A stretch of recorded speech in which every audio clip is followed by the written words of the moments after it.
The Legend of the Condor Heroes Chapter 31. Embroidered Couple Handkerchiefs.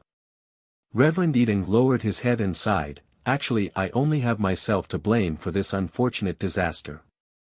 You see, my Dolly Kingdom is small, although it cannot be compared to the Chinese Emperor's palace where there are more than 3,000 women. Speaking about the Empress and concubines, I had a few. It truly was a sin. I was very fond of martial arts, very seldom did I come near a woman. Even my own empress could see me only once every few days, how much less time did I have for my concubines?" Speaking to this point he said to his 4 disciples, "This is an inside story, you did not know the details before. Today I am going to tell you everything so you'll understand." Huang Rong thought, "They really did not know it, they did not lie to me." Eden continued, "Day in and day out my concubines saw I trained martial arts. Some were interested and expressed their desire to learn. So I casually gave directions to 1 or 2 of them. I thought by learning martial arts they would be healthier and might have a longer life. Among them a concubine surnamed Lu was the most gifted. She was so smart that each time I taught her something she would understand everything right off. She was young and she trained hard every day. Her martial art advanced greatly. And so it happened one day as she was practicing martial art in the garden she met Zhou Batong, Zhou Shixiang, martial brother Zhou, quite by accident. First of all Zhou Shixiang was crazy about martial arts, his natural disposition was also knave, he did not guard against male-female relationship. He saw concubine Lu was training enthusiastically, immediately he came forward and sparred with her. Zhou Shixiang's martial art came from his martial brother, Wang Zhenren, lit. True/real man, a respectful term to address a Taoist priest. How could concubine Lu be his match? "Io!" Huang Rong softly exclaimed, he did not know whether his hand was light or heavy and has injured concubine Lu. "Nobody was injured," Reverend Eating answered, only about 3 moves or 2 stances later he sealed concubine Liu's acupoint, and then he asked if she would admit defeat or not. Naturally concubine Lu admitted defeat. Zhou Shixiang unsealed her acupoint. He was so proud of himself that he started to talk about the wonderful secret of sealing acupoint technique. "Concubine Lu had actually asked me to teach her the acupoint sealing technique before, but just think about it, how could I pass on this profound martial art to an imperial concubine?" What she heard from Zhou Shixiang was exactly what she desired. Immediately she respectfully asked him to teach her. Sigh. "The old urchin must be very happy," Huang Rong said. "You know Zhou Shixiang?" Eating asked. Huang Rong laughed, "We are old acquaintances, he stayed at the Peach Blossom Island for more than 10 years, never once leave the island even for a single step. With his character, how can he stay that long?" Eating wondered. Huang Rong smiled, "My father imprisoned him, and he was released just recently." "That's so," Eating nodded his head, "Is Zhou Shixiang well?" he asked. Huang Rong replied, "His body is well, but the older he gets the crazier he becomes. He doesn't have any manners." Pointing her finger to Guojing she pursed her lips and continued with a smile, "The old urchin has performed a ritual to become sworn brothers with him." Reverend Eating could not help smiling, then he continued, "The acupoint sealing technique is only taught by a father to his daughter, mother to her son, husband to his wife, other than that no man can teach a woman and no woman can teach a man. Why is that?" Huang Rong asked. "Because male and female cannot be intimate," Eating replied, "Just think, if we don't touch one's whole body acupoints one by one, how can we teach this skill?" "But didn't you touch my whole bodice acupoints?" Huang Rong asked. The fisherman and the farmer was irritated. She kept asking questions and diverting the story, they stared at her angrily. Huang Rong stared back at them and said, "What? Can't I ask any question?" Eating smiled, you can," he said, "you are a little girl, your life was in danger, of course we have to make an exception." "All right, so be it," Huang Rong said, "and then what happened?" Eating continued, "And then one taught, the other learned. Zhou Shixiang was at the prime of his life, concubine Lu was just coming of age, their flesh and skin touched each other every day, before long their feelings grew and finally they created a problem which was very difficult to rectify. Huang Rong wanted to ask. Her lips were about to move but in the end she held back. She heard eating continue, some people came and reported to me. Although I was angry, I still honored Wang Zhenren's reputation, I pretended not to know. Who would have thought that after Wang Zhenren found out, he interrogated Zhou Shixiang and he did not conceal anything. Huang Rong was unable to hold back much longer, she blurted out, "What is it? What is the problem that was difficult to rectify?" Eating temporarily at a loss of what to say, he hesitated before answering, they really were not husband and wife, but they acted like one. "Ah, I know," Huang Rong said, "the old urchin and concubine Lu had a child."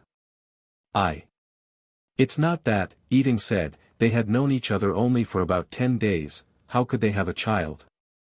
After Wang Zhenren discovered this affair, he bound Zhou Shixiang's hands and took him to my presence for me to judge.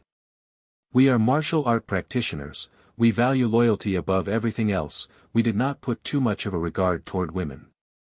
How could I injure our friendship over a woman? I immediately untied him and summoned concubine Lu at the same time. I ordered them to get married. Who would have thought that Zhou Shixiang raised a clamor? He said he did not know what he did was wrong, that if he knew, he would have not done it even if he were to be killed. No matter what, he was not willing to take concubine Lu as his wife. At that time Wang Zhenren sighed and said, "If I did not know any better, that he is a fool who doesn't know good from evil, a sword would have already cut him into two as he committed this awful crime." Huang Rong stuck out her tongue and said, "The old urchin was in a big trouble." Eating continued, "At first I was offended, I said, Zhou Shixiang, I am sincerely willing to part with my treasure and give her to you, do you think I have another agenda? There is an ancient saying, brothers are like hands and feet, wives are like clothes, what is a woman for you to consider it a very big deal? Hey! Hey!" Huang Rong spat, "Uncle, you disregarded women, what you said was a pile of rubbish." The farmer could not hold his patience any longer, he shouted, "Just shut up and don't talk nonsense, will you? What he said was wrong, I must refute it." Huang Rong was adamant. To the fisherman, the woodcutter, the farmer and the scholar, Reverend Eating was not only their lord, but also their teacher.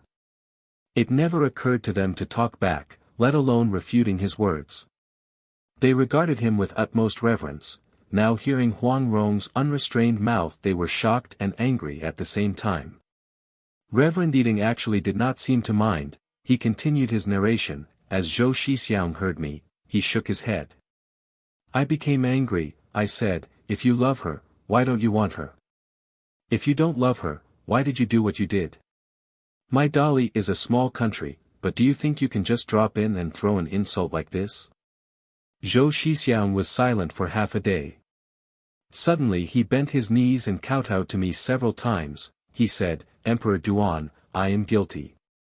If you want to kill me, just do it, I won't dare to hit you back." I was taken aback, I have never expected him to say such thing, I was at a loss momentarily. Finally I said, "How can I kill you?" He said, "Then I am leaving." He took out an embroidered handkerchief from his bosom, handed it over to concubine Lu and said, "I give it back to you." Concubine Lu smiled sadly, she did not take the handkerchief. Zhou Shixiang let the handkerchief go and it fell near my feet. Zhou Shixiang did not say anything else, he turned around and stormed out of the palace. It has been more than a dozen years and I haven't heard anything about him ever since. Wang Zhenren apologized to me over and over again, and then he also left. I heard he passed away that autumn. Wang Zhenren was a brave and heroic man, there was nobody can be compared to him.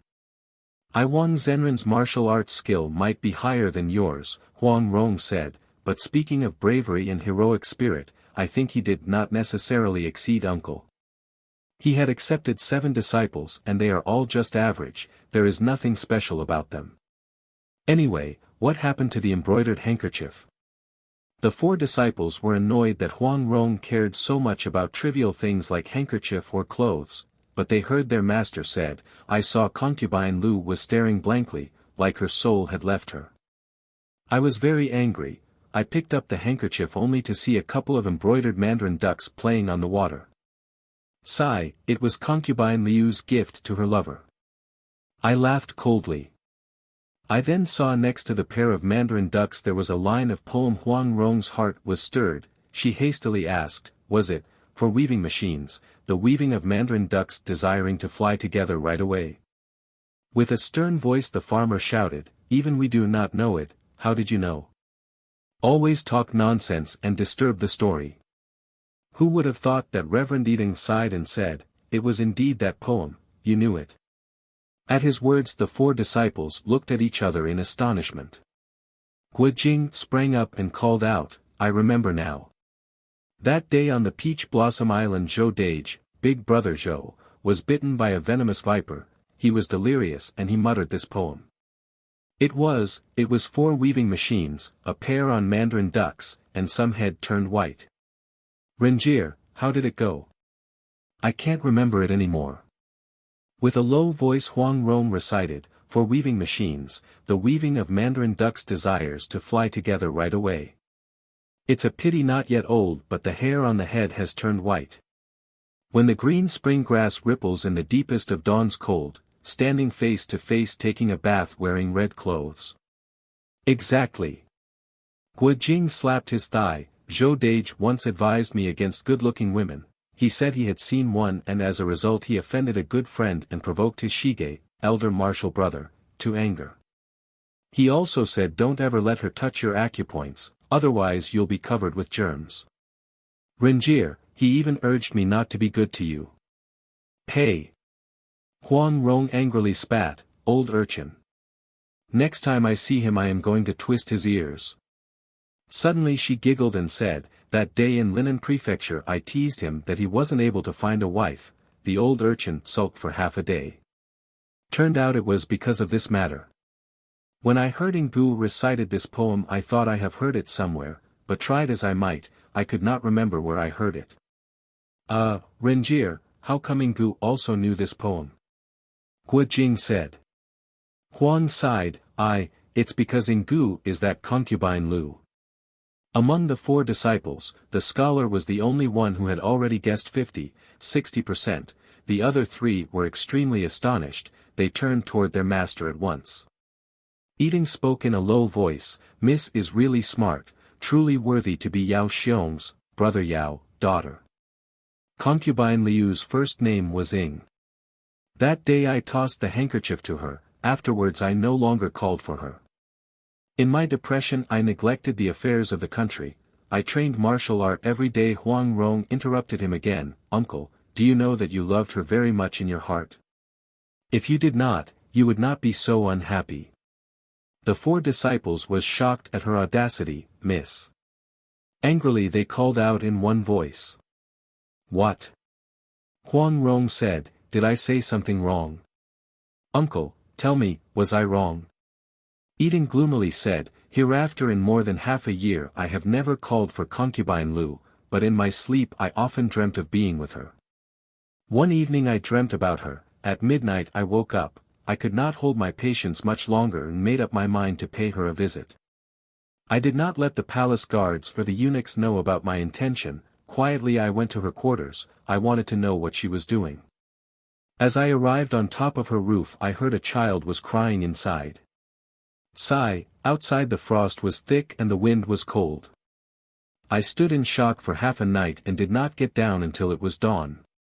Afterwards I caught a very serious illness. Huang Rong thought how he was revered as the emperor, yet in the middle of the night roaming around the palace roof to visit his own concubine, it was truly unusual. The four disciples also recalled their master's sickness. It was not only very bad, but also took a long time to recover.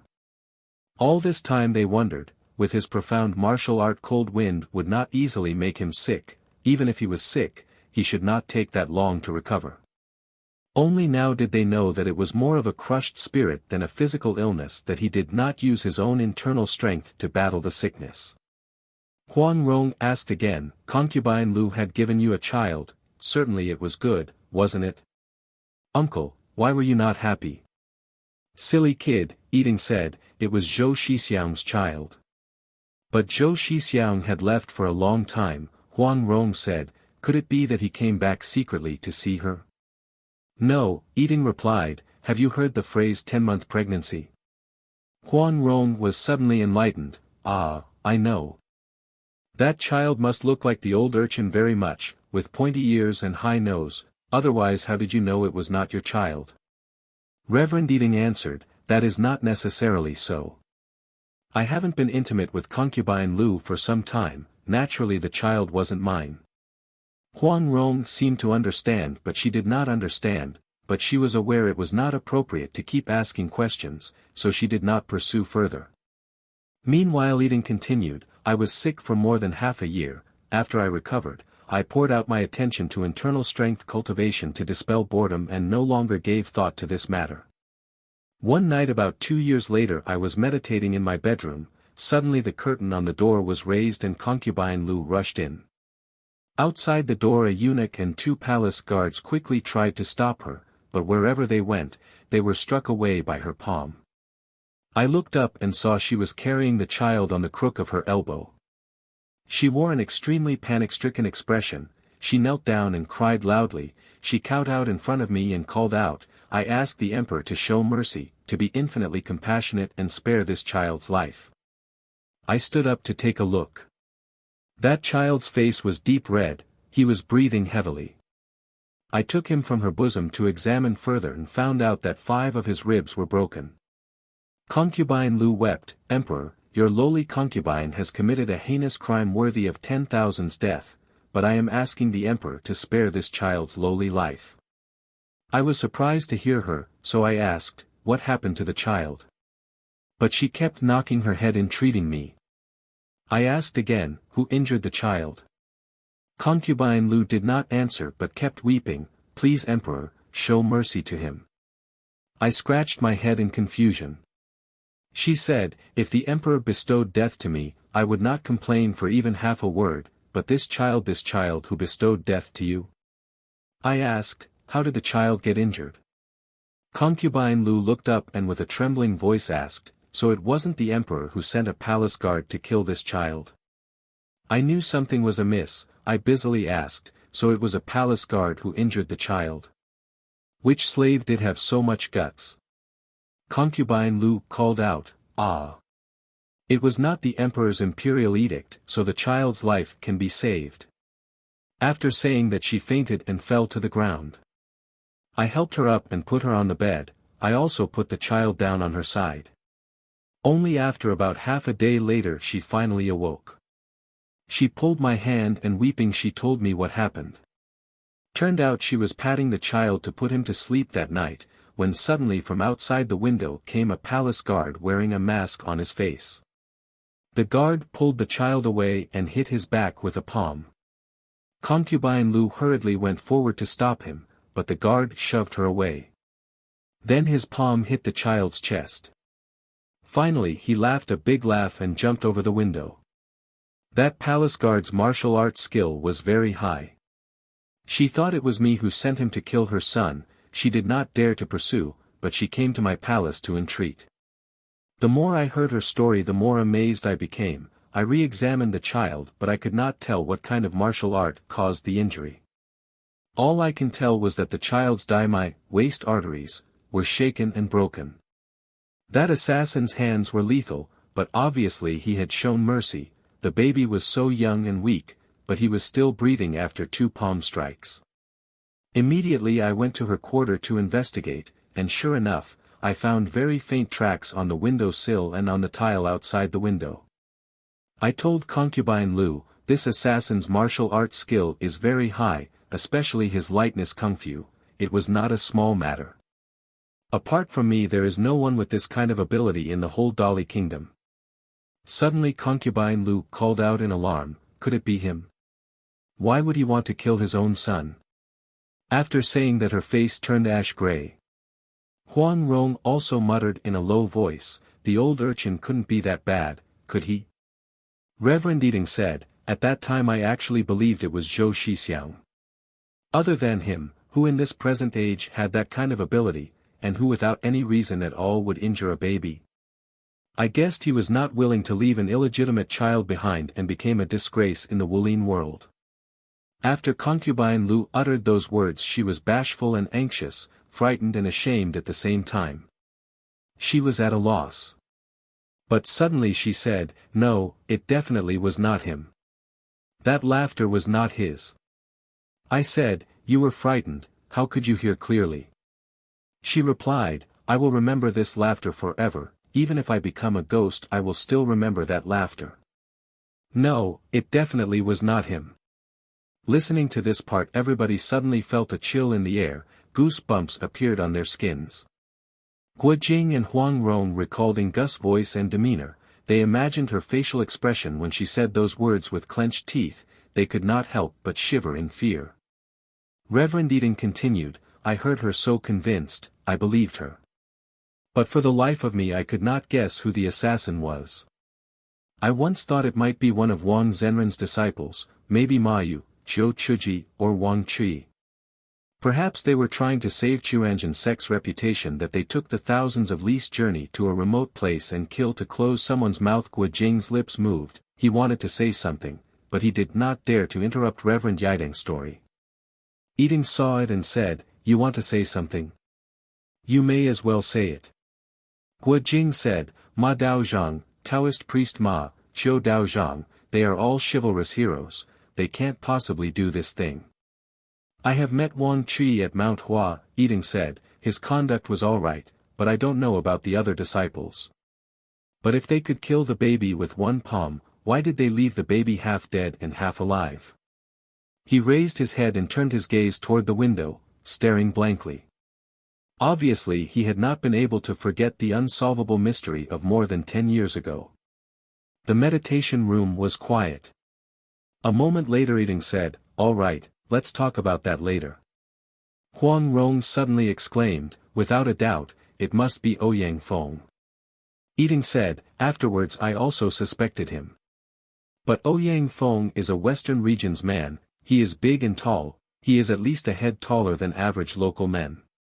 Concubine Lu said that compared to average men, the assassin can be considered short. That's strange, Huang Rong said. My thought precisely, Eating said, Concubine Lu was hugging the child and sobbing. This child's injury was not as severe as Miss Huang's, but he was very young, he did not have any immune system yet. If I was to treat his injury, it would have consumed all my energy. I hesitated for a long time. I saw Concubine Lu was crying pitifully. Several times I was going to open my mouth to tell her that I would treat his injury, but every time I remembered that if I do that, I can forget about competing against the other experts at the incoming second sword meet of Mount Hua to win the 9 manual. Wang Zhenren had said that this manual was the Wulin world's big root of trouble, it brought harms to many people and brought out the worst of human's heart. He was absolutely right. Because of that book I lost my compassion towards others. After hesitating for almost 2 hours I finally started to lean toward treating his injury. During these 2 hours I felt like I was lower than an animal. The worst part was, my decision to treat his injury was not because I wanted to do something good, but because I was tired of Concubine Liu's constant cry for help. Uncle, Huang Rong said, I said you loved her very much, I was not wrong. Eating did not seem to hear her, he simply continued his narration, as Concubine Lu heard my promise to help, she was so happy that she fainted again. I massaged her acupoint to awaken her, then I started to untie the child's swaddling clothes so that I could massage his acupoints using the Xian Tian Gong, inborn/innate energy. Who would have thought that under the swaddling clothes that child was wearing a dudo, an undergarment covering chest and abdomen, on his chest. I stopped on my track, unable to say anything, because on the dudo was a pair of embroidered mandarin ducks, and next to the ducks was that 4 weaving machines poem. Turned out this dudo was the handkerchief given to Zhou Shixiang a couple of years ago. Concubine Lu saw my expression and she knew things had turned bad for her. Her face was ashen. Clenching her teeth, she pulled a dagger from her waist and pointed it toward her own chest. "Emperor," she called out, "I do not have any face to live longer in this world. I am asking your infinite mercy and compassion. I am willing to trade my life for the child's. In my next life I will become a dog or a horse to repay your kindness." As she said that, she pushed the dagger into her chest, hard. Although everybody knew that concubine Lu was still alive, they could not help but gasp in horror. As he narrated this part, it was as if Reverend Eating did not tell the past events to others, but it seemed like he was simply thinking out loud. I quickly used Chin Na Fa, grappling, capture and seize technique, to snatch her dagger away. I was fast, but her dagger had already penetrated her chest. Blood was seeping out her clothes. I was afraid she might try to kill herself again, so I sealed the acupoints on her hands and feet. I tended the wound on her chest and let her rest on a chair. She did not say anything, but her eyes looked at me full of sorrow. Neither of us said anything. The room was quiet, save the sound of that child gasping for breath. While listening to that child's breathing, many past events flashed in my mind: how she entered the palace for the first time, how I taught her martial art, how I had loved her. She had always revered me, feared me, gently attended to all my needs, never dared to disregard my will, but she had never loved me. At first I was not aware of her true feelings, but that day I saw the way she looked at Zhou Shixiang, then I understood. When a woman truly and wholeheartedly loves a man, she will look at him with that kind of look. I remembered the way she looked when Zhou Shixiang threw that handkerchief down, the way she looked when he turned around and left the palace. That scene had haunted me for several years, made my sleeps restless and my meals taste like sawdust. Even today I can still see it vividly in my mind. This time once again her heart was broken, not over her lover, but over her son, whose life she was willing to trade her own with. I am an honorable man, and I felt disgraced. Me, the ruler of a country. Having this thought, my heart was filled with fury. I lifted my foot and smashed an ivory stool in front of me. I looked up and was dumbstruck. I said, "You, what happened to your head?" She did not seem to hear me, her gaze was fixed to her child. I have never really understood before, how someone's gaze could contain so much love, so much compassion. By that time she had realized I was not going to save her child's life, so she wanted to look at him as long as he was still alive. I took a mirror and held it out in front of her. I said, "Look at your hair." In just a short period of time it seemed like she had become several decades older. She was only 18, 19 years old, yet because of fear, anxiety, remorse, despair, grief, and all kinds of deep emotional attacks, innumerable hair on her temples had turned white. She did not seem to care toward the change in her appearance. She blamed the mirror to be in the way, obstructing her view to the child. "The mirror, take it away," she said, candidly. She had forgotten that I was the emperor, her master. I felt strange. I thought she had always treasured her own looks. Why didn't she pay any attention to it now? I tossed the mirror aside only to see without blinking her gaze was fixed on the child. I had never seen such gaze, full of love and hope, a hope that her child would live. I understood that if she could, she would gladly take her own soul and put it inside her child's body to replace his slowly departing soul. Listening to this, Guo Jing and Huang Rong looked at each other. Both were thinking in their hearts, "When I was seriously injured and there was little hope for it to be healed, you also looked at me that way." Forgetting their surroundings, they held out their hands to hold each other. Two hearts beating as one, they felt warmness creeping up their bodies. Amidst listening to how others were grieving of misfortune, they could not help of thinking their own good fortune, due to the fact that their loved one was sitting right next to them at that time, that place. Because her injury had been healed, she would not die. Yes, she would not die. In these two youngsters' hearts their loved one would not die forever. They heard Reverend Eating continue, "I could not take it much longer. Several times I wanted to just take the child and treat his injury, but I kept looking at that handkerchief wrapped around the child's chest. The handkerchief with a pair of mandarin ducks embroidered on it, their necks intertwined with each other. The mandarin ducks had white heads, symbolizing they would grow old together. But why it was written, "It's a pity not yet old, but the hair on the head has turned white." As I turned my head I saw the hair on her temples had turned white. I broke in cold sweats. At that time my heart turned hard. I said, "Fine, go ahead and grow old together, just leave me lonely and cast away in this palace as an emperor. This is you and your lover's child, why would I sacrifice my whole energy to revive him?" She looked at me, her last glance. It was full of blame and hatred. Afterward she had never looked at me anymore, but this one look I will not forget till the day I die. She coldly said, "Let me go, I want to hold my child." She was speaking with authority and determination. It was as if she was my master, made it difficult for me to disobey. Thereupon I unsealed her acupoints. She held the child in her bosom. The child was so much in pain that he wanted to cry, but no sound came out of his tiny lips. His small face had turned purple. He looked at his mother as if asking her to help him.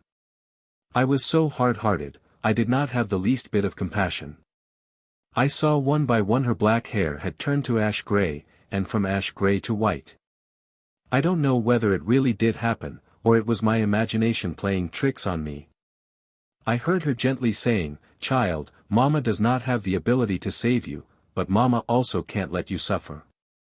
Child, have a peaceful rest. Sleep, child, sleep. Don't wake up forever." I heard she sang a gentle lullaby.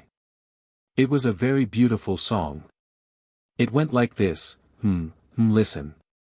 Everybody heard him say those words, but actually they did not hear the least bit of a song. They looked at each other in bewilderment. "Shifu," the scholar said, "you have talked long enough, you must be tired. Please take a rest." Reverend Eating did not seem to hear, he kept talking. The child's face showed a faint happiness, but the pain made his whole body spasm.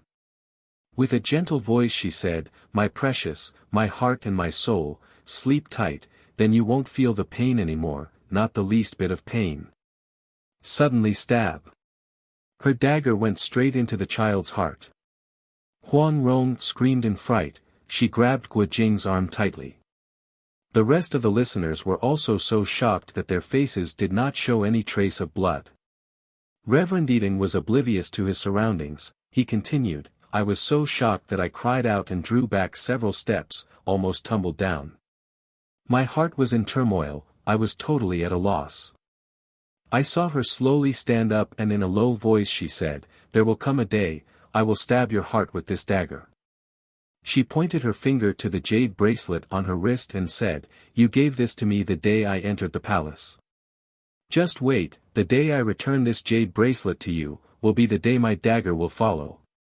Speaking to this point, Eating spun the jade bracelet on his forefinger one time. He showed a faint smile and said, "This is the jade bracelet, I have waited several years for this. At last that day has come." "Uncle," Huang Rong said, "she killed her own son, what did it have to do with you? You did not injure her child.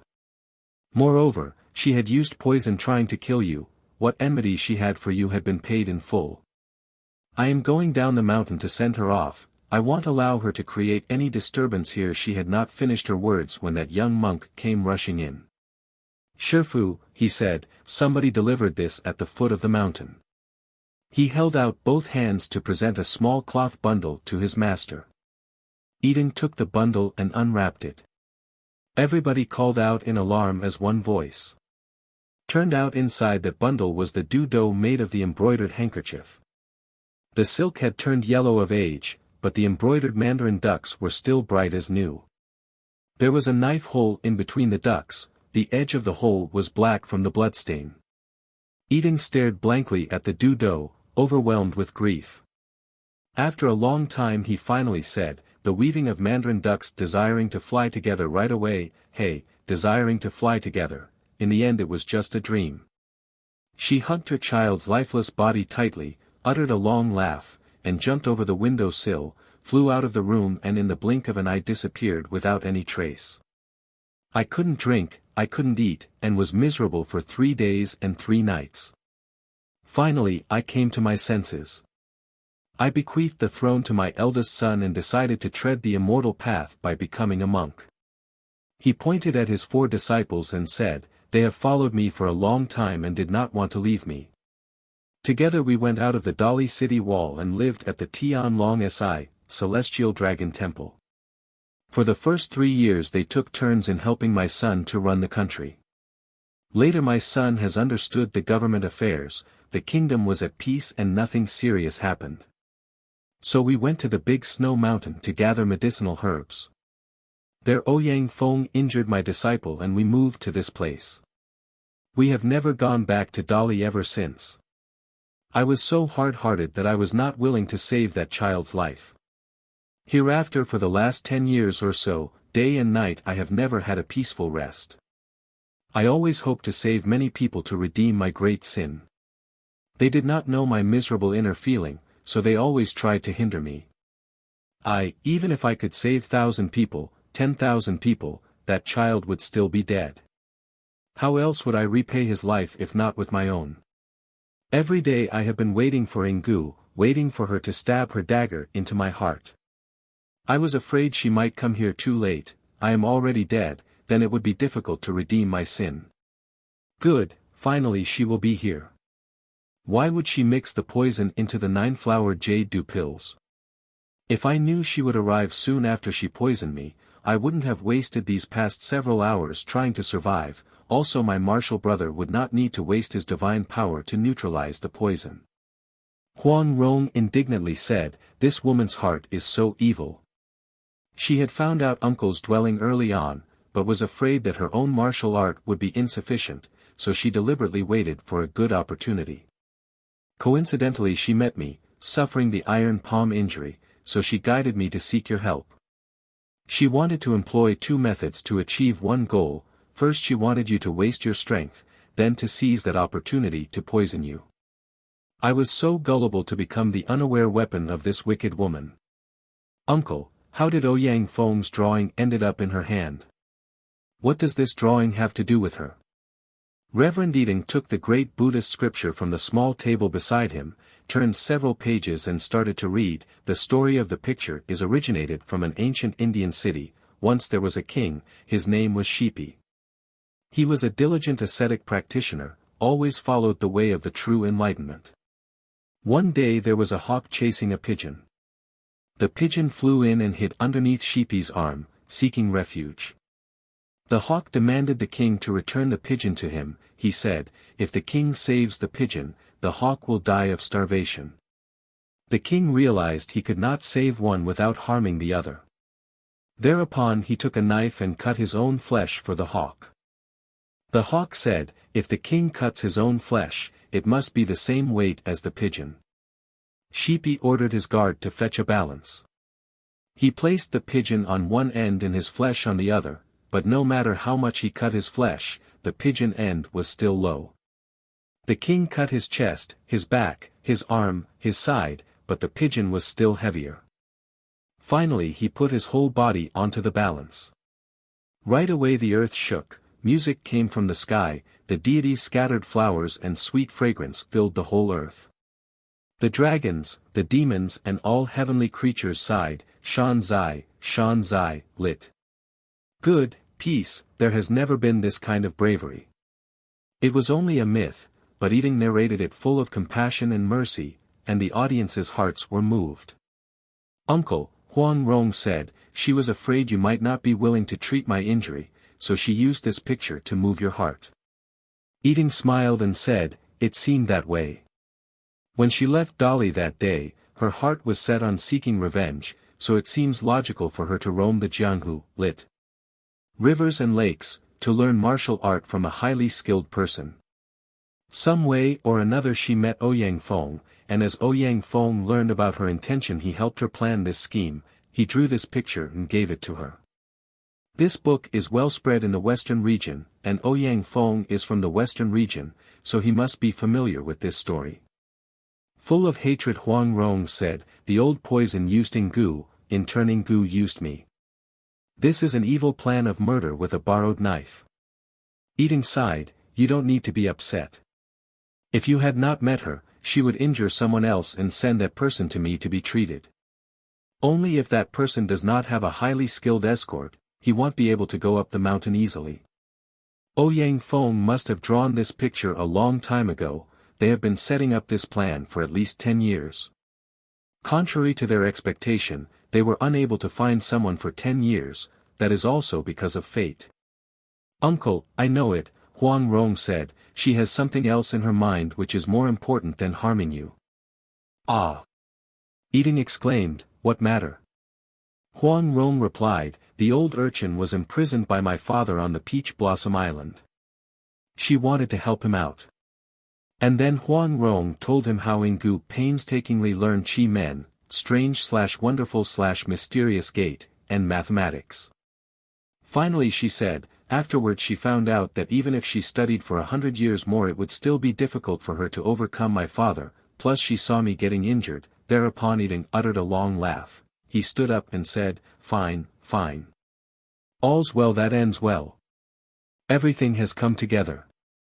Today finally she will get her wish. With a calm face he turned to his 4 disciples and said, you go and welcome concubine Lu, no, welcome Yinggu and take her up the mountain. You must not utter even half a word of disrespect. As if by prior agreement the 4 disciples bowed to the ground and cried, they called out together, Shifu. Yiding sighed, you have followed me for many, many years, don't you understand your Shifu's heart? Toward Guojing and Huang Rong he said, I am asking you 2 a favor. Jing and Rong answered together, just say it, we won't dare to disobey. Good, Yiding said, now I want you to go down the mountain. All my life I owed Yinggu a lot. In the future, whenever she is facing a difficulty or is in danger, I am asking you for the old monk's sake, to lend a hand as much as you can. If you too can help in the matter of successful conclusion of her and Zhou Shixiang's affair, the old monk will be forever grateful. Guojing and Huang Rong looked at each other in astonishment, they did not dare to reply. Yiding saw those 2 were silent, he pressed again, this old monk's request, is it difficult for you to give your consent? Huang Rong reluctantly replied, since uncle has asked, we will obey. She tugged Guojing's sleeve and bowed down to bid farewell. You don't have to meet Yinggu, Yiding said, go down from the back of the mountain. Huang Rong gave her reply, pulled Guojing's hand and turned around to go. The 4 disciples saw she appeared calm without any trace of grief, they secretly scolded her as cold-hearted and mean, seeing her savior was facing danger she was indifferent and walked away.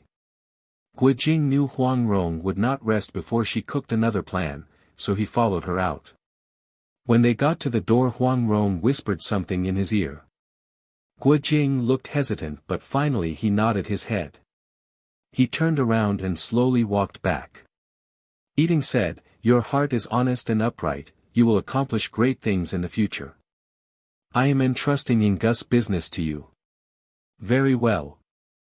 Guojing replied, Junior will do my utmost to tend to the Reverend's business.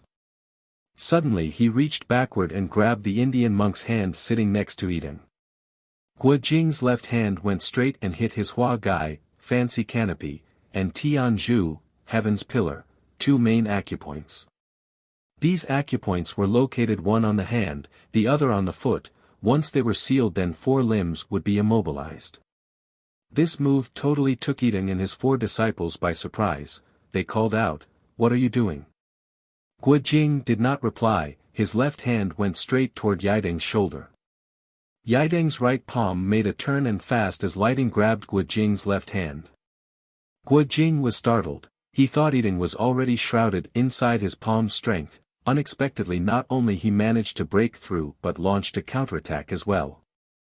Moreover, Yiding's attack was targeting his vital point.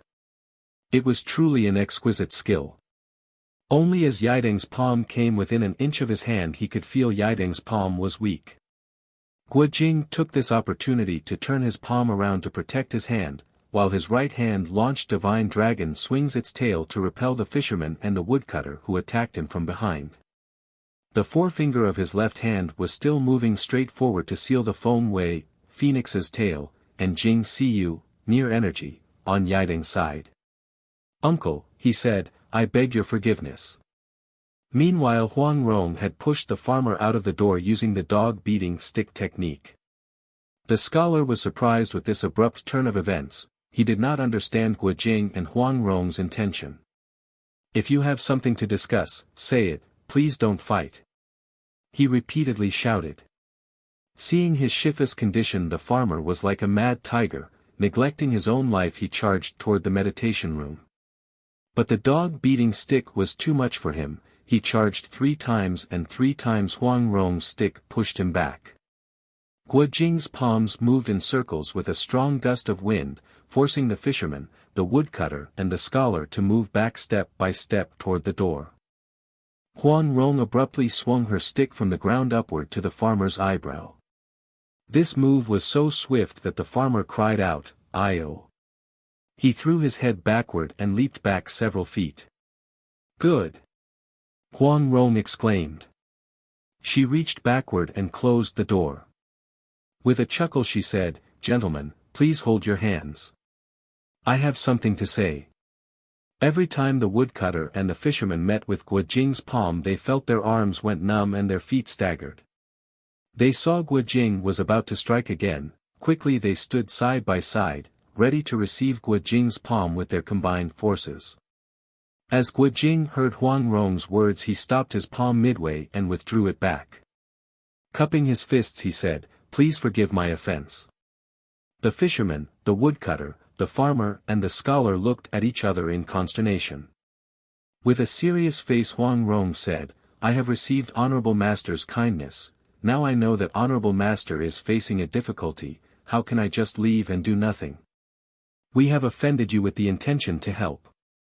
The scholar stepped forward, bowed deeply and said, "The enemy is our master's wife. It would be inconvenient for us to offend her. If she wants to go up the mountain, we won't have any way of stopping her. Moreover, ever since that young master died, for more than 10 years our Shifa's heart was restless. Even if his energy were still intact and he were not poisoned, when he saw concubine Lu arrive he would not defend himself against her dagger.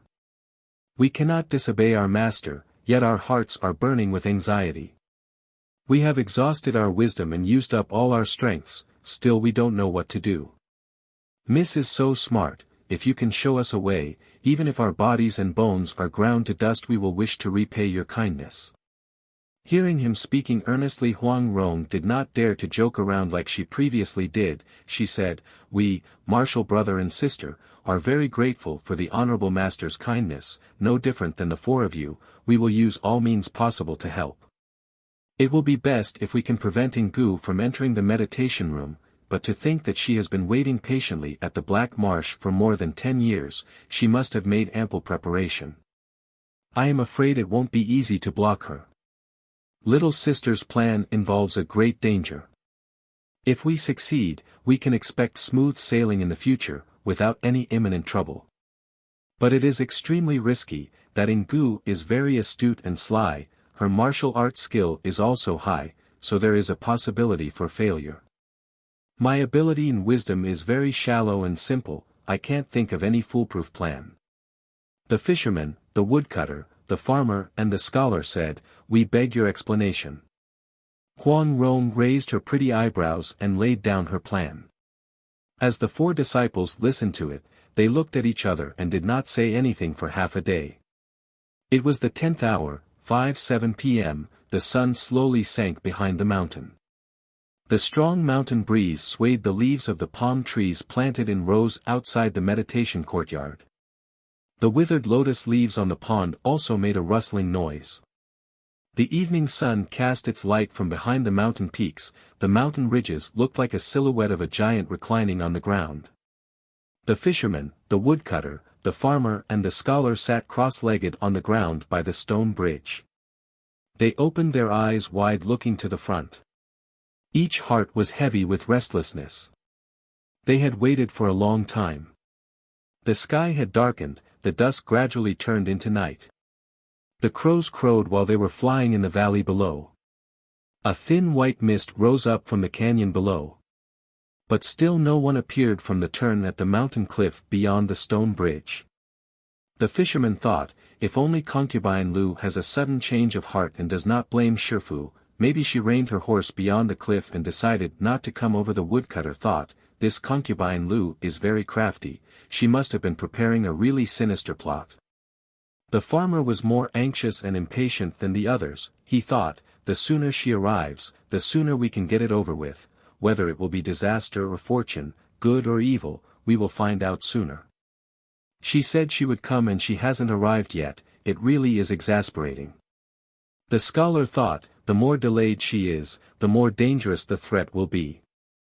This matter is really difficult to be solved nicely. It goes without saying that he was a good schemer and tactician. He had been the Prime Minister of Dali Kingdom for more than a dozen of years. He had seen major battle and faced many difficult situations, yet this time he was nervous. He had given this matter a lot of thoughts, but could not put out the least bit of idea. His eyes scanned the darkened surrounding area, his ears heard the distant cry of an owl. Suddenly he remembered when he was a child he often heard people say, the owl, lit. Night cat, hides in a secret place and stealthily counts humans' eyebrows. Whoever got his eyebrows counted correctly, that person will not live to see the daylight. It was obviously a myth to deceive little children, but in this situation suddenly hearing the cry of the owl, he involuntarily shuddered. Could it be that Shifu won't be able to escape this disaster and die under this woman's hands? He had just finished his thought when suddenly the woodcutter whispered urgently with a trembling voice, "She is here."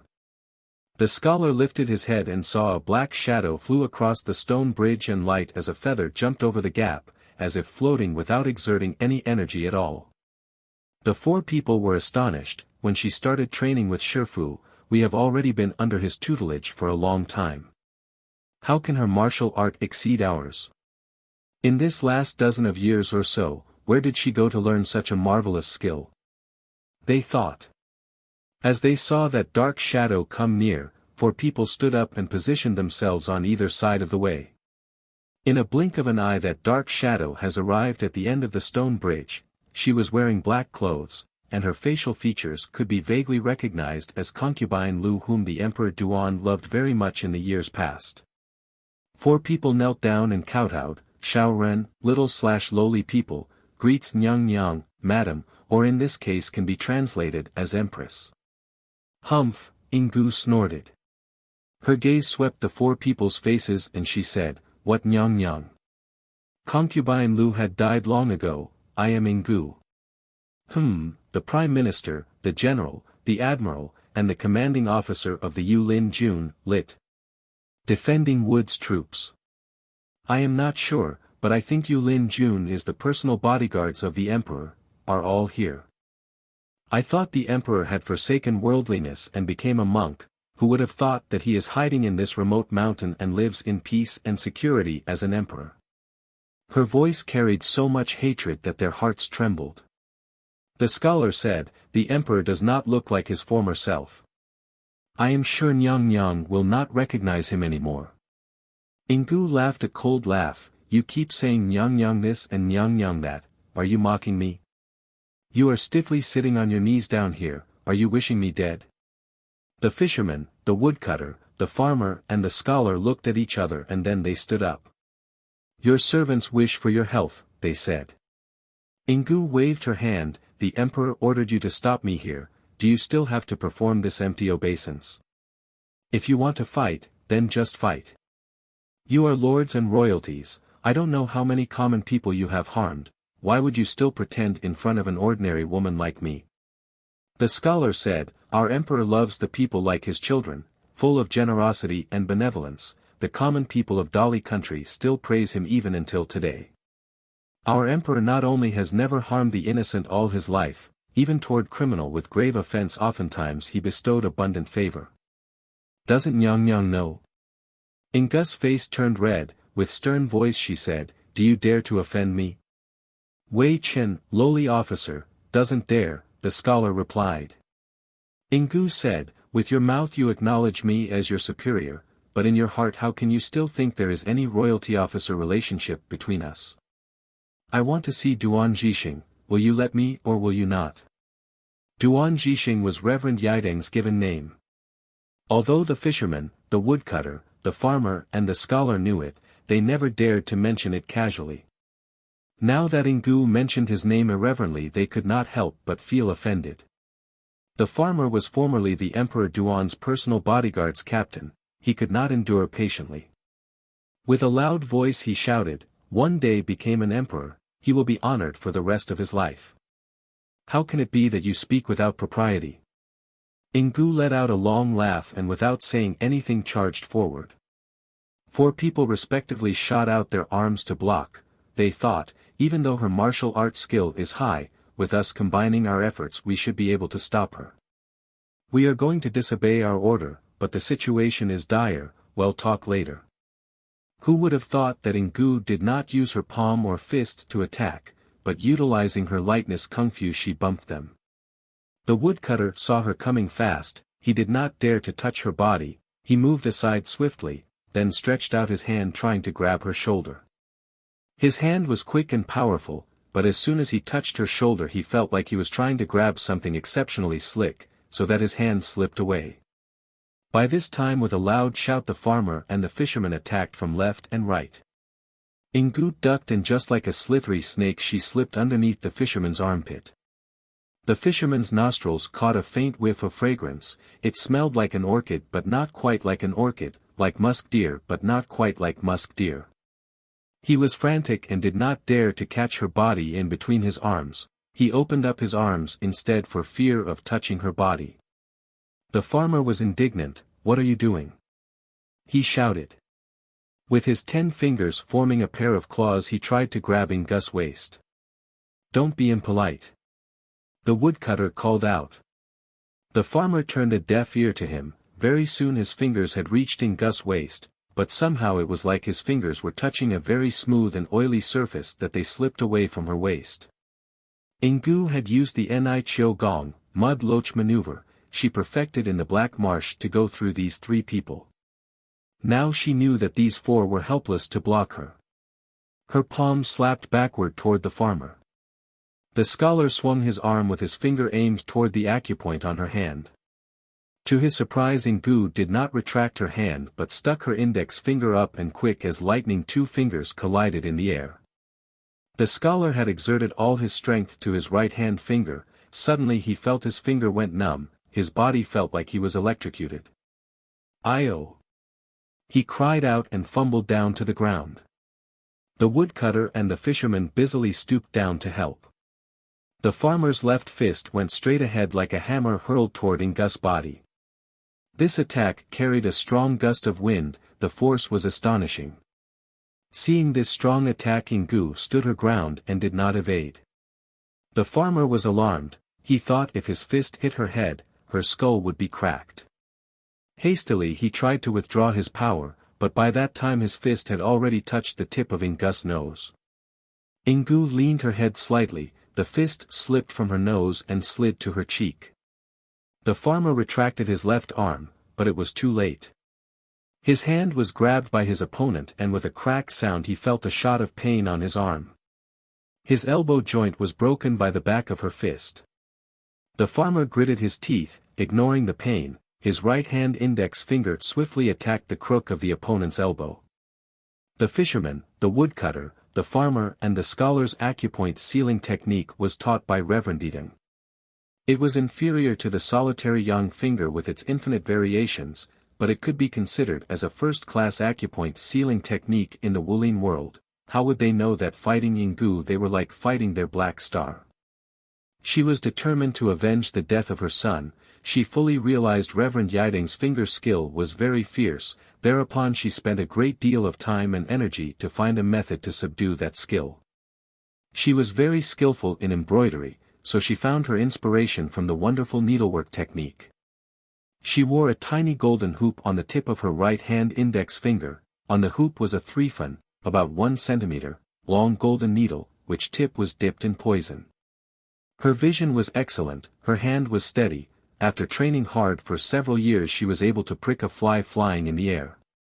This time fighting the enemy she was able to prick the scholar's index finger. Seeing the direction of the farmer's finger she laughed coldly, lifting up her delicate hand she aimed her fingertip to his and pricked the farmer's finger. As the saying goes, 10 fingers join the heart, the tip of the index finger is connected to the hand's yang ming, positive and bright, passage to the large intestine. As the golden needle pricked in, it hit the shang yang shui, positive quotient acupoint, squarely. In his last effort to score victory amidst a defeat, the farmer had exerted all his strength to his finger. Ingu on the other hand, did not have to exert any strength, all she needed to do was to position her golden needle right on the path of the farmer's finger. Hence she let the farmer prick his own finger by the needle. As his finger was pricked, the farmer roared like a tiger and fumbled to the ground. Ingu coldly mocked, "Nice captain." And she dashed toward the courtyard in front of the meditation building. "Nyang Nyang, stop!" the fisherman shouted. Ingu halted her step and turned around. "And just how are you going to stop me?" she sneered. By that time she had already at the front of the lotus pond. The pond was connected to the meditation building by a small stone bridge. Ingu was standing on the bridge's end, staring at the fisherman. The night was dark, barely enough ambient light to recognize her face. The fisherman stood facing her, he felt her stares were very cold, he shivered involuntarily and did not dare to step forward to stop her. Ingu coldly said, "The Prime Minister and the Captain have been hit by my Qi Ju Zhen, 7 lethal needle, nobody in this world can save their lives. Do you want to send your own life off?" Without waiting for an answer she turned around and slowly walked forward. Not once did she turn her head, apparently she was not afraid of any sneak attack. It was only about 20 steps from the small bridge to the building. As she reached the end of the pathway, suddenly someone came out from the darkness, cupping up his fists he said, "Senior, how are you?" Ingu was startled, she thought, this person waited quietly here and appeared suddenly, why didn't I heard his breathing before? If he had evil intention I would have been dead or at least wounded. She fixed her eyes to look closer and saw this person was tall and broad-shouldered, with thick eyebrows and big eyes, it was precisely the person she gave directions to, Guo Jing. "Is the young miss injury healed?" she asked. Guo Jing bowed and said, "Thank you so much for your directions, Senior. Reverend Yiding has cured my martial sister's injury." "Humph," Ingu snorted, "why didn't she thank me in person?" Her mouth was speaking, but her feet also kept walking forward. Guo Jing was standing at the other end of the bridge. "Senior, please return," he hastily said. Ingu ignored him, she slightly leaned her body sideways and utilizing the Ni Chiu Gong she slipped past by him. Even though Guo Jing had fought Ingu at the Black Marsh, he did not anticipate she would slip past him while still talking and that her body could be this slippery. In his desperation Guo Jing flung his left arm backward, attacking Ingu using the marvelous vacant fist of Zhou Batong. Ingu thought that she had already slipped through Guo Jing, who would have thought that suddenly a soft yet strong gust of wind came from his fist pounced toward her face, forcing her to draw back. But Ingu was determined not to return, so no matter how strong Guo Jing's attack was, she bravely charged forward as if wanted to receive the blow head-on. "Watch out!" Guo Jing hurriedly shouted. He felt a warm and soft female body was thrown into the crook of his own elbow. He was stunned. Taking advantage of his situation Ingu swept his feet and both of them fell into the lotus pond. When they were still midair, Ingu's left hand slipped underneath Guo Jing's right armpit, wound around his back and grabbed his left shoulder, her middle finger curled toward Guo Jing's throat while her thumb and index finger pinched the back of his neck with all her strength. It was the fiercest Qian Feng Ho Bai Qi, sealing front throat shutting air, technique from the Qi Na Shou, grab and capture, so long as one pinch hit the mark, the enemy's air passage would be sealed and he would not be able to breathe. While he was falling down Guo Jing felt his shoulder was grabbed, he knew his situation was not good. He bent his right arm to clasp Ingu's neck. It was also a technique from the Qi Na Shou called the Ho Xie Jing Bai Qi, clasping the back of the neck to close up breathing. Ingu knew Guo Jing's arm strength was devastating, and that her own strength was far too inferior, she knew although she attacked first but she could not compete with him in terms of brute force, so she let her hand off Guo Jing's shoulder and stretched her finger to prick him instead. Guo Jing used his left arm to parry her finger. Falling from the stone bridge to the lotus pond actually took a short moment, but two people had exchanged attacks and counterattacks swiftly. In a blink of an eye they had exchanged no less than 3 stances. Both were utilizing close combat techniques of Qin Na Shou. Ingus's skill was profound, yet Guo Jing's strength was astonishing. In these 3 stances victory and defeat could not be decided. Splash! 2 people fell into the pond. The bottom of the pond was covered with mud about 3 feet high. As they fell, they were immersed in the water up to their chests. Ingus's left hand scooped down some mud and smeared it toward Guo Jing's mouth. Guo Jing was shocked and lowered his head to avoid the mud. Ingu had lived on the Black Marsh for more than 10 years. Her loach maneuver was developed based on watching loach diving and moving around in the mud. Fighting on land she was exceptionally slippery, how much more in the mud. She was like a tiger that grew wings. She intentionally dragged Guo Jing to the pond because she was aware of his martial art. She knew it would be difficult to cross the bridge with Guo Jing guarding it. Her finger-pricking technique was actually several times faster in the mud than on dry land, plus every now and then she scooped a handful of mud and smeared it on Guo Jing's face. Both of Guo Jing's feet sank deep into the mud. Moreover, he did not dare to use too much strength and accidentally injure her, so after about only 4 or 5 stances he was already at a disadvantage. He heard a swishing sound of mud coming toward his face. Hastily he dodged sideways. Who would have thought that as the first mud flew past, the second mud had arrived, followed by the third handful of mud, which hit him squarely on his face so that his mouth, nose and eyes were covered in stinky mud.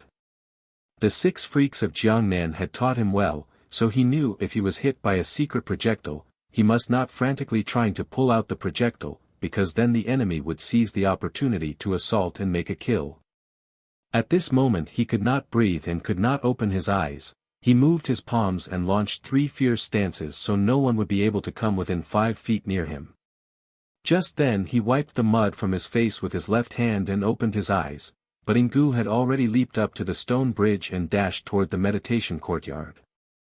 As Ingu successfully went through Guo Jing she secretly scolded herself, ashamed. If there were no pond, how would I overcome this dumb kid? It looks like the heaven is helping me to seek revenge today. She sped up her steps and arrived at the temple door shortly. She raised her hand to push. The door was not bolted, it opened immediately with a soft creaking sound. This time she did not rush in, expecting an ambush or some booby trap on the door. She waited outside the door only to see the room was empty, nothing astir. Slowly Ingu entered the room. She saw it was a meditation room with a single oil lamp illuminating the image of Buddha with a dignified face. Ingu's heart turned sour. She knelt on the meditation mat and offered a silent prayer. She just barely prayed for a short moment when suddenly she heard someone chuckle softly behind her. Immediately her left hand flung backward in a sweeping movement to block any potential sneak attack, while her right hand pushed down the meditation mat, borrowing the momentum to leap upward and made a graceful somersault in the air before landing back down to the ground. Excellent skill. She heard a woman's voice applaud.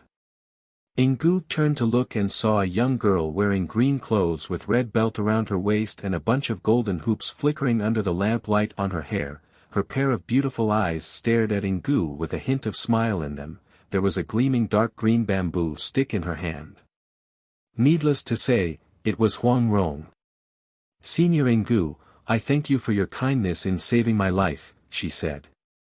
"I gave you directions to treat your injury, but my real intention was to harm others," Ingu said matter-of-factly, "so I really was not saving your life." "Why should you thank me?" Huang Rong sighed. "Vengeance and debt of kindness is really difficult to understand. My father imprisoned the old urchin Zhou Baotong on the Peach Blossom Island for 15 years. In the end he still could not save my mother's life." As she heard the name Zhou Baotong was mentioned, Ingu was extremely shocked. What relation did your mother have with Zhou Batong? She asked sternly. Hearing her tone, Huang Rong knew she suspected Zhou Batong had some love affair with her mother and consequently was imprisoned by her father on the Peach Blossom Island. Apparently even after more than a dozen years her feeling toward Zhou Batong did not subside, otherwise why would she drink vinegar over nothing? Lowering her head, in a mournful voice Huang Rong said, "My mother died of exhaustion due to the old urchin." Yinggu was more suspicious than ever. Under the dim light she could see Huang Rong's skin was as white as snow, her eyes and eyebrows were beautiful, even Yinggu in her prime years was not as beautiful as she was. She deducted that Huang Rong's mother must also be beautiful, it would be difficult for Zhou Batong to see her and not be attracted to her. Yinggu frowned involuntarily. "Don't you have any ideas?" Huang Rong said, "My mother is like an angel, that Zhou Batong is as stupid and stubborn as a cow. Unless the woman has eyes but fails to see, nobody would have a crush on him." Yinggu knew Huang Rong was mocking her, but her suspicion was gone, she was instantly relieved. Without batting an eyelid she coldly retorted, "Since there is someone who loves Guo Jing who is as stupid as a pig, there must be someone who loves a man as stupid and stubborn as a cow. How did the old urchin cause your mother's death?" Huang Rong pouted and said, "You scold my martial brother, I won't talk to you." She brushed her sleeve and turned around, pretending to be mad. Yinggu really wanted to know about Zhou Batong, so she busily said, "All right, I won't do that anymore. Your martial brother is actually very smart." Huang Rong halted her steps and turned around. "That old urchin did not intentionally cause my mother's death," she said, "it was very unfortunate of my mother to die because of him. In his anger my father imprisoned him on the Peach Blossom Island, but afterwards my father regretted it. Injustice has its cause, debt has its originator. If someone killed your loved one you should go to the ends of the earth to seek vengeance on the murderer. Why would you vent your anger toward others?" This speech was like a severe blow on Yinggu's head, she stood still without making any noise. She heard Huang Rong continue, "My father had long ago freed the old urchin." Yinggu was pleasantly surprised, "Then I don't have to rescue him?" she asked. Huang Rong smiled, "If my father had not released him, were you going to rescue the old urchin?" she asked. Yinggu was silent. When Yinggu left Dolly her intention was to look for Zhou Batong. The first few years was spent without hearing any news about him. Then quite by accident she heard from the twin killers of the Dark Wind that Zhou Batong was imprisoned on the Peach Blossom Island by Huang Yaoshi, but as for the reason behind it she could not inquire. That day when Zhou Batong renounced her and left Dolly she knew that it would be very difficult for him to have a change of heart if not because of some significant cause. This time as she learned about his predicament she was both happy and sad at the same time, sad because the man she loved was in trouble, happy because she thought this was a good opportunity. If she managed to rescue him, how could he not have deep affection toward her? Who would have thought that the roads and pathways on the Peach Blossom Island had 1,000 turns and 100 detours? No need to mention rescuing anybody, she almost died of starvation for 3 days and 3 nights. If Huang Yaoshi did not send a deaf and mute servant to show her the way, she would never leave that island alive. Thereupon she made the Black Marsh her residence, diligently learning math and theory of numbers. Now she heard that Zhou Batong had been released she stared blankly with all kinds of thoughts bubbling up in her heart. Huang Rong smiled and gently said, "The old urchin is most willing to listen to me, he won't dare to turn down whatever I say. If you want to see him, follow me and go down the mountain. Let me be the matchmaker between the two of you, just consider it my way of saying thanks for saving my life." Her words had made Yinggu's cheeks turn red with her heart thumping wild. Seeing her speech might turn murderous intent into a happy occasion Huang Rong felt smug. Suddenly she heard a slapping sound, Yinggu's palms struck each other. Her face looked like it was covered with a layer of frost, sternly she said, "What makes him listen to you, a girl surnamed Huang? Why would he follow your direction? Because of your good looks? I have never shown kindness to you, I don't need you to repay." Quickly make way for me, or else don't blame me for being merciless. Io, you want to kill me? Huang Rong laughed. Yinggu raised her eyebrows. What if I do? She coldly said, others are scared of the old heretic Huang, I am not afraid of the heaven and the earth. Huang Rong chuckled, killing me is not a big deal, she said cheekily, but who would help you solve the 3 mathematical problems I left for you? Since that day Huang Rong wrote 3 mathematical problems on the sand inside the thatched hut at the Black Marsh. Yinggu had painstakingly racked her brain day and night, but she did not have any clue on how to solve them. At first she studied mathematics with the intention of rescuing Zhou Batong, but later on she was captivated with this complex yet mysterious subject. The further she dug into it, the more fascinated she became that sometimes she forgot to eat or sleep, and could not stop even if she wanted to. She knew perfectly well that even if she could solve these problems, compared to Huang Yaoxi's, her skill would still be like heaven from earth. In other words, it would not help her the least a bit in her plan to rescue Zhou Batong. But curiosity had forced her to rack her brain. Without a clear answer it would be difficult for her to keep her mind at peace. Now that Huang Rong mentioned it, the 3 subjects immediately flashed on her mind clearly. Without realizing it her face showed hesitation. Don't kill me, I'll teach you, Huang Rong said. She took the oil lamp from the image of Buddha and placed it on the ground. Taking a golden needle out, she started writing numbers and letters on the brick floor. The first subject was the Qi Yao Jiu Ji Tian Zhu by Swan, 7 dazzling 9 grasping Indian method of calculation. As Yinggu saw the solution she was dazzled and could not help but secretly sigh in praise. Huang Rong continued with the second subject, the Li Fang Zhao Bing Ji Yin Gei Mi Ti, lit. Standing up soldier supplying silver topic, had profound changes in it. As Yinggu waited for her to write the last answer she sighed and said, this middle subject surely has an endless wonderful secret.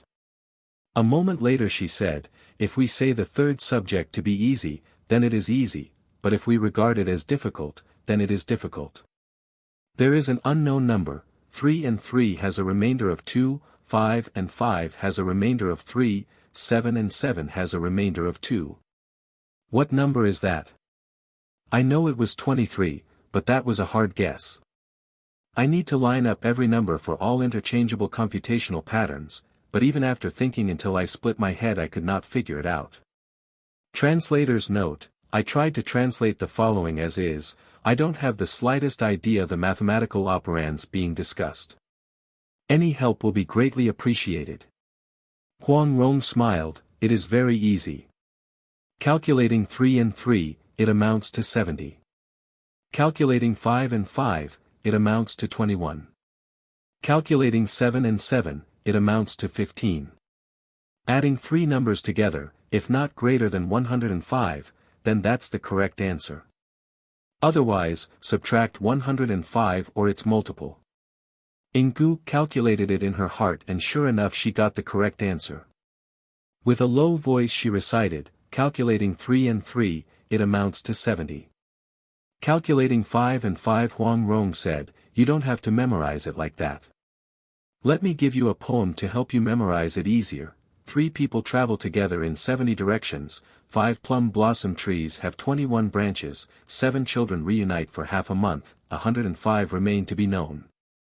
Listening to 3 people travel together and reunite for half a month Yinggu felt offended, she thought, this girl knows him, she knew my shameful secret from early on. 3 people traveling together is me 1 woman serving 2 men. Could it be that by reunite for half a month she was ridiculing me of having a love affair and knowing him for only a dozen of days? What she did in the years past had become a matter of the heart to her, unavoidably she became quite over-suspicious to everybody. All right, she said flatly, thank you for your directions.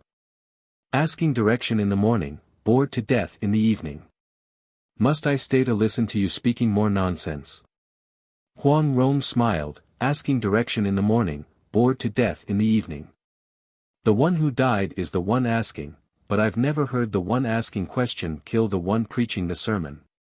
Yinggu stole a glance toward the meditation room, she knew Emperor Duan must be residing in the back. She saw Huang Rong kept pestering her, something was amiss. Even though Huang Rong was young, her intelligence and eccentricity was not inferior to her father's. How could a 30-year-old lady bicker with a baby? She was afraid her luck would turn bad just like a ship capsized in the gutter. She had wasted not a few moments because she wanted to look at Huang Rong's calculations, while a very important matter was still ahead of her. How could she allow senseless thought over mathematics consume her energy? Therefore, she decided not to answer and immediately lifted up her feet to walk inside. Crossing over the worship hall, she saw there was a dark room ahead with only one flickering light inside. As a wary person, she did not dare to rush in. Raising her voice up, she called out, "Duan Zhixing, are you or are you not going to see me? You hide your tail in the dark, what kind of real man are you?" Huang Rong followed behind her, laughing, "You don't like there is no lamp in here. The Reverend was afraid too much light would scare you away, so he ordered us to put the lights out." "Humph," Ingu snorted, "I am the kind of person who is not afraid to go to hell. Why would a mountain of blades or boiling oil scare me?" Huang Rong clapped her hands and laughed, "That's very good. I want to play around the mountain of blades with you." Taking out a flint from her pocket, lighted it up, then she stooped down and lighted a lamp next to her feet. Turned out there was an oil lamp on the ground. It surprised even Ingu. She looked closer to see that it was not an oil lamp, but a small porcelain teacup filled halfway with oil, with a cotton ball dipped in it as the wick. Next to the cup was a sharpened bamboo stick about a foot long, inserted on the ground with the sharpened end on the top. It looked really sharp. Huang Rong did not pause, she kept moving, and in just a short moment the floor was filled with flickering lights like stars on a dark night. Next to each cup was a sharp bamboo stick. Before Huang Rong even finished, Ingu had started counting, and she found out there were 113 teacups with 113 bamboo sticks next to them. She was greatly baffled. If it is the Mei Hua Zhuang, plum blossom steak, arrangement, then it must have either 72 sticks or 108 sticks, but it has 113 sticks. What kind of arrangement is this? The array seems random, not the Jiu Gong Ba Gua, 9 Palace 8 diagram, also not Mei Hua Wu Chu, plum blossom 5 arrangements. Moreover, these bamboo sticks are so sharp, how can somebody stand on them? Ah, right, she must be wearing iron-soled shoes. She further thought, this girl is prepared, I can't fight her on these things, yet I can't ignore this. I'll just go through it then. Thereupon with big strides she walked forward, but the bamboo sticks were densely packed, it was difficult to walk through them, so she kicked around and broke 5, 6 sticks while saying, "What crafty trick is this? The old lady doesn't have time to play around with the baby." Hurriedly Huang Rong called, "Ah, ah. Don't do that. Don't do that." Ingu ignored her and kept kicking. "All right." Huang Rong called out, "You don't want to talk reason with me, I am going to turn off the lights." Quickly memorized the bamboo sticks' positions. Ingu was startled. She thought, if these people gang up and plan to attack me, they must have memorized the position of these sticks early on. I could get killed among the bamboo sticks in the dark. I must leave this dangerous place quickly. She gave her spirit a boost and sped her steps up, kicking furiously. "Shameless!" Huang Rong called out. She brandished her bamboo stick trying to block Ingu. The oil lamp shone on the dark green bamboo stick, creating a spooky shadow dancing in front of Ingu's face. Of course Ingu did not think much about a teenage girl's stick technique. Her left palm hacked vertically down, she thought one palm should be enough to break the bamboo stick. Who would have thought that Huang Rong's stick technique was the dog-beating stick sealing technique? The stick moved horizontally, it was not aimed at the enemy's body, but it turned into a piece of jade green wall blocking in front of the door.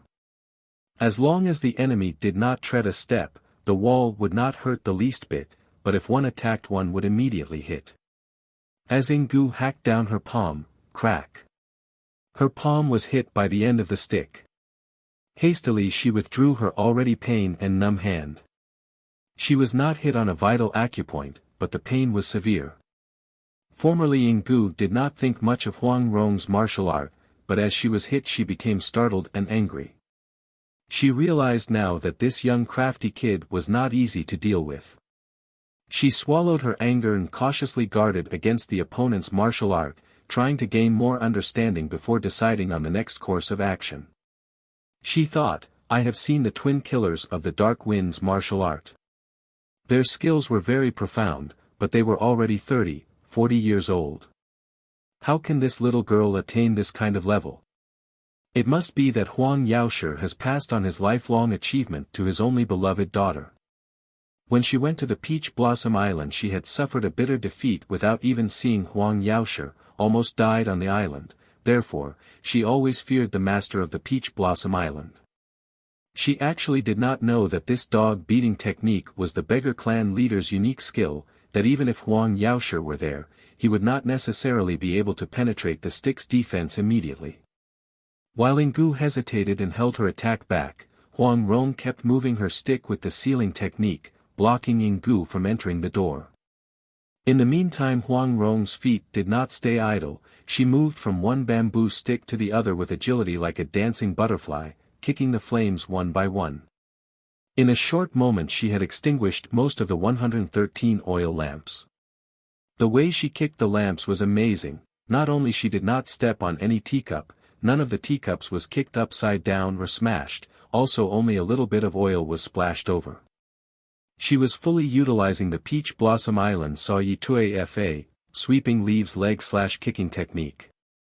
Her movement was swift and accurate, but Yinggu could see that her skill had not yet reached perfection, it was far inferior to the marvelous changes of the bamboo stick technique. Moreover, although her injury had been healed, her strength had not fully recovered yet. Yinggu thought that if she attacked the lower part of Huang Rong's body she might score a victory within dozens of stances. However, as Yinggu was contemplating her course of action only about 7 or 8 oil lamps were left flickering in the wind on the northeast corner of the room, while the other 3 corners were already pitch black. Suddenly Huang Rong's stick moved twice, Yinggu was startled. Under the faint yellow light of the oil lamp she saw a clearance in between 2 sharp bamboo sticks on the ground, giving her an opportunity to retreat 1 step. Huang Rong stuck her stick on the ground and using it as a pole her body floated in the air horizontally, her long sleeve whisked off and extinguished the 7, 8 remaining lamps. Yinggu groaned inwardly, although I believe I have a way to score victory, among these sharp bamboo sticks every step I take can pierce a hole on my foot, how am I going to fight? She thought. In the darkness she heard Huang Rong call out, have you memorized the bamboo stick's position? Let us fight for 30 stances, if you can defeat me, I will let you go in to see Emperor Duan, all right? Yinggu replied, you are the one who arranged these sticks. I don't know how much time you spent practicing here, while you only gave others a wink to look at these many oil lamps. Huang Rong was still young and proud, she always tried to outdo others, she also had a high confidence on her excellent memory, so she smiled and said, what's so difficult about it? If you want you can light up the oil lamps, rearrange the bamboo sticks as you wish, then extinguish the lamps before we fight again, all right? Yinggu thought, this is not a martial art contest, but a memorization competition. This little demon's intelligence is matchless, how can I risk my life playing memory game with her while my big enmity is not avenged? But suddenly she got an inspiration. After thinking about it for a moment she said, fine, that's fair enough. Let the old lady accompany you playing. Taking a flint from her pocket she lighted the oil lamps. Why do you keep calling yourself an old lady?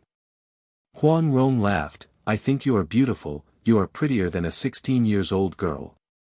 No wonder Emperor Duan was so crazy about you.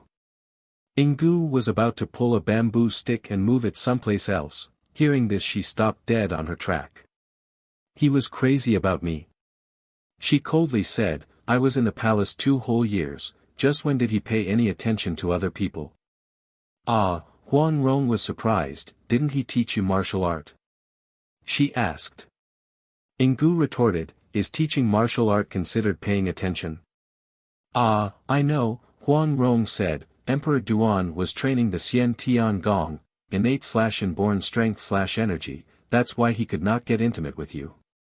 Humph, Ingu snorted, what do you know? How come he got the crown prince?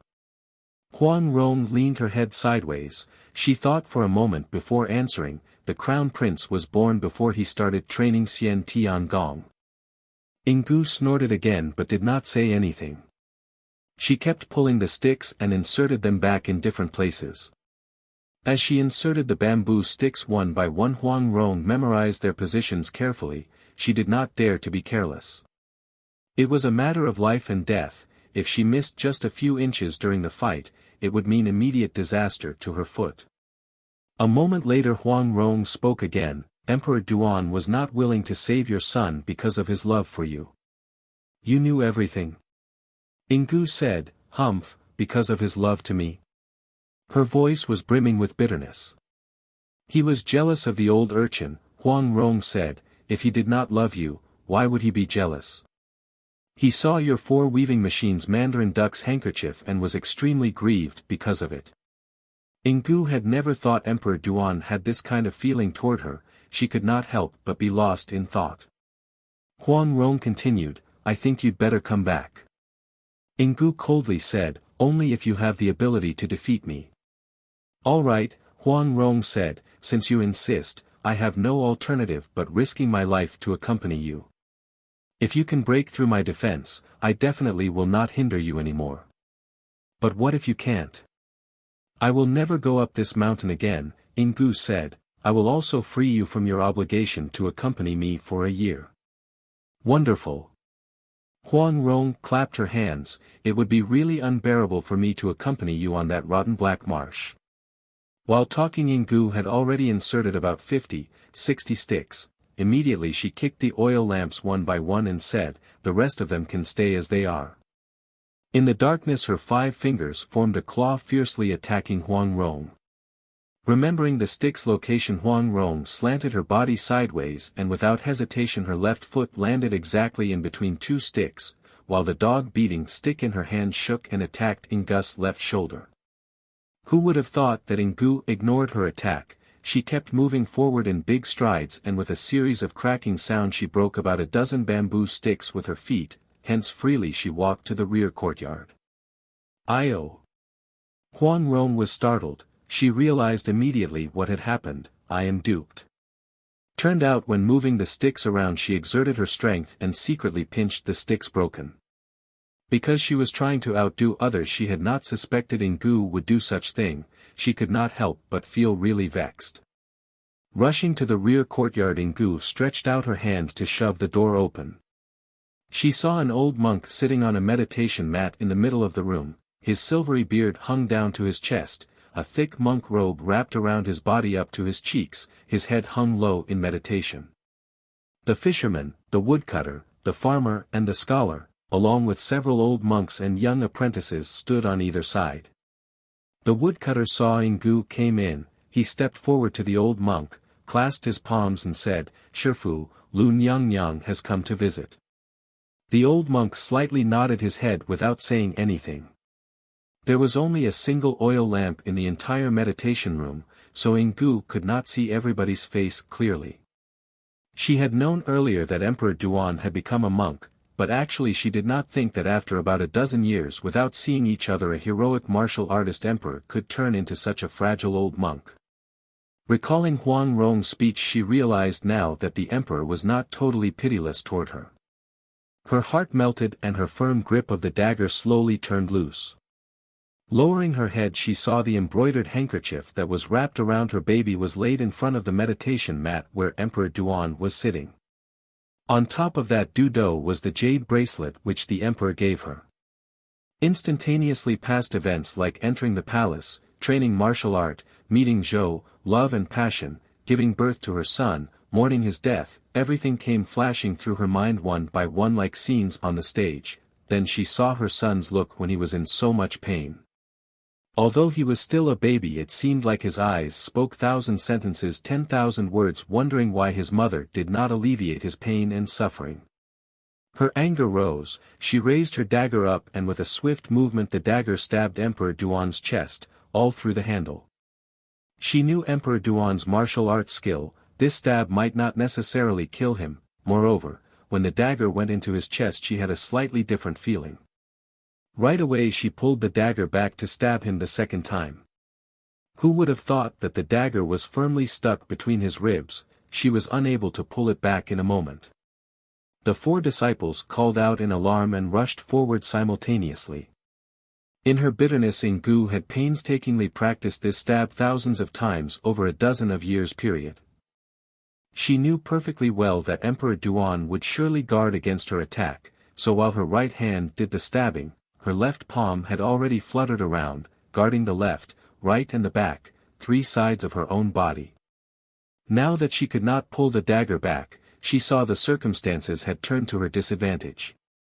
Her feet moved and she leaped toward the door. Turning her head around she caught a glimpse of Emperor Duan with his left hand on his chest, seemingly in great pain. Now that her big enmity had been avenged, just as quick she was not sure of what she did anymore, suddenly remembered, I had an affair with someone else and gave birth to a child. He did not speak even half a word of reproach and left me live freely in the palace.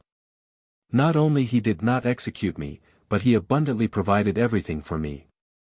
In actuality he was always very good to me. All along she only remembered that Emperor Duan did not save her son's life. Her heart was filled with hatred. Only after stabbing his chest did she remember all his kindness. She heaved a deep sigh, turned around and went out the door. As she turned around she gasped in horror with sweats came pouring down her body, because she saw an old monk clasping his palms in front of his chest was standing on the door.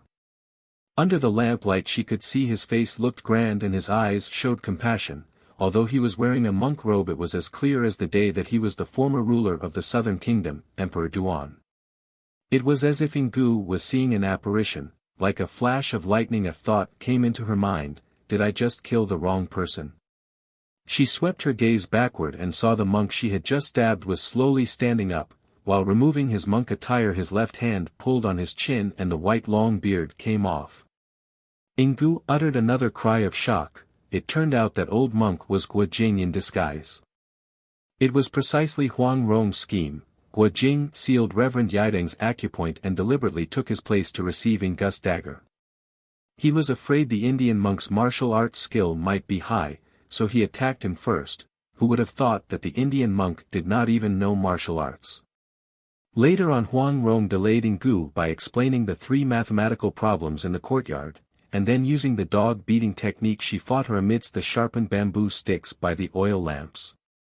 In the meantime the 4 disciples quickly helped Guo Jing wash up the mud and shave his head clean. They also shaved Reverend Yideng's long white beard and stuck it underneath Guo Jing's chin. Actually the 4 disciples did not feel comfortable treating their master in such a disrespectful manner and to let Guo Jing brave a grave danger, they were feeling very uneasy. But in order to save their master's life they did not have any other choice. If it were one of the 4 disciples disguising themselves, their martial art was inferior to Ingu, they might die under Ingu's dagger. As Ingu stabbed her dagger Guo Jing deftly moved his 2 fingers inside the monk robe to pinch the flat sides of the dagger. Who would have thought that Ingu's stab was so powerful that even with Guo Jing's finger strength the blade still cut through about half an inch of his flesh. Luckily it did not break his ribs and he only suffered a superficial wound. He could have worn the soft hedgehog armor, which was impenetrable by the dagger, but Ingu was cunning. She would perceive the difference, then they would not get rid of the source of the disaster. If she failed this time, she would come back to seek revenge in the future. Everybody was delighted to see this Jin Chan Tua Xiao Ji Ji, lit. Golden Cicada sheds its shell tactic, accomplished successfully. Who would have thought that Yideng chose this very moment to make a sudden appearance? Not only Ingu was startled, but everybody else also did not anticipate this to happen. Because Yideng suffered a heavy injury and lost his strength, Guo Jing did not dare to seal his acupoint with too much strength for fear of injuring him further. In the back room Yideng slowly circulated his internal energy to unseal his own acupoint, and then he went back to the meditation room, arriving exactly at this moment. Ingu's face was pale like that of a corpse. She thought she had fallen into this trap and certainly would not have a good fortune. But Yiding told Guo Jing, return the dagger to her. Guo Jing did not dare to defy, he returned the dagger to Ingu. Ingu absent-mindedly took the dagger while staring at Yiding. She was wondering what kind of torture he would use against her. But she saw that he slowly removed his monk robe and also his undergarment, and then said, nobody shall give her any trouble, let her go down the mountain in peace. All right, go ahead and stab me, I have been waiting for you for a long, long time. These words were said very gently, but in Ingu's ears they were like thunderous lightning in a bright daylight.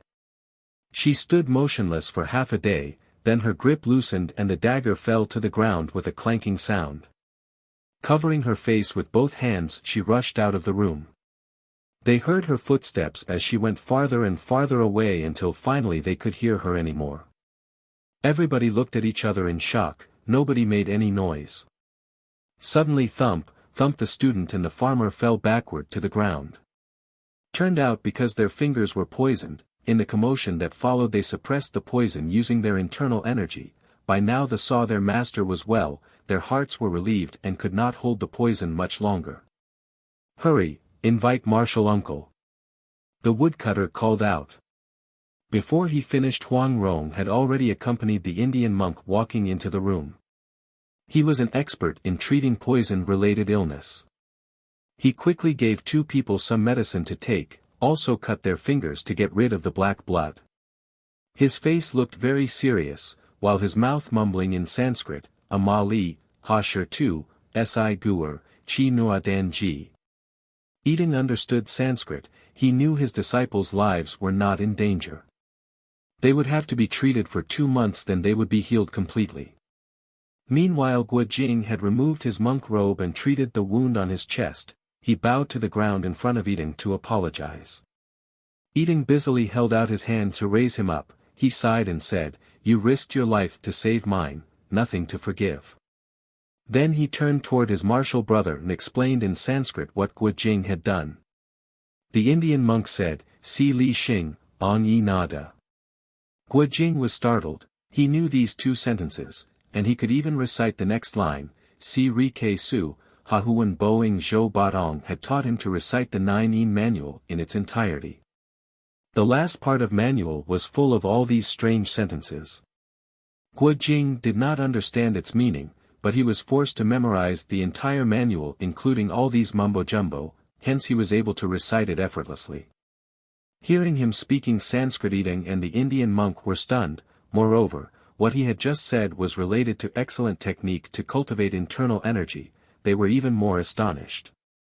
Yiding asked him the whole story and Guo Jing told him without concealing anything.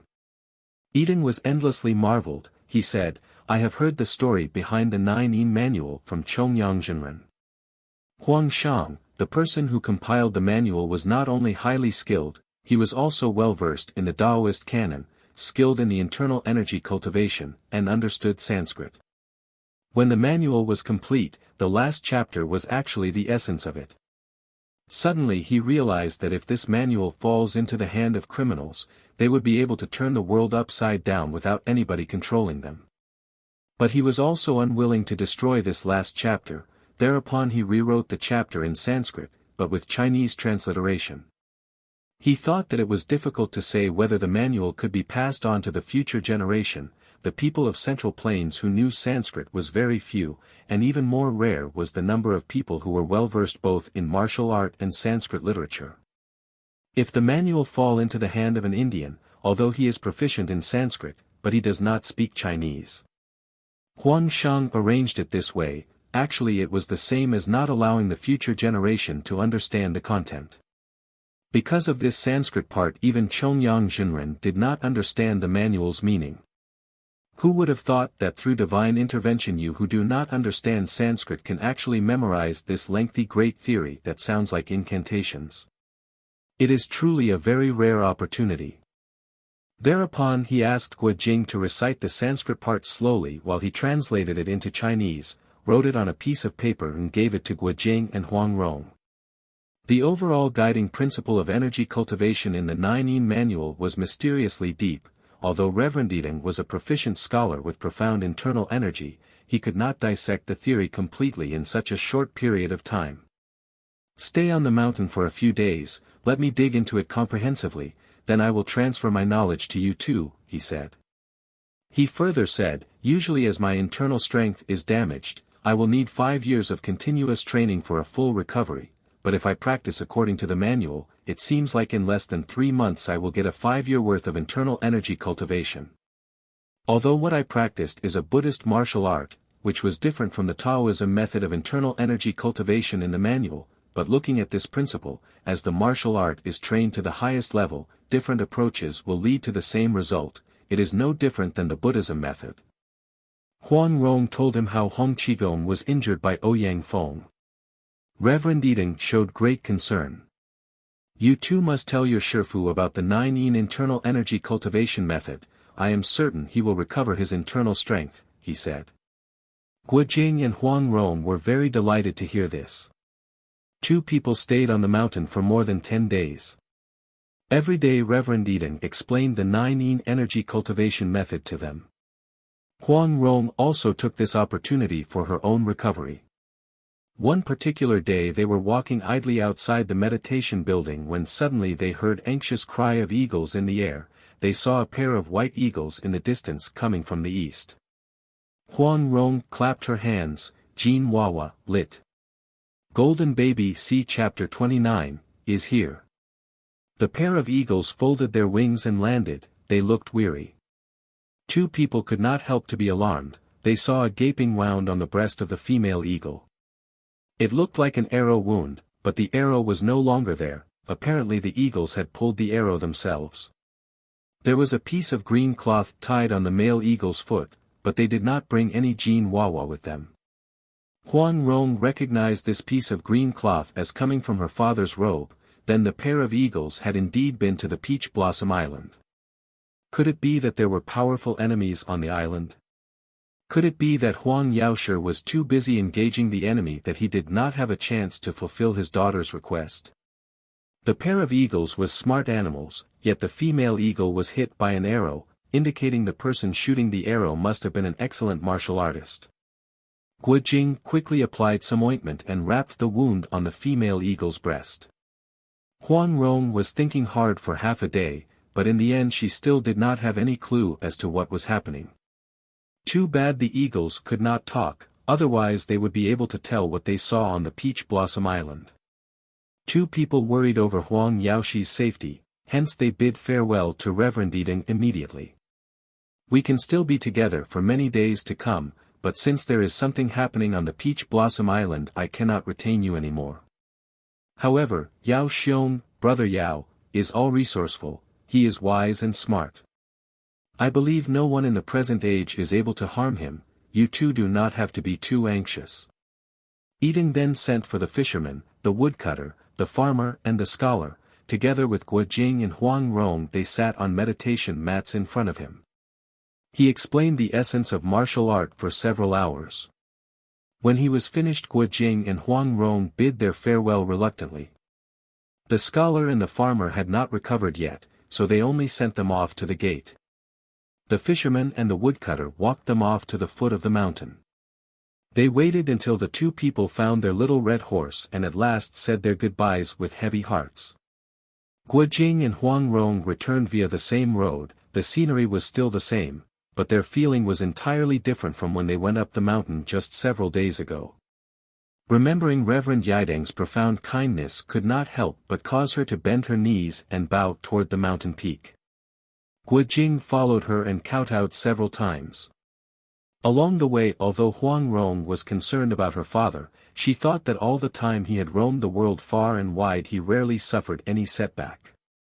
Even if he met a powerful enemy, perhaps he would not win, but at least he had enough ability to defend himself. Just like Reverend Yideng had said, no one in the present age is able to harm him. Therefore, she was not overly anxious. 2 people sat on the little red horse's back, chatting casually in light mood. Huang Rong laughed. I don't know how many times we faced dangers since we met each other, but every time we suffered some loss, we also had some gains. Like this time I suffered injury under that old Chiu Qianren's palms. In the end we found out the marvelous secret of the Jiu Yin Shengong, lit. 9 in divine strength/energy, which Wang Chongyang himself did not understand. I would rather not know any martial art as long as you are safe and well, Wu Jing said. In her heart Huang Rong was very happy, but she laughed and said, "Io, if you want to flatter others you don't need to blow such a big horn. If you don't know martial art, you would be long dead. Let's not talk about Ouyang Feng, Sha Tongtian and the others, even a black-dressed Iron Palm clan member would be able to cut your head with a knife. No matter what, I can't allow you to be injured anymore," Wu Jing said. "Last time when I was injured in linen I felt all right, but these past few days looking at you suffering so much pain, that was really not good." "Humph," Huang Rong smiled, "you are a heartless man." "Why?" Wu Jing wondered. "You would rather be injured," Huang Rong said. "Do you think I will feel all right?" Wu Jing was taken aback, and then he let out a long laugh. His legs kicked the little red horse's ribs and the horse ran faster. It looked like its 4 feet were flying above the ground. That by noon they had arrived at Taoyuan Prefecture. Huang Rong had not yet recovered fully. After half a day of riding she was very tired, her cheeks were flushed and she was panting for breath.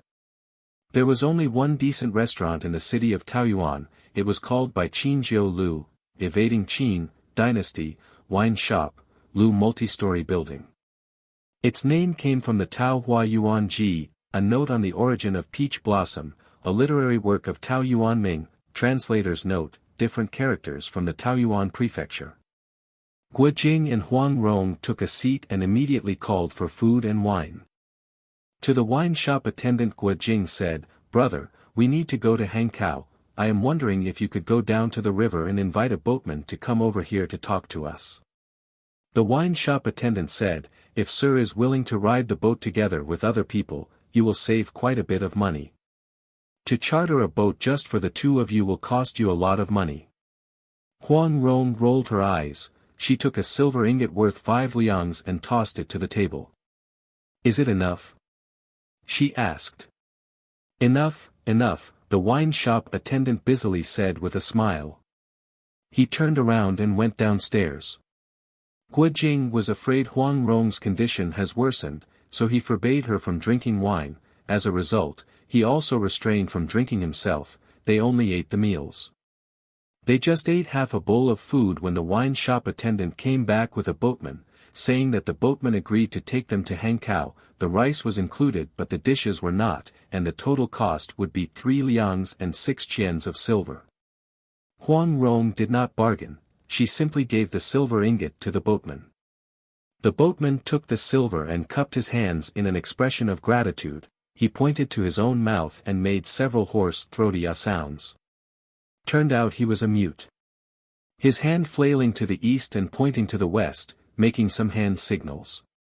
Huang Rong nodded and also made some hand signals. It seemed like their signals were very complicated and they were communicating at length, exchanging signals incessantly. At last the mute looked pleased, he nodded his head repeatedly and left. "What were the two of you discussing?" Wu Jing asked. "He said we'll leave as soon as we finish eating here," Huang Rong replied. "I told him to buy several chickens, several caddies of meat, some good wine and vegetables, and not to worry about money. I will reimburse everything later." Wu Jing sighed. "If I met this mute boatman by myself, I wouldn't know what to do," he said. Since all the servants on the Peach Blossom Island were deaf and mute, Huang Rong had learned how to communicate in sign language since she was 2 years old. The honey-steamed cured fish of that restaurant was really tasty. Wu Jing ate several pieces and remembered Hong Qigong. "I wonder where En Shi, benevolent master, is, and how is his injury?" he said. "Thinking about him makes me worried." He wished he could wrap some cured fish and gave it to Hong Qigong. Huang Rong was about to reply when she heard footsteps coming up the stairs. A Taoist priestess appeared. She wore grey Taoist robe with a veil over her face to protect her against the dust. The veil covered her mouth and nose so that only her eyes were visible. The priestess chose a table in the corner and sat down. The wine shop attendant promptly greeted her. The priestess talked in low voice. The wine shop attendant gave his reply and went downstairs. A short moment later he came back with a bowl of vegetable noodle. Huang Rong thought this priestess looked familiar, but she could not figure out where she saw her. Guo Jing followed her gaze and turned his head toward the priestess, who hastily turned her head around. Apparently the priestess was also looking at him. Huang Rong smiled and whispered, "Jing Gij, that priestess' heart is moved by worldly desire, she must thinks that you are outstandingly good-looking." "Hey," Guo Jing spat, "don't talk nonsense. How can you make fun of Chu Jia Ren, lit. People who leave their homes to become monks or priests?" Huang Rong laughed, "If you don't believe me, just wait and see." They finished eating and walked to the stairs. Huang Rong was still in doubt. She cast another glance toward that priestess, who at that moment lifted up her veil a little bit, revealing her face. Huang Rong gasped and almost cried out in surprise. The priestess shook her hand, put the veil back down immediately, and lowering her head she resumed eating the noodle. Guo Jing had walked down and was oblivious to what was going on. They went downstairs and settled the bill. The mute boatman was already waiting outside the restaurant door. Huang Rong made several hand signals, saying that they needed to buy some things and would be little bit late coming to the boat. The mute boatman nodded, pointed to a boat with a black sail by the river.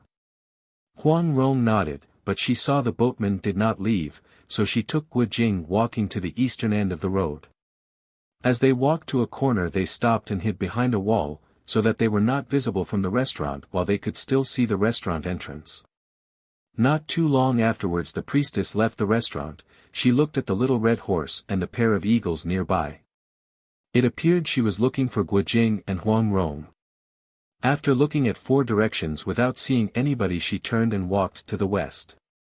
"Right, just as I expected," Huang Rong said in a low voice. She pulled Guo Jing's sleeve and hastened to the east. Guo Jing was baffled, but he did not ask any questions, he simply followed her obediently. The town of Taoyuan was not big. In a short moment they had arrived at the eastern gate. Huang Rong turned around to the south. After passing the southern gate they turned again to the west. "Are we following that priestess?" Guo Jing asked in a low voice, "Don't play a joke on me." Huang Rong laughed, "What joke?" She said, "The priestess is so beautiful like an angel, if you don't pursue her you will regret it later." Guo Jing anxiously halted his steps. "Renjie, if you keep making this kind of talk I will be angry," he said. "I am not afraid," Huang Rong said, "I want to see you mad." Guo Jing was dumbfounded. He had no choice but to continue walking. Approximately 5-6 leagues later they saw in the distance that priestess was sitting underneath a locust tree.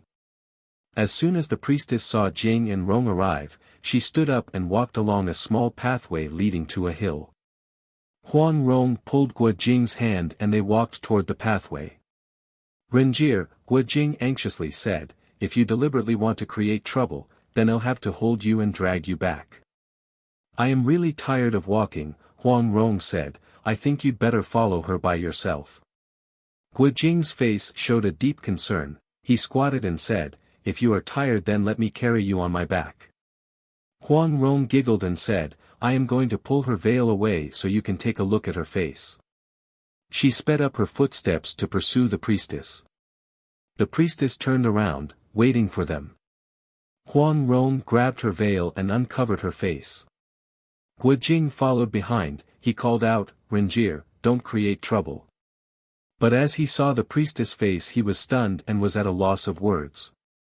He saw a deep crease between her beautiful eyebrows, her eyes brimming with tears, her face had a pitiful look, obviously she was in distress.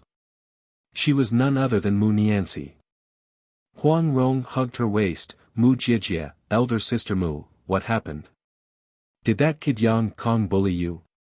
she asked. Mu Nianxi hung down her head without saying anything. Guo Jing came near and greeted her, "Sister." Mu Nianxi uttered a soft sound.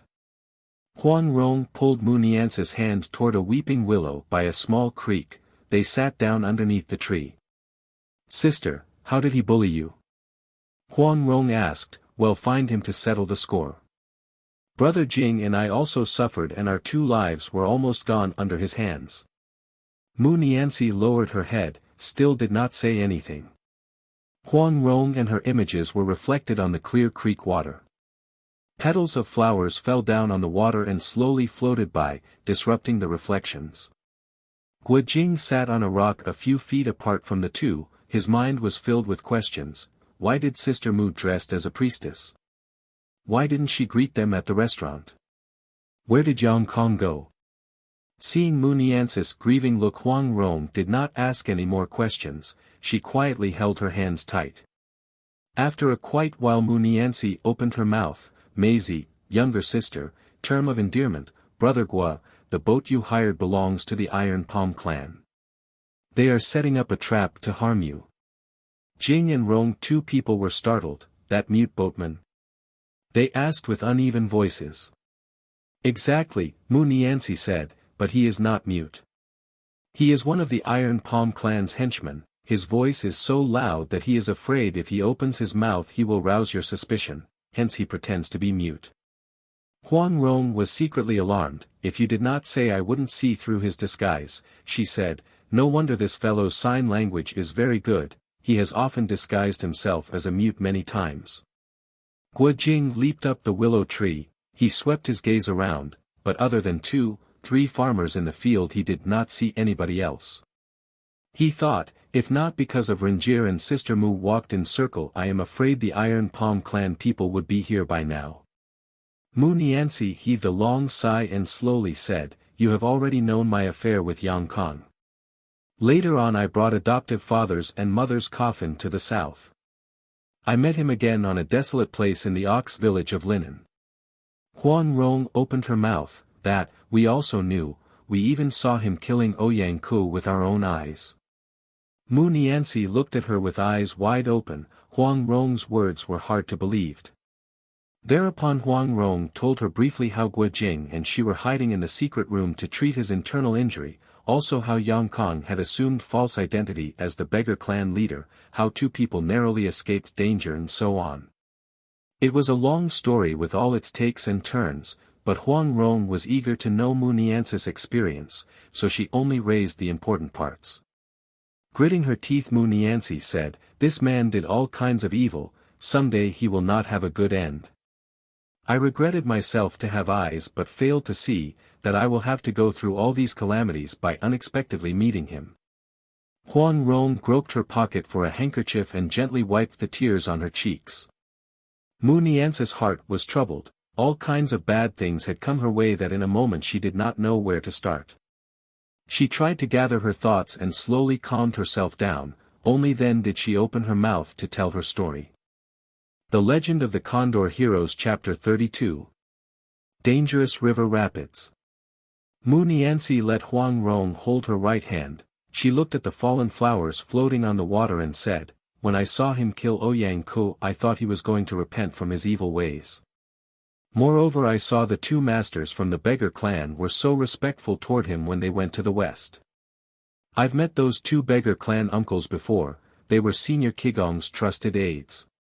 Seeing them treat him that way I was very happy, so I followed them till we get to Yuezhou, where the beggar clan was having their congress on Mount June. Before then he quietly told me that he had received Hong Enchi's, benevolent master Hong, order to become the beggar clan's Bangzhu, clan leader. I was surprised and happy. In all honesty, it was hard to believe, but I saw even the highest-ranking elders of the beggar clan treat him with utmost respect. I didn't have any choice but to believe him. I am not a member of the beggar clan, so naturally I could not participate in the congress and had to wait for him in Yuezhou city. I thought that as he became the leader of the beggar clan heroes he would be able to do much good for the people and the country, to achieve great things, and in the future would be able to repel the invaders and avenge adoptive father and mother. That night my mind went back and forth and I couldn't sleep. I thought from now on everything would be all right. It was almost daybreak when I finally felt tired and was about to fall asleep when suddenly he jumped in from the window. I jumped in fright. I thought he was having some ideas towards me. But he actually spoke in low voice. Maisie, younger sister, term of endearment, things did not go well, we must go. I was surprised and asked him what happened. He said, there was an internal dispute in the beggar clan, the dirty clothes faction refused to accept Hong Bang's order. The clean clothes faction and the dirty clothes faction battled each other in this new clan leader business, many people were killed. I was shocked. What should we do? I asked. He said, because too many people has died, I withdrew my nomination. I did not want to become the clan leader anymore. Taking the entire situation into consideration, I thought he was doing the right thing. He said further, the clean clothes faction did not want to let me go. Fortunately Chiu Bangzhu from the Iron Palm clan came to my assistance and helped me leave Mount June. Right now we'd better go to the Iron Palm mountain first and we'll talk it over later. I did not know whether the Iron Palm clan was a good clan or an evil one, but since he said so, I followed him. When we got to the Iron Palm mountain, I did not see the Chiu Bangzhu from the Iron Palm clan, but I was watched over with cold eyes. I noticed that the Iron Palm clan's behavior was sneaky. I saw strange things everywhere. I said to him, although you did not become the beggar clan leader, you shouldn't walk away from them. I think you'd better find your Shifu, the Changchun Zi, Eternal Spring, Qiu Daozhang, Taoist priest, and ask him to gather the heroes of the Jianghu to uphold the justice, to help the beggar clan elect a person of virtue and prestige within their clan to assume the clan leader position to avoid a bloodbath within the clan. Hence you will be fulfilling Hong Enchi's order to you. He mumbled indistinctly, neither said yes nor no, but actually raised the matter of his marriage with me. I rebuked him severely. He became angry. We ended up having a heated argument. The next day I started to regret my harshness. I thought even though he could not differentiate the important from the trivial, friends from foe, and oftentimes acted childish, nevertheless he was always kind to me. I felt I was being too hard on him. No wonder he was mad at me. That evening the more I thought about it the more restless I became. I lit a lamp to write a note, saying I did not blame him. Quietly I went to his room. I was going to slip the note through his window, but suddenly I heard him talking with somebody. I took a peek from the window. I saw a rather short white-bearded old man. He was wearing a yellow coarse linen short robe, with a large palm leaf fan in his hand. Guo Jing and Huang Rong exchanged glances. They both thought, I wonder if he was Qiu Qianren or Qiu Qianzhang. Mu Nianxi continued, that old man took a small porcelain veil from his pocket and put it on the table. He said, Brother Yang, if your fiancée does not listen to you, that is a very simple matter. Just take some medicinal powder from this vial and put it in a cup of green tea, let her drink it. I guarantee you will enjoy a wedding night tonight. As Jing and Rong, two people, heard this, they both thought it was Qiu Qianzhang. Mu Nianxi continued, to my surprise that boy Yang Kong beamed with joy and repeatedly said thanks. I was so angry that I almost passed out. A moment later that old man took his leave. Quietly I followed behind him. After it was far enough, I pounced on him. I beat his chest and struck him down. If I were not in a dangerous place, I would have taken a knife and killed him right then and there. I repeatedly hit him until he passed out, then I searched his body.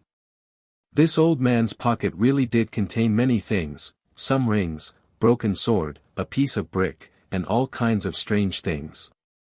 I think all of them are things to harm people. I also found a book. I didn't know what it was, but I thought it might be useful somehow, so I put it in my pocket.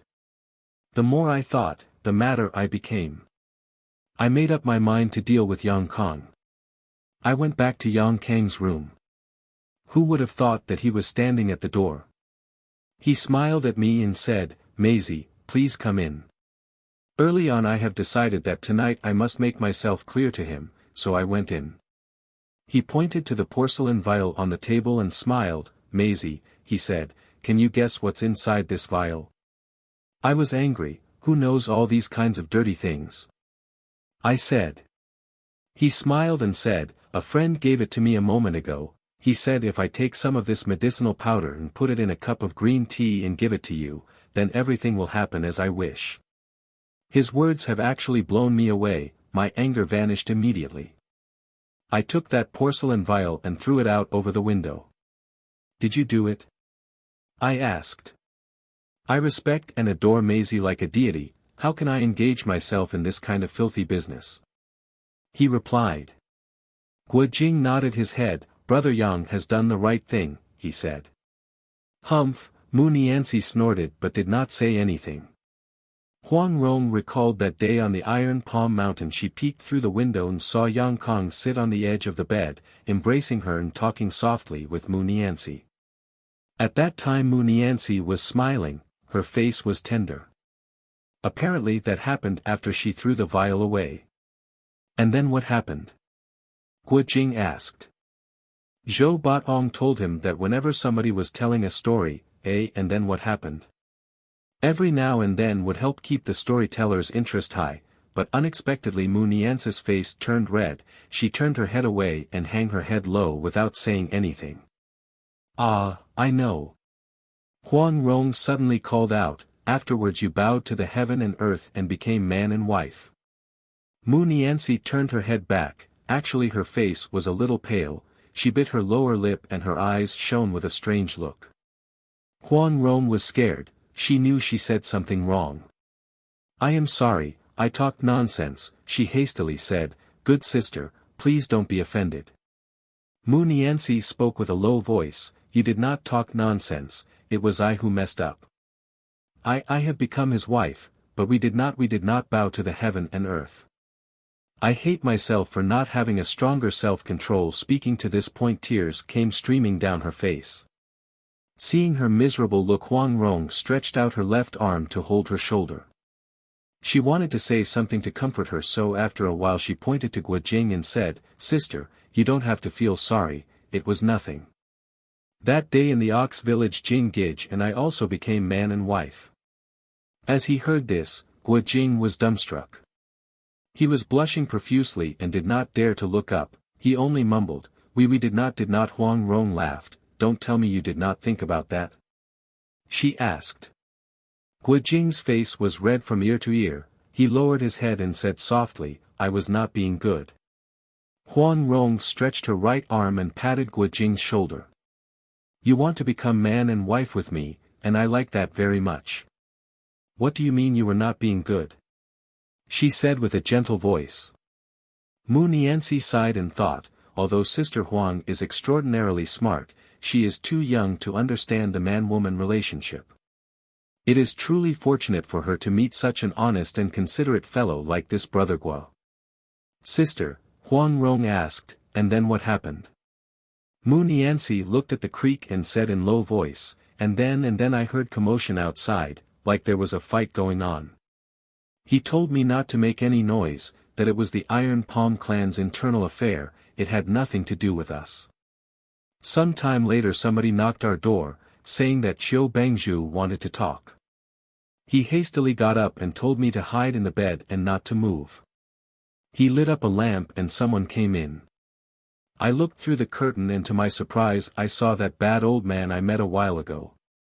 I was worried to find out that he was the clan leader of the Iron Palm clan, I feared he came to interrogate me about why I plotted against him. How would I know that he was the clan leader? Luckily he did not bring this matter up, actually Yang Kong, and he discussed things like how to destroy the beggar clan and how to support the Jin army movement to the south. Huang Rong smiled, sister, those two old men are not the same person, she said. Not the same person? Mu Nianzi was surprised. Huang Rong laughed, those two are twin brothers, they look exactly alike.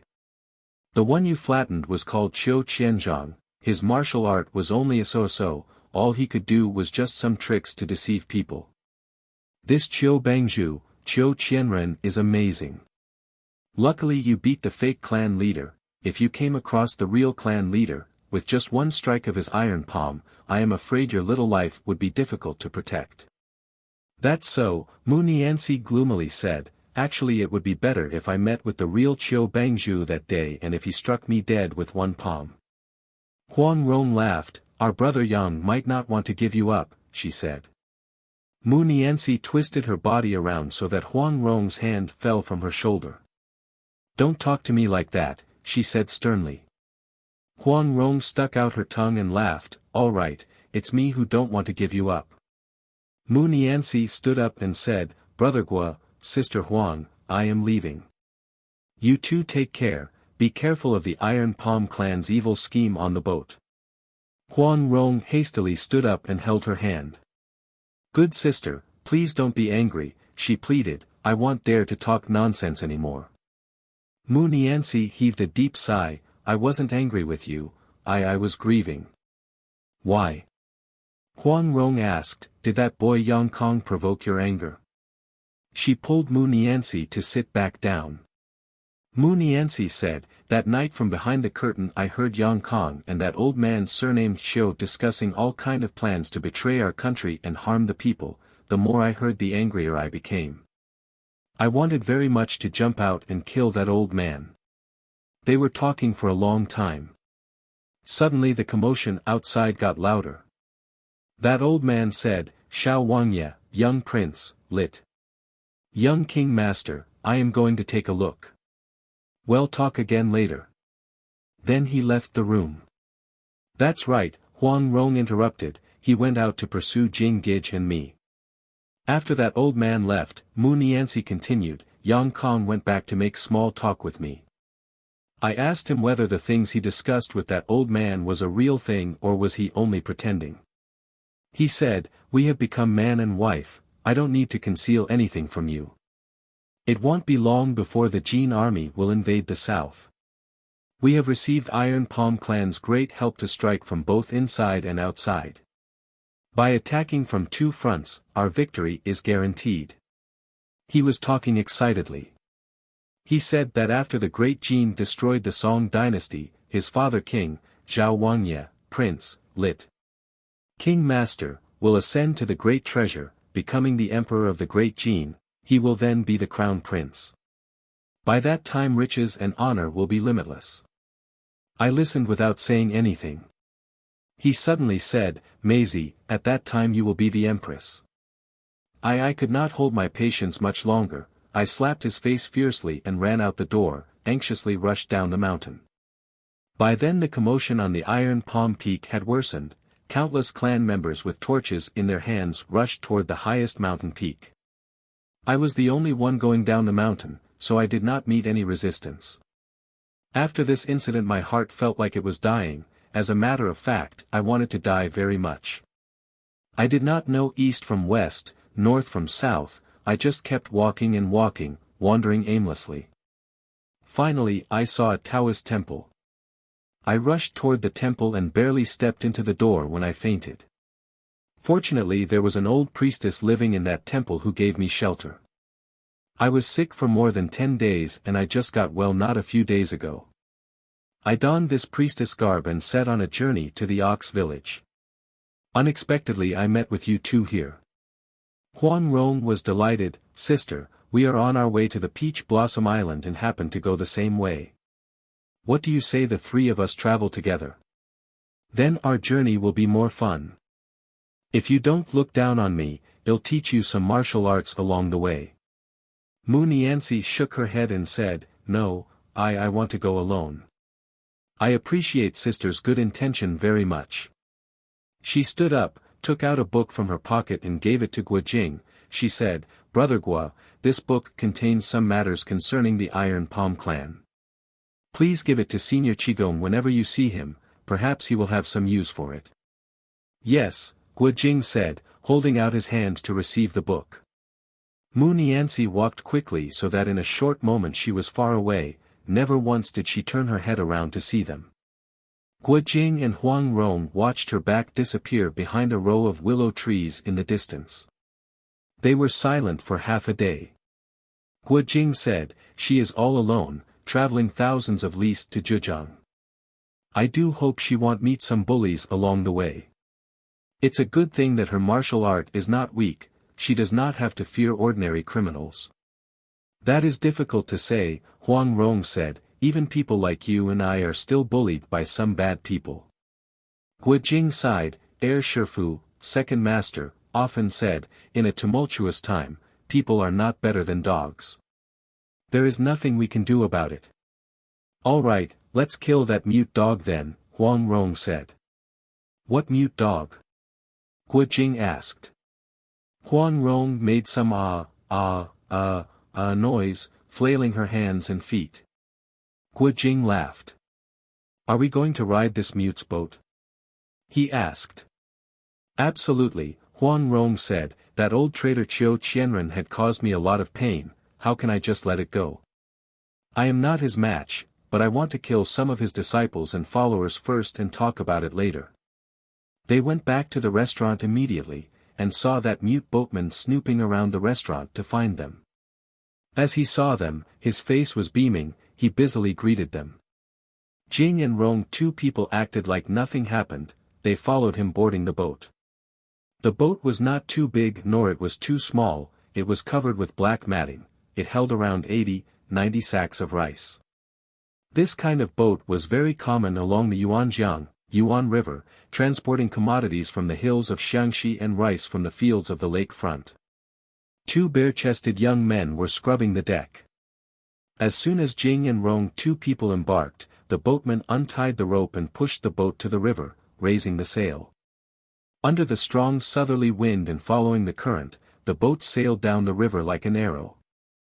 Guo Jing thought about the affair between Yang Kong and Mu Nianxi, and could not help but heave a deep sigh. Yang Kong is my sworn brother, he said in his heart, we have made a vow to share fortune and disaster. Now he is making a wrong choice, I cannot ignore it, no matter what, I have to persuade him to leave his evil ways and go back treading the path of righteousness. Leaning against the cabin wall, he was lost in thought. Huang Rong suddenly said, let me see the book Sister Mu gave you. I wonder what's written in it. Guo Jing took the book out of his pocket and gave it to her. Huang Rong flipped the pages, browsing the book. Ah, so that's how it is. She suddenly called out, take a look here. Guo Jing moved closer, sat right next to her and read the book in her hand. It was late afternoon, the bright red sunset shone on the river reflecting the ripple of the water on Huang Rong's face, her clothes, and the book in her hand, creating a waving light dancing on her body. It turned out that the book was written by the 13th clan leader of the Iron Palm clan, Shangguan Jiannan, a journal of important events within the clan year after year. Shangguan Jiannan was formerly a high-ranking army officer serving under General Han Shizhong. After Qin Gui killed Yu Fei, Han Shizhong resigned from his military duty to live as a commoner. Most of his officers and soldiers also returned to civilian lives, Jia 3 Gui 1 Tian 2 lit. Removed armor returned to the rice field. Shangguan Jiannan loathed the way the traitor ministers run the government, so he led a group of brethrens to become outlaws in the Jingxiang district, and later on they joined the Iron Palm clan. Not long afterwards the old clan leader died and Shangguan Jiannan took over the clan leader position. The Iron Palm clan was originally a tiny underworld organization. After he consolidated it, the clan managed to do much chivalrous deeds. A lot or heroes and warriors around the two Hus, i.e. Hunan and Hubei, heard of his patriotism and joined the clan so that in a few years the clan enjoyed equal reputation among the Jianhu people with the beggar clan of the north. Shangguan Jiannan had never forgotten where his loyalty and patriotism lie. Although he lived in the wilderness he had never forgotten his duty to defend the country and destroy the enemy, and to restore his homeland. Therefore, he frequently dispatched his men to Linan, Bianliang and the surrounding areas to gather information, waiting for a good opportunity. A few years had passed. An Iron Palm clan brother happened to be a good friend of the warden where Yu Fei was held prisoner. He learned that after Yu Fei was executed, his belongings were confiscated by the government, among which was a book containing military tactics and strategies. He went to many places to inquire and indeed learned that the book was kept in the imperial palace. A fast horse carrying this piece of information was dispatched to the Iron Palm Peak. That very day Shangguan Jiannan led a group of his highly skilled pugilists to enter the palace in the middle of the night, and without too much effort they succeeded in stealing the book away. That very night they delivered the book to his former superior, retired General Han Shizhong. At that time Han Shizhong was already old. He lived in seclusion by the West Lake, Shihu, with his wife, Madame Liang Hongyu. As he saw Shangguan Jiannan bring over the Yu Fei's legacy, he remembered how the hero died of false accusations and the injustice had not been avenged. He drew his sword and chopped a table in front of him. Holding up his wrist he heaved a long sigh. In memory of his old friend, Han Shizhong compiled Yu Fei's writings, poetry, essays, military strategies, into one volume and presented this volume to Shangguan Jiannan as a gift, with the hope that he would continue Yu Wumas, another title of Yu Fei, aspiration of uniting the heroes of the Central Plains to drive away the invaders and restore their land. He too shone one lit river and mountain. While Han Shizhong and Shangguan Jiannan were talking, they suddenly remembered, everywhere in this military strategy book Yu Fei always exhorted the people's loyalty and patriotism to dedicate themselves to the service of their country to match Yu Fei's life aspiration. This book contained a lesson in life attitude. In no way Yu Fei would write this book to accompany him to the grave. It must be because Qin Gui's tight guard that he was not able to smuggle it outside the prison. However, considering Yu Fei's extraordinary wisdom, he must have had some way to overcome this obstacle, only it was not clear to whom did he leave his final words. If his message came too late, and that person came to the palace to fetch the book, wouldn't he snatch empty air? After discussing this matter further, Shangguan Jiannan drew a painting of the Iron Palm Mountain, with a piece of paper hidden in between the layers containing this message, Wuma's legacy at the Iron Palm Mountain, middle finger peak, second knuckle. Han Shizhong was afraid that person will not understand the message, so he added a poem written by Yu Fei in the old days. He thought the heir of this military strategy book must be either Yu Fei's child or younger brother or his former subordinate, so he must be familiar with this poem. Therefore, he added some additional details to the painting. Finally Shangguan Jiannan re-entered the palace and left the painting behind, so that the heir could follow the trail to the Iron Palm Mountain. Afterwards Shangguan Jiannan returned to the Iron Palm Mountain and assembled a group of patriots to discuss a military expedition to the north. Who would have thought that the government was too afraid of the Genes? Not only did they not support this movement, they sent out imperial troops to surround and eventually crush the Iron Palm clan. After all, Iron Palm clan was smaller and weaker than the army, hence the imperial army managed to break through their defense on the mountain.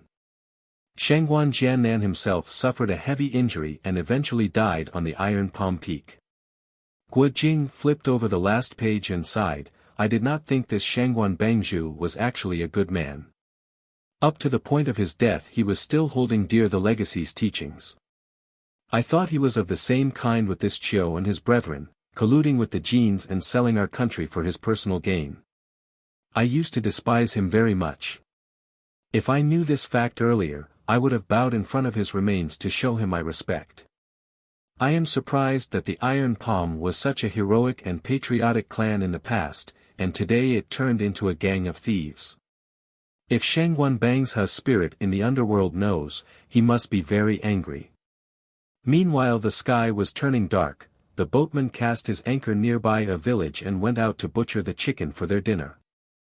Huang Rong was afraid he might put something into the meal, so with a pretense that she did not want his dirty dishes, she took Guo Jing along and went into the village to find a peasant house and prepare the food herself. The boatman was staring at them angrily, but because he pretended to be mute, he could not openly curse them and was forced to swallow his indignation. He saw Huang Rong make some hand signals, saying witticism like a bead of pearl, smart tooth like an ivory, or something like that. He had no way of debating her, so all he could do was clench his teeth and wait until Jing and Rong two people went ashore, only then he went into the cabin and swore under his breath. After dinner two people enjoyed the cool evening breeze underneath a tree in front of a peasant home.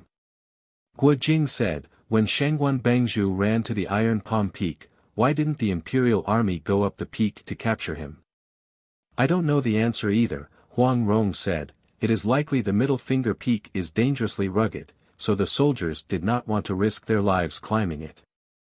Or it could be that some highly skilled clan members were defending the peak and the soldiers were unable to break through, so they simply declared victory and left. After a moment of silence, Huang Rong continued, I did not expect Chu Lingfeng, martial brother Chu had unintentionally rendered this great service. Guo Jing just stared at her with a dumb look. Huang Rong explained, this Wumu legacy was originally hidden in the cave behind the waterfall near the Chui Han Tang, Jade Green Cold Hall. Shangguan Jiannan had stolen the book, he drew that painting, naturally he would put the painting on the original place where the book laid, wouldn't he? Guo Jing nodded, that's true. After my Chu Shige, martial, older, brother, was expelled from the Peach Blossom Island, he longed for his school to take him back. He knew my father loves calligraphy, paintings and antiques, he also knew that the imperial palace naturally was the best place to find the world's rarest treasures. Therefore, he took a risk by entering the palace and robbed not a few of famous paintings, calligraphy, books. That's right, Guo Jing cut her off, your Chu Shige stole this painting together with others' artworks, and stashed it away inside that secret chamber in the Ox village. He meant to present them all to your father, unfortunately he was killed by a palace guard. And then when that old traitor Wanyan Honglai came, not only the Wumu legacy was gone, the painting containing the directions to find it was also gone. If we knew this early on, we did not need to desperately risking our lives defending the cave, I wouldn't be injured by the old poison, and you did not need to worry for 7 whole days and nights. That's not necessarily true, Huang Rong said, if you did not treat your injury inside that secret room in the Ox village, how could you have seen the painting? Also how could suddenly she recalled seeing Huazheng in the Ox village, she could not help but feel depressed. Trying to change the subject she said, I wonder how father is doing these past few days. Looking up she saw the crescent moon on the horizon. Very soon it will be Mid-Autumn Festival of the 8th month. After the martial art contest at the Misty Rain Tavern of Jiaxing, are you going back to Mongolia? She gently asked. No, Guo Jing replied, I must kill the traitor Wanyan Honglai first, to avenge my father and Uncle Yang. Staring at the moon, Huang Rong asked again, after you kill him, then what? We still have many businesses to tend, Guo Jing said, I want to treat Shifa's injury, then I want to take Zhou Dage, big brother Zhou, to the Black Marsh to see Yinggu. And there are my 6 Shifas, I want to go and visit them one by one at their homes. I also want to find my father's grave. And after you take care of all these business, must you go back to Mongolia? Huang Rong asked. Guo Jing could not say he must go, but he also could not say he would not go, in all honesty he did not know what would be the best thing to do. All of a sudden Huang Rong laughed and said, silly me, why should I worry about all these things? As long as we are together, an hour of happiness must be enjoyed for a full hour. As we go through one day, we will have one less of these kind of happy days. Let us go back to the boat and play a joke on that fake mute boatman. At the time the two returned to the boatman and his 2 helpers had actually fallen asleep on the stern. Guo Jing whispered on Huang Rong's ear, go ahead and sleep, I am going to watch over them. Huang Rong said with a low voice, he'll teach you some curse words in sign languages, tomorrow you can show them to him. Why don't you do it yourself? Guo Jing asked. Huang Rong chuckled lightly, those are vulgar language, a girl from an honorable family shouldn't say those kind of words. It turns out mute people can curse others too, Guo Jing said in his heart, but his mouth said, go and take a rest now, it won't be too late to curse him tomorrow. After recovering from her injury Huang Rong had not gotten her strength back. In all honesty she was tired, so she put her head down on Guo Jing's legs and slowly she fell asleep. Initially Guo Jing was thinking of meditating to cultivate his internal energy, but he was afraid the boatman might be suspicious, so he decided to lie down on the cabin deck, silently reciting the theory of energy cultivation from the 9-yin manual, which Reverend Eating translated from Sanskrit. Then he practiced according to the theory for about an hour and he felt his 4 limbs and all the bones in his body were full of energy. He was delighted. Suddenly he heard Huang Rong mumbled, "Jing Gij, don't marry the Mongolian princess, I want to be your wife." Guo Jing was startled, he did not know how to answer her, but then he heard Huang Rong said again, "No, no. I was wrong, I don't want anything. I know in your heart you love me very much, and that is enough for me." "Renjir, Renjir," Guo Jing called in a low voice. But Huang Rong did not reply, her breathing was even, apparently she was sleeping. Turned out she was talking in her sleep. Guo Jing felt deep affection and pity toward her at the same time. He started blankly at Huang Rong's face illuminated by the moonlight. She was just starting to recover from her injury, her face was still pale and under the moonlight it looked like her face was translucent. Guo Jing stared at her for a long time. He saw her eyebrows wrinkle slightly and there were drops of tears in her eyes. Guo Jing said in his heart, "She must be dreaming of the challenges we are facing." All day she acted like she was carefree, laughing and joking, but in her heart she actually was grieving. It was I who caused her worries. I wish we did not meet at Zhangjiago, then her life would be better. But what about me? Would I be willing to give her up? One was sleeping with a sad dream, the other was awake with heavy heart. Suddenly he heard the water ripple, a boat was coming downstream. Guo Jing thought, the terrain of this river Yuan is so rugged, what kind of boat is so daring as to travel here in the middle of the night? He was about to poke his head out of the cabin to take a look when suddenly from the stern of his own boat came 3 clapping sounds. The clapping was very light, but in the stillness of the night the sound traveled far on the surface of the water. He then heard the sound of a sail being lowered and the oars paddling the water. That incoming boat came closer to the right-hand side riverbank and slowly positioned near their boat. A short moment later it was side to side with the boat Guo Jing rowed. Guo Jing gently patted Huang Rong to wake her up, he felt the hull shook slightly. Quickly he raised the cabin covering to look outside, right in time to see a dark shadow leaping from his boat to the incoming boat. Judging from the appearance, that shadow looked like the mute boatman. "I'll go over to take a look, you stay and guard here," Guo Jing said. Huang Rong nodded. Guo Jing crouched and stealthily walked to the bow, he saw that the incoming boat was swaying on the water, he leaped and landed on the horizontal part of the sail mast, which happened to be the center of gravity of the boat.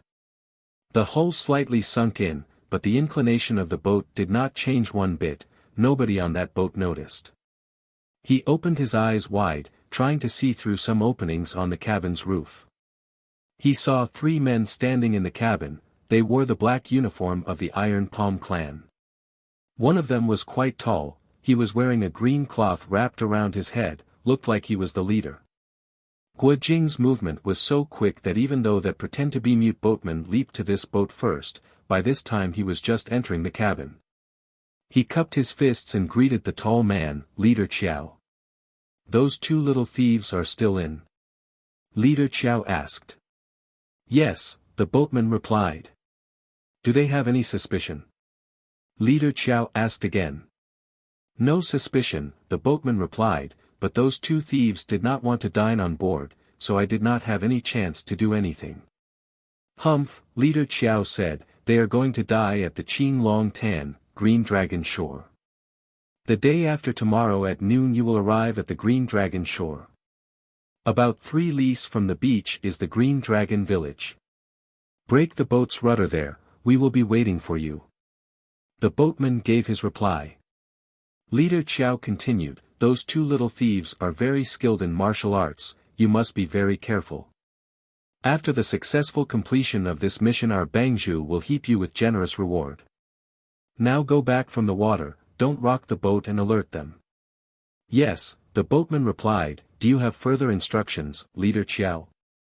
"No," Leader Qiao waved his hand. The boatman cupped his fists again and retreated, he went down the water from the side of the boat and quietly swam back. Guo Jing leaped from the mast back to his own boat and told Huang Rong everything he just heard. Huang Rong smiled coldly and said, "We have been through Reverend Yidang's torrential stream going up the mountain, why should we be scared away by Green Dragon Rugged Shore or White Tiger Rugged Shore? Let's sleep. Their minds were at ease knowing the bandits' plot. The next day they enjoyed the scenery light-heartedly, and had a good rest in the evening, did not even bother to keep a night watch. Early morning the third day the boatman was about to raise the anchor when suddenly Huang Rong said, "Hold on, let the horse come ashore first, otherwise it will die when the boat capsizes at the Green Dragon shore." The boatman's face changed slightly, which could not be disguised. Huang Rong raised her both hands, she could not help to say several vulgar words to curse him. Each one of the deaf and mute servants of the Peach Blossom Island was a criminal, their skills at cursing people were naturally above average. When Huang Rong started learning those words, she did not understand their real meaning. This time two of her left fingers made a circle, carrying a vulgar sense, with a giggle she let her hand drop, and then she came alongside Guo Jing taking the horse ashore. Suddenly Guo Jing said, "Renjie, let's not play around with them anymore. We leave the boat and ride the horse from here." "Why?" Huang Rong asked. Guo Jing replied, "These Iron Palm clan people are criminals, why should we squabble with them? As long as we can live together peacefully, we don't have to prove that we are stronger." "Can we live together peacefully forever?" Huang Rong asked. Guo Jing was silent. He saw Huang Rong loosen the little red horse's rein and point to the north. The little red horse had a divine intelligence, it had been separated from its master several times and right now understood that its masters wanted to part again temporarily. Without hesitation it ran to the north and in a short moment its shadow could not be seen anymore. Huang Rong clapped her hands, "Let's get on board." "You are not fully recovered yet," Guo Jing said, "must you brave the danger?" "You can't just let it go," Huang Rong replied and walked the downward slope toward the boat. Guo Jing had no other choice but follow her to the boat. Huang Rong smiled, "Sha Gij, dumb older brother, we have been through many strange and fantastic adventures together. Someday when we are not together anymore, we will have many memories we can cherish, wouldn't that be good? In the future, must we really part?" Guo Jing stammered. Huang Rong stared at him but did not say anything. Guo Jing did not have the slightest idea until today that when at the Ox village he promised Tuole he would marry Huazheng he had caused a deep wound in Huang Rong's heart. It was almost noon, they had been sailing for a few hours. The further they went, the steeper and steeper the banks became on both sides of the river Yuan. The Green Dragon shore must be not too far ahead. Jing and Rong, two people stood on the bow looking into the distance. They saw that the passing boats were pulled by porters on the banks. Big boats needed more than a dozen men, while the smallest boats needed 3-4 men. The porters were stooping down at their waists, at several places their foreheads were almost touching the ground. Step by step they pulled the boats upstream against the strong current, sometimes as if the boats were motionless, dead as a nail. The porters wore white headbands, their upper bodies naked, with beads of sweat trickling down their bronze skins, glittering under the bright hot sun, their mouths shouted heave-ho. Several leagues up and down the river the valley was full of their continuous shouts. With these porters help the boats were able to move gently and rapidly through the rushing water. Seeing this Guo Jing was secretly alarmed, he came near Huang Rong and in a low voice said, "Renjie, I did not know there is such a dangerous part on the Yuan River, we must never let our guards down. It looks to me that the rushing water covers quite some distance. If our boat capsizes while you are not completely fit, I am afraid we'll face disaster. What do you think we should do?" Huang Rong asked. "Overthrow the mute boatman, steer the boat to the shore," Guo Jing replied. Huang Rong shook her head, "That is not fun." "At a time like this you still want to have fun?" Guo Jing anxiously said. Huang Rong pursed her lips and smiled, "I love to play." Looking at the muddy water between the steep river banks, Guo Jing saw the current was very strong. Frantically he tried to think some way out of this, but he was slow, what could he possibly come out with? Ahead of them, there was a bend on the river. In the distance they saw several dozens of houses by the river banks. The houses were scattered high and low on the side of the hill. The current carried the boat rapidly along the river, swifter than a running horse, so that in a short moment they had arrived near those houses. They saw that several dozens of porters were waiting along the bank. The mute boatman tossed a couple of ropes from the boat to the shore. The porters took the ropes and wound them around a big capstan. More than a dozen porters turned the capstan, pulling the boat closer to the shore. This boat was of a very good size, it required about 30 men huffing and puffing to pull it ashore. As they were done, some of the porters lied down by the water, exhausted. It looked like they were unable to move again. Guo Jing thought, it looks like the undercurrent is much stronger than on the surface. He saw among the porters were some old men with gray hair, yet some of them were youngsters of 14, 15 years of age, all of them were so thin that their ribs were visible. Suddenly Guo Jing realized that everybody in the world had to work hard to earn a living, his throat choked up involuntarily. As the boat was ashore, the boatman dropped out the anchor. Guo Jing saw there were more than 20 boats that also dropped their anchors on the nearby bank. Huang Rong asked a man standing nearby, "Brother, what is this place?" "Green Dragon Village," that man replied. Huang Rong nodded. She kept a close attention to the mute boatman. She saw him make some hand signals with a big man standing on the sloping bank. Suddenly the boatman took out an axe and with 2 chops he cut the mooring rope. Immediately afterwards he raised the anchor. As the boat became free, the rushing water washed it out down the river. It made a sudden turn until the hull slanted sideways and flushed away like flying down the river. The people on the shore cried out in alarm. After the Green Dragon shore the riverbed changed abruptly, creating a short waterfall. The river current was so strong that water was splashing everywhere. The mute boatman kept his hands on the rudder, with eyes steadily fixed on the surface of the river. His 2 helpers held long punting poles in their hands, standing on the either side of him. It seemed like they were guarding against the boat from having an accident, but it also looked like they were protecting the boatmen from Jing and Rong, 2 people's attack. Guo Jing saw that the current was getting stronger and stronger, the boat sailed like crazy, it could smash against a rock any moment and would certainly break. "Rengier, snatch the rudder!" He loudly called out and ran to the stern. The 2 helpers heard his shout, they raised the poles up and blocked Guo Jing from both sides. Guo Jing ignored these 2, he kept going toward the starboard. "Hold on!" Suddenly he heard Huang Rong shouted.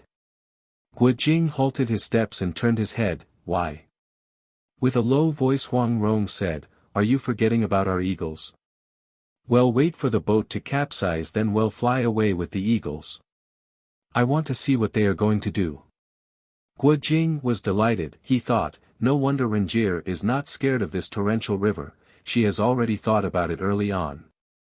He then beckoned to the pair of eagles to land on his sides. The mute boatman saw Guo Jing came rushing toward him but suddenly stopped dead on his tracks, he did not know that those 2 had already prepared an escape plan. He thought these 2 babies, who were still wet behind their ears, were helplessly frightened by the rushing river that they did not know what to do.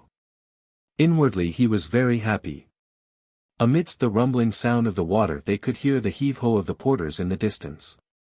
A moment later they saw another boat similar to their own was pulled against the current, a black flag was fluttering from this incoming boat's mast. As the mute boatman saw this boat, he raised his axe and with several cracking sound he hacked down the tiller, and then he stood at the port side, ready to jump toward the incoming boat. Guo Jing pressed down the female eagle's back and called out, "Rengier, you go first." "No need to rush." Huang Rong replied. Suddenly an idea came into her mind, "Jing Gij, throw the anchor to that boat." Guo Jing complied and snatched the anchor. By now their boat had already lost its rudder, it floated along the fierce current uncontrollably. Very soon the distance between 2 boats was only a little over 1 zhang, about 3 meters or 10 feet.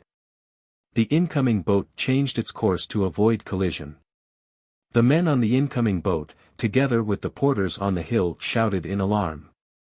Guo Jing threw the anchor with all his might, the iron anchor flew and hit the pole where the towing rope was tied on the bow of the incoming boat. The tow rope was made of several hundred zhongs of bamboo fibers tightly braided together. It was strung tight like the string of a bow. The iron anchor hit the pole squarely and with a loud crack it broke into two pieces. Dozens of porters were pulling the rope with all their might. As the pole broke, they tumbled down to the ground. The incoming boat was like a kite with its string broken. The strong current turned it around so that its stern faced forward and its bow faced backward. It was flushed away downstream. Everybody shouted in alarm, their voices reverberated on the surrounding hills above the noise of the rushing river. The mute boatman was taken by surprise, his face turned deathly pale and with a loud voice he screamed, "Hey! Help! Help!"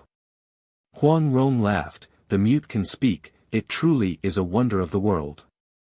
Guojing had thrown one anchor away, the boat still had one more anchor. He saw that their boat and the incoming boat floated together almost side by side at a very close distance. He took a deep breath and lifted the other anchor, turned his body around 3 times and hurled the anchor toward the rudder of the incoming boat. He was sure the anchor would hit the rudder and then both boats would be completely destroyed, but suddenly somebody leaped in front of the cabin. That person snatched the long punting pole and shook it toward the handle of the anchor. He exerted his strength toward the pole and made it bent like a bow. Crack! The pole broke, but the anchor's trajectory was also diverted. With a loud splash both the anchor and the half-punting pole fell into the water.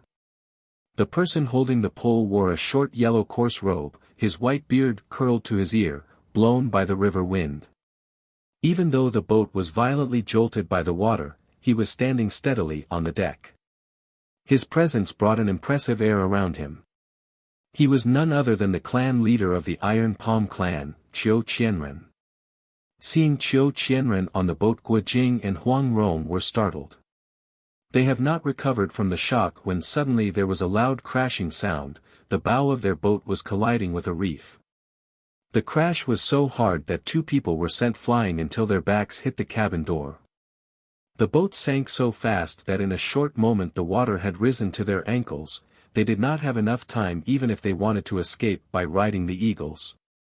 In this critical moment Guojing acted without thinking. He flew forward and called out, "Follow me." With the dragonflies to the sky he threw his body toward Qiu Qianren.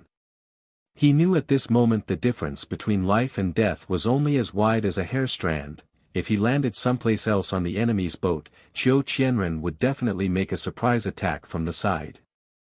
With his power right now he knew he would be able to bear that attack, but it would compel him to take the defensive and would not give him any chance to set a foothold on the enemy's boat. Qiu Qianren was fully aware of his intention. He swung the broken pole in his hands to stab several points on Guojing's body in the air, forcing him to change his direction and not land on the boat. Guojing inwardly groaned, "Not good."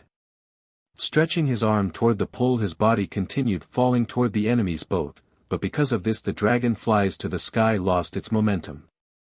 With a long laughter Qiu Qianren let the pole go and his palm struck toward Guojing's chest. With him standing steadily on the deck while the enemy was in the air, and his palm striking up, the enemy would be forced to plunge into the water. But before the pole fell, another bamboo stick intercepted it, and borrowing the momentum someone was leaping to the boat. It was Huang Rong. Before the person landed, her stick had already arrived, striking downward 3 times with killer strikes. Qiu Qianren did not anticipate she was capable of moving this fast. His left eye was in danger of being poked, so he had no choice but immediately withdrew his palm. Guojing seized the opportunity to land on the bow and immediately launched a converging attack.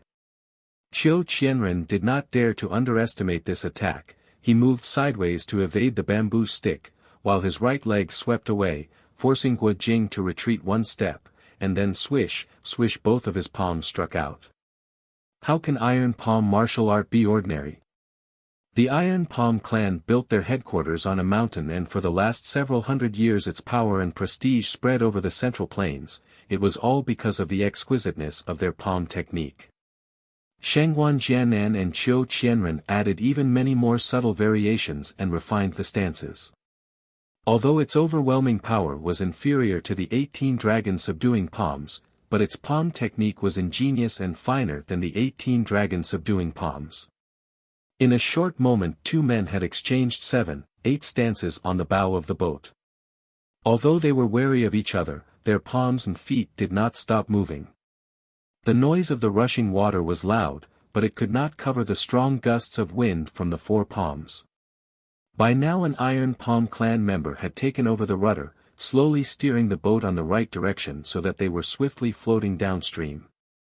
The mute boatman's boat had already broken into 2 sections, the planks, the sail. The mute boatman and his 2 helpers were marooned on a big silt in the middle of the river with vortex of water all around them. The mute boatman's miserable cry for help could be heard from a distance, surely his voice was loud and clear. Huang Rong busily waved her left hand behind her back, making a hand signal, scolding the mute boatman. In any case nobody was watching her, so she could be as vulgar as she wished. Even though the mute boatman and his 2 helpers were holding to the silt for their dear lives, the vortex was too strong. In a blink of an eye they were sucked into the bottom of the river. The black-flagged boat was floating swiftly so that when Huang Rong turned her head around, they were already 2, 3 leagues away from the vortex. The pair of eagles was flying in circles above them, continuously crying. Huang Rong wielded her bamboo stick to push the Iron Palm clan people from the bow. She intended to help Guojing fight Qiu Qianren. Suddenly with the corner of her eye she caught a flash of a blade inside the cabin. Somebody was about to chop something inside. Without knowing clearly what it was, her left hand launched a steel needle, hitting that person's arm. That person's saber fell and slashed his own right thigh, and he screamed loudly. Huang Rong rushed into the cabin, lifted up her leg to kick him out of the way, only to see someone was lying on the deck, with all her hands and feet bound that she could not move. Her cold eyes were staring at Huang Rong. She was the divine mathematician Ingu. Never in her life did Huang Rong expect to save Ingu's life in this place. She picked the saber from the deck and cut of the ropes binding Ingu's hands. As soon as her hands were free Ingu stretched out her right hand and snatched the saber from Huang Rong's hand. Huang Rong was startled. She saw the blade flash and Ingu had killed that black-dressed man. Only then did she stoop down to cut off the ropes on her own feet. "Although you have saved my life, don't expect me to repay you in the future," she said. Huang Rong smiled. "Who wants you to repay?" She said, "You have saved my life, and today I saved yours. Now we are even, nobody owes anybody anything." Before she finished speaking she had dashed forward to the bow with her bamboo stick to help Guojing. Qiu Qianren was attacked from both front and rear. He increased the strength of his palms, trying to stay on the offensive side. But then he heard splash, splash and io successively. Ingu with saber in her hand had attacked the Iron Palm clan people and forced them to fall into the river. In this turbulent water they could not expect to keep their lives. Initially when he was fighting Guojing, Qiu Qianren had gradually gained an upper hand, but now Huang Rong came to Guojing's rescue with her dog-beating stick technique. He was alone against 2 enemies. A dozen or so stances later he was forced to move back around the boat defending himself. His back was facing the water so that Huang Rong could not attack him from behind. Guojing launched several fierce attacks successively, but Qiu Qianren's feet were as if nailed to the deck. He could not be pushed further even for half an inch. By now he was so close to the edge that one more step backward would make him fall into the river. Huang Rong said in her heart, "Although your title is Iron Palm floating on the water, but with the floating on the water part you are merely boasting your excellent lightness kung fu. Not to mention this turbulent water and wild waves of this river, even on a mirror-like calm lake you won't be able to float on the water, unless you have mastered your older brother's trick by planting several thousands or several hundreds wooden stakes under the water beforehand." She noticed that while his palms moved steadily, his eyes were repeatedly scanning the water. It seemed like he was hoping another boat would come to his rescue. She thought, this old fellow's martial arts skill might be high, but with 3 against 1 today, if we cannot defeat you, we can consider ourselves as dung. By then Ingu had swept the boat clean of all Iron Palm clan people, except the man who controlled the rudder.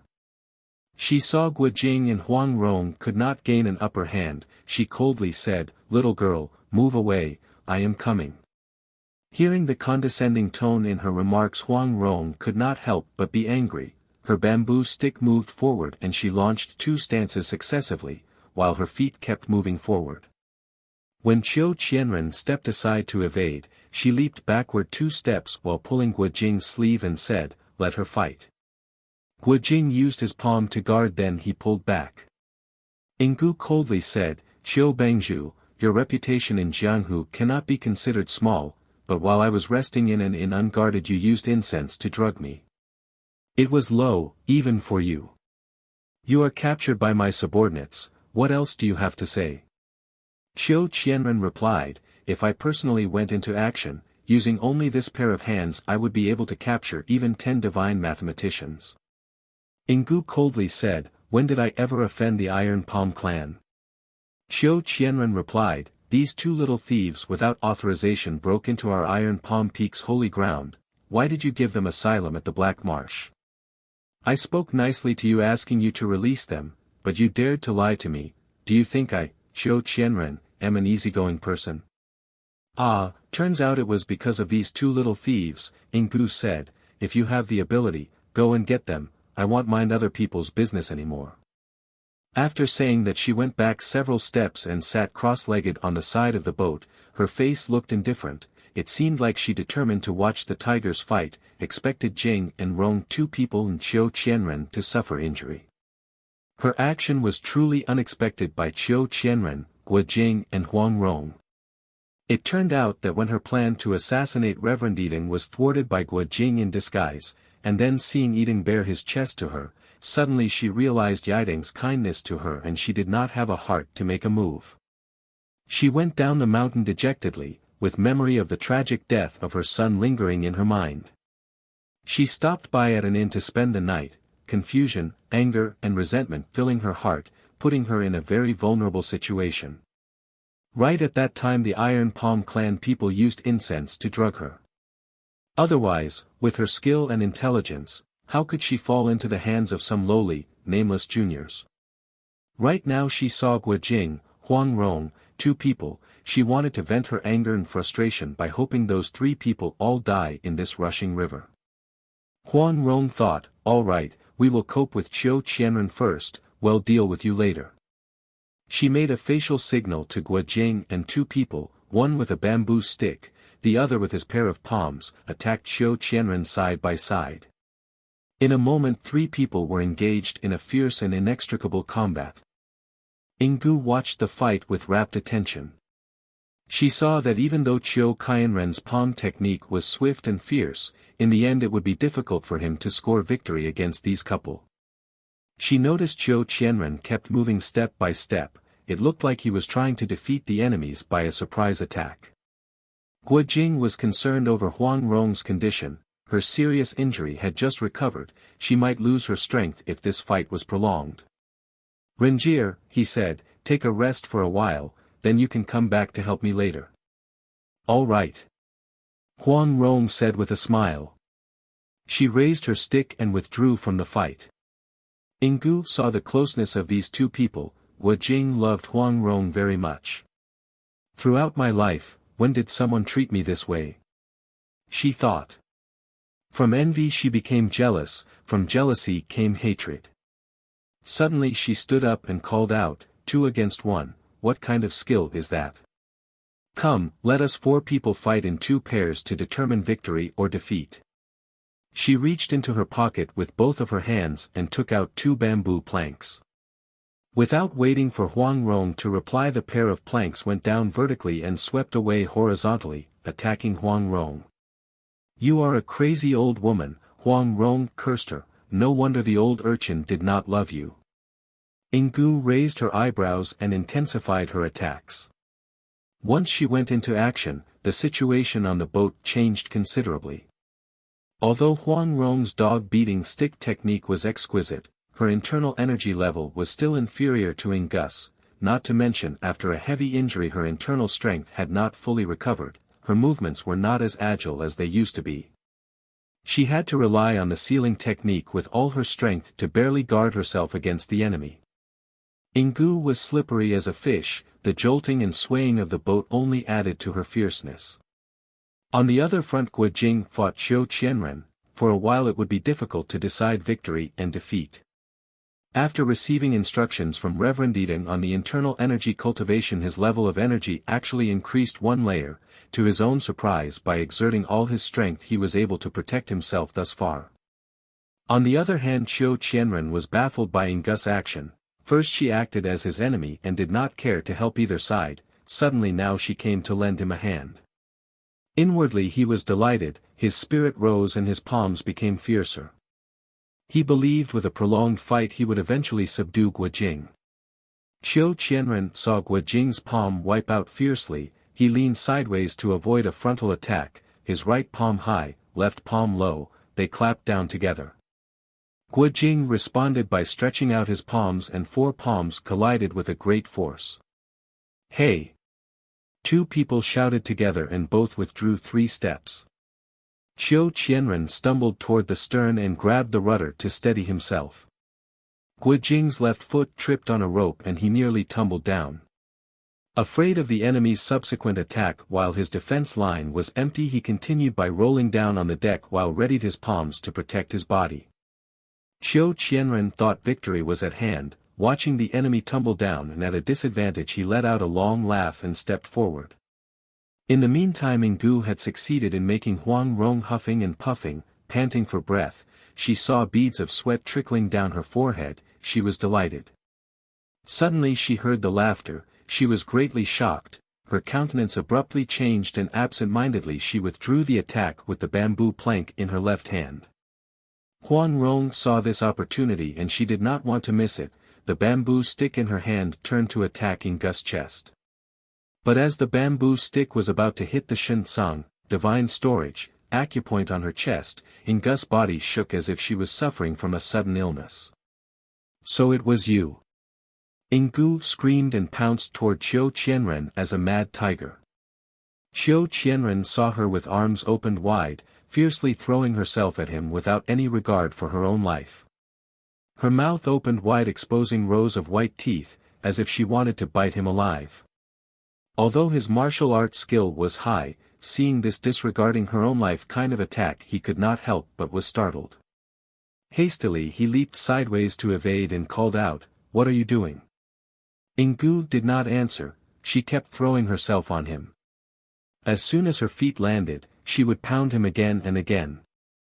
Qiu Qianren struck with his left palm toward her head, but Ingu kept going with arms extended as if she wanted something. She completely ignored the incoming attack, still ferociously trying to throw herself at him. Qiu Qianren was shocked. He thought if he was caught by this insane woman, he would not be able to break free easily, and if at that time Guojing came up with a palm, how could he still alive? Therefore, he abandoned his palm strike immediately. Saving his own life was more important. Hastily he ducked to the left. Huang Rong pulled Guojing's hand. They moved to the side. Seeing Ingu suddenly lost her mind, they could not help but feel scared.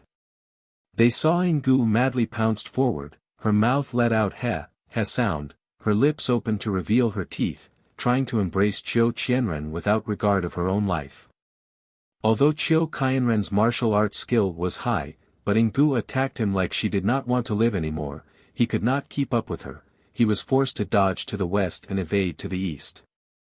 He saw the muscle on her face twitch, her expression so ferocious, he became more and more afraid. "Revenge, revenge." He inwardly groaned, "Today I will die under this mad woman's hands." Ingu pounced several more times. Qiu Qianren evaded her until he arrived next to the rudder. Ingu's eyes were red as if they were going to spurt blood. One more time her grab missed its target. She raised her palm and bang. She struck the man controlling the rudder, throwing him into the river. Then her leg flew and she kicked the rudder broken. The boat immediately floated chaotically as it lost its rudder. Huang Rong groaned inwardly. This woman was going to turn mad sooner or later. It seems that we, poor people, will have difficulty escaping death this time. Immediately she pursed her lips and whistled loudly to summon the eagles down to save their lives. Right at this moment the boat hit a big rock. With a loud crashing sound a big hole appeared on the bow. As Qiu Qianren saw Yinggu break the rudder he knew she had made up her mind to die together with him. He saw the shore was not too far, he thought whether dead or alive he must risk everything to escape, therefore, he jumped toward the shore with all his might. But the shore was still a distance away, splash. He fell into the water and immediately drowned to the bottom of the river. He was aware that as soon as he went up to the surface, the strong current would flush him away and it would be impossible for him to struggle free, hence he firmly held onto the rock at the bottom of the river and using his hands and feet he crawled underwater toward the shore. Utilizing his outstanding martial art, plus the fact that near the shore the current was not as strong as at the middle of the river, although he had to swallow about a dozen mouthfuls of water, he finally reached the shore. He was utterly exhausted. He sat on a rock to catch his breath and saw the boat quickly turned into a black dot in the distance. Remembering Yinggu's clenched teeth and scary expression he shivered in fear. As Yinggu saw Qiu Qianren jump out the boat she loudly called out, "Evil thief, where are you running to?" She rushed toward the side of the boat, ready to jump into the water. But by then the boat had been flushed to the middle of the river where the current was strongest. In this dangerous billows, how would she survive if she really jumped into the water? Guojing could not bear to see her, he rushed forward to grab her back. Yinggu was angry, she reached behind her back to attack. Guojing hastily ducked to evade. Huang Rong saw the pair of eagles had landed in front of the cabin. "Brother Jing," she called out, "why do you mind this mad woman? Let us go quickly." The water violently surged up and very soon it rose up to their ankles. Guojing let his grab went loose. Yinggu covered her face with both hands, crying loudly. "Child! Child!" she shouted miserably. Huang Rong repeatedly urged him to go, but Guojing remembered Reverend Yideng's request to look after Yinggu. "Go ashore with the eagle, then send them back here to rescue us," he called out. "There's not enough time," Huang Rong anxiously objected. "Go, quick," Guojing said, "we can't neglect Reverend Yideng's entrusting." Huang Rong recalled Yideng's kindness in saving her life, reluctantly she mounted the eagle, knowing she did not have any choice. Suddenly her body shook. With a violent crash the boat hit a big reef in the middle of the river. The water bubbled up toward the cabin, in a flash the hull sank several feet. "Jump to the reef," Huang Rong called out. Guojing nodded, he went over to take Yinggu along. By then Yinggu was in daze, she knew Guojing held out his hand to hold her, she did not resist. Her eyes were staring blankly at the river. Guojing slipped his right hand under her armpit and called out, "Jump." 3 people jumped to the reef. That reef was actually about a foot under the water, the river surrounded 3 people, splashing their clothes wet. When they stood firm on the reef, they saw the boat slowly sank beside them. Although she had played in the great waves since her childhood, but seeing the muddy water swirling around her Huang Rong could not restrain from having a dizzy spell, she raised her head up looking at the sky, did not dare to look directly into the water. Guojing whistled to call the eagles to come and carry them over, but the eagles were afraid of the water. They flew in circles overhead but did not dare to set their feet on the submerged reef. Huang Rong looked around and saw a big willow tree on the bank toward their left, about a dozen zhongs away. Immediately she had an idea. "Jing Gij," she said, "hold my hand." Guojing took a good grip of her left hand. With a splash Huang Rong disappeared into the water. Guojing was startled, he saw she dove to the sunken boat, he quickly stooped down until his upper body also went into the water. He extended his arm as far as possible while his legs firmly gripped a sticking rock on the reef. With all his strength his right hand gripped her left wrist, lest the current was too strong and he lost his grip, then she might never be able to come up. Huang Rong dove toward the mast, she pulled down the sail rope, then wound it around the reef. Next, her hands alternately pulled the sail rope until she got about 20 zhangs of rope, then she took out her dagger and cut the rope down. Afterwards she extended her arm, calling the female eagle to perch on her shoulder. By now the pair of eagles was grown and they were quite heavy. Guo Jing was afraid Huang Rong could not take it, so he extended his arm to take the eagle. Huang Rong wound the end of the rope to the female eagle's foot, she pointed to the big willow tree and made a hand signal telling the eagle to fly. The eagle took the rope and flew in circles several times above the willow tree, then flew back. Huang Rong anxiously said, I told you to fly around the tree before coming back. But of course the eagle did not understand what she said, so Huang Rong sighed anxiously. They tried again and on the 8th try the eagle coincidentally flew around the tree and came back. Jing and Rong, two people, were delighted. They pulled the rope to tighten it, then firmly tied the other end to the protruding rock on the reef. Renjir, you go first, Guo Jing said. No, Huang Rong replied, I am staying with you. Let her go first. Yinggu stared hard at them.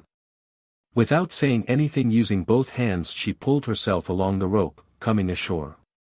Huang Rong laughed, this is my way of having fun when I was little. Master Guo, please be generous with your rewards. With one leap she landed on the tight rope and utilizing her lightness kung fu to the fullest she walked along the rope just like a tightrope walker, brandishing her bamboo stick, traversing the great waves of the rushing river below, toward the willow tree on the shore. Guo Jing had not learned the same trick, he was afraid to make a wrong step, so he did not dare to fool around like her.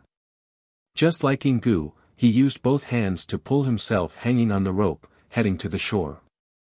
He was still about several zhangs from the shore when suddenly he heard Huang Rong called out, Hey, where are you going? She sounded baffled. Guo Jing was afraid Yinggu had not come to her senses and did something foolish, so he sped up and before even arrived at the willow tree he jumped down. Huang Rong pointed to the south and said, She is leaving. Guo Jing focused his eyes and saw Yinggu was running with all her might over the rocky mountain path. Her mind is confused, I am afraid she would hurt herself. Let us pursue her, he said. All right. Huang Rong said, lifting up her legs she was ready to run, but suddenly her legs went weak and she fell sitting down, shaking her head. Guo Jing knew that she had used excessive strength after the injury, she was exhausted and did not have enough energy to run. Just sit here and take a rest, I will pursue her and take her back, he said. Immediately he ran toward the direction Yinggu was last seen, but after crossing a plain in front of him was a fork on the road going 3 separate directions. Yinggu's shadow was nowhere to be seen, he did not know which way she took. Here the rocks were big, the grass reached his chest, everywhere he looked he did not see anybody else. Meanwhile the sun was setting behind the mountain, the sky was turning dark, he was afraid Huang Rong would be worried over him, so he decided to go back. 2 people spent the night among the rocks, hungry and tired. At daybreak they woke up and started to walk along the small pathway by the river banks. They had to find their little red horse before coming back to the main road.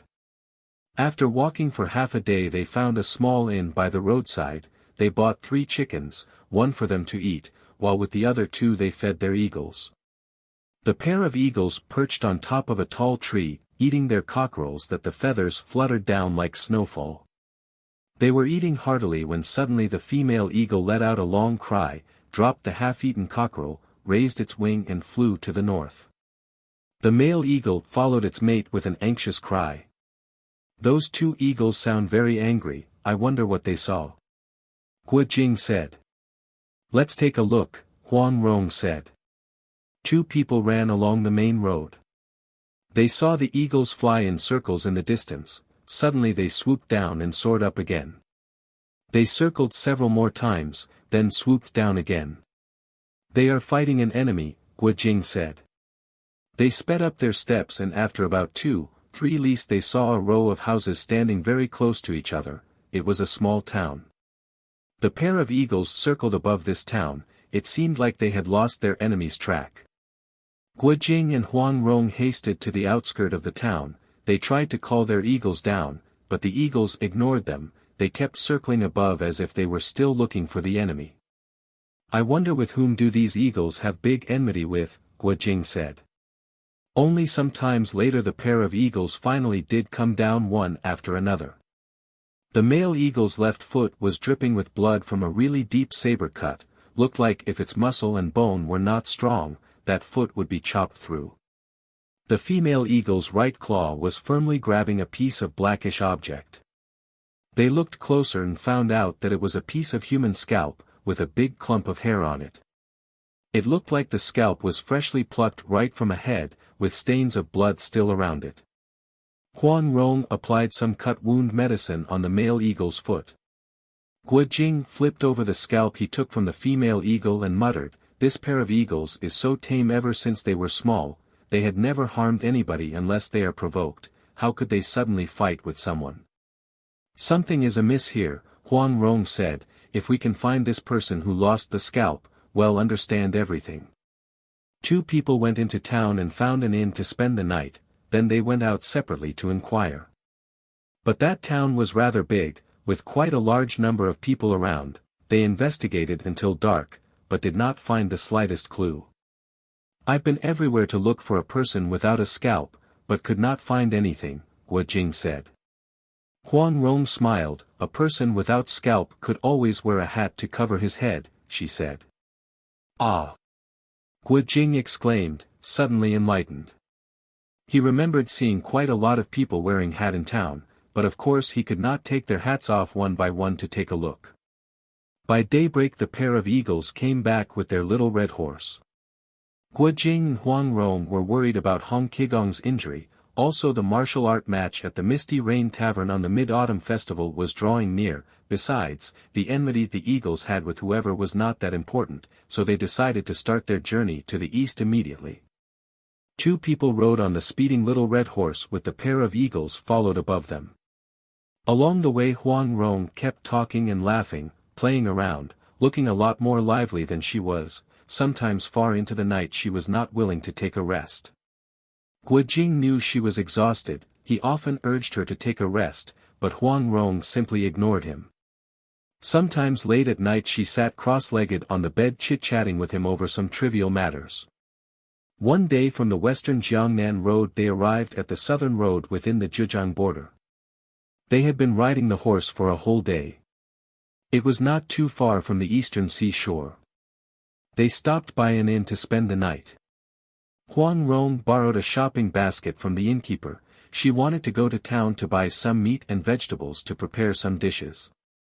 "You are tired after traveling the whole day," Guojing tried to persuade her, "let us just eat in the restaurant here." "I want to cook for you," Huang Rong replied, "don't you like my cooking anymore?" "Naturally I like your cooking," Guojing said, "but I want you to take a lot of rest. Wait till you are well, then you can cook for me. It won't be too late, will it?" "Wait till I am well," at that time Huang Rong said. Her arm carried the shopping basket, one foot had already stepped outside the room, she paused as if she was startled.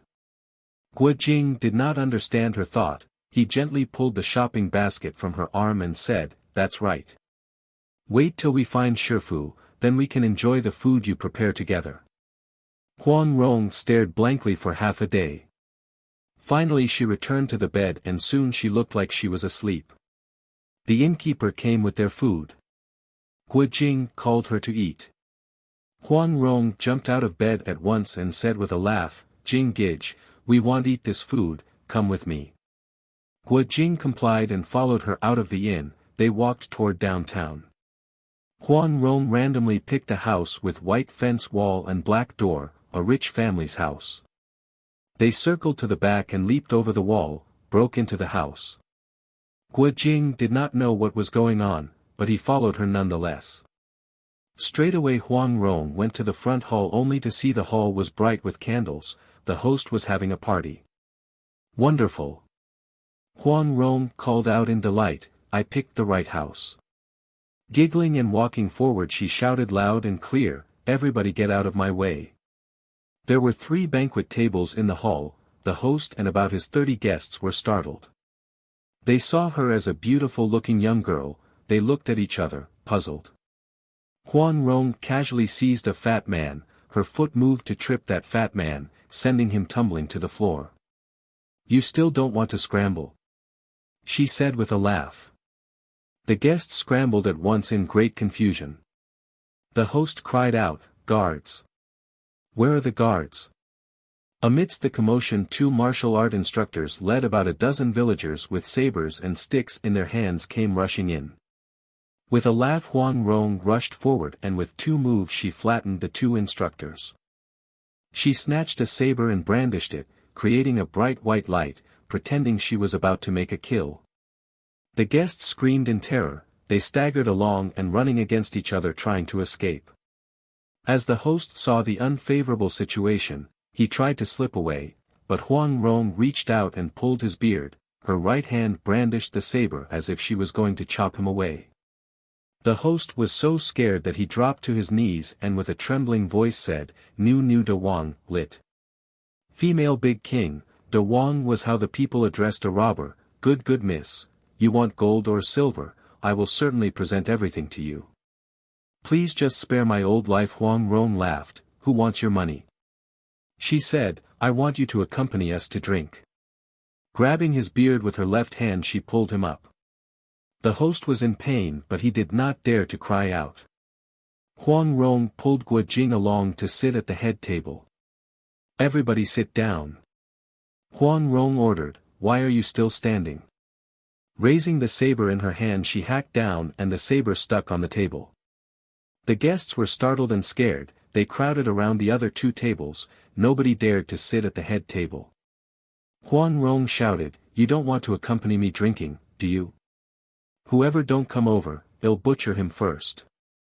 Everybody rushed forward, shoving and elbowing one another, causing 7, 8 chairs to tumble over. Huang Rong shouted again, you are not 3 years old, are you? Why can't you sit nicely? Still shoving and elbowing one another the guests scrambled over and after half a day they finally managed to sit nicely around the 3 banquet tables. Huang Rong poured herself a cup of wine and gulped it down in one go. What kind of party is this? She asked the host, anybody died in your family? How many have died? The host stammered, actually, a child was born for me in my later years. Today he is 1 month old, so I invited friends, relatives and close neighbors to celebrate. Huang Rong laughed, that's wonderful. Let me take a look at your child, she said. The host turned pale, he was afraid Huang Rong would harm the child, but seeing the saber stuck on the table he did not dare to refuse, he ordered the wet nurse to bring the child out. Huang Rong held the child in her arms, she looked at his small face under the candlelight, and then she looked up to the host. Leaning her head sideways she said, he doesn't look the least bit like you, are you sure he is your child? The host looked awkward, his whole body quivered, he said, yes. It was unclear if he was saying that the child was his, or he was saying, what Miss said was true. The guests felt funny, but nobody dared to laugh. Huang Rong took out a gold ingot from her pocket and gave it to the wet nurse, she also handed over the child back to her. It's a small gift. Just consider it a first meeting gift from his maternal grandmother, she said. Everybody could see that she is very young, but she called herself a grandmother, they could also see her grand appearance, she looked both heroic and rich, they looked at each other. The host was overjoyed with this unexpected turn of events, he repeatedly expressed his thanks. Come, Huang Rong said, I'll toast you 1 bowl. She took a big bowl and poured wine to the brim, shoving it in front of the host. The host said, this old man's drinking capacity is shallow. Miss, please forgive me. Huang Rong raised her beautiful eyebrows, stretched out her hand to pull his beard. Are you or are you not going to drink? She barked. The host had no choice but to raise his bowl and glug he drank the whole bowl down. That's right. Huang Rong laughed, now we are having fun. Come, we'll have drinking stories. If she wanted to have drinking stories, who at the banquet table dared to refuse?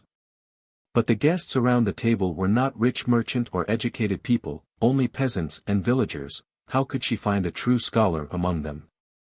Everybody was trembling with fear, trying to make up some wild stories. After a while Huang Rong became impatient and shouted loudly, "Everybody stands aside." Like they had just received pardon, everybody scrambled to stand up. Suddenly, boom! The host fell backward on his chair. Turned out he was totally drunk and could not stand up anymore. Huang Rong burst out in laughter.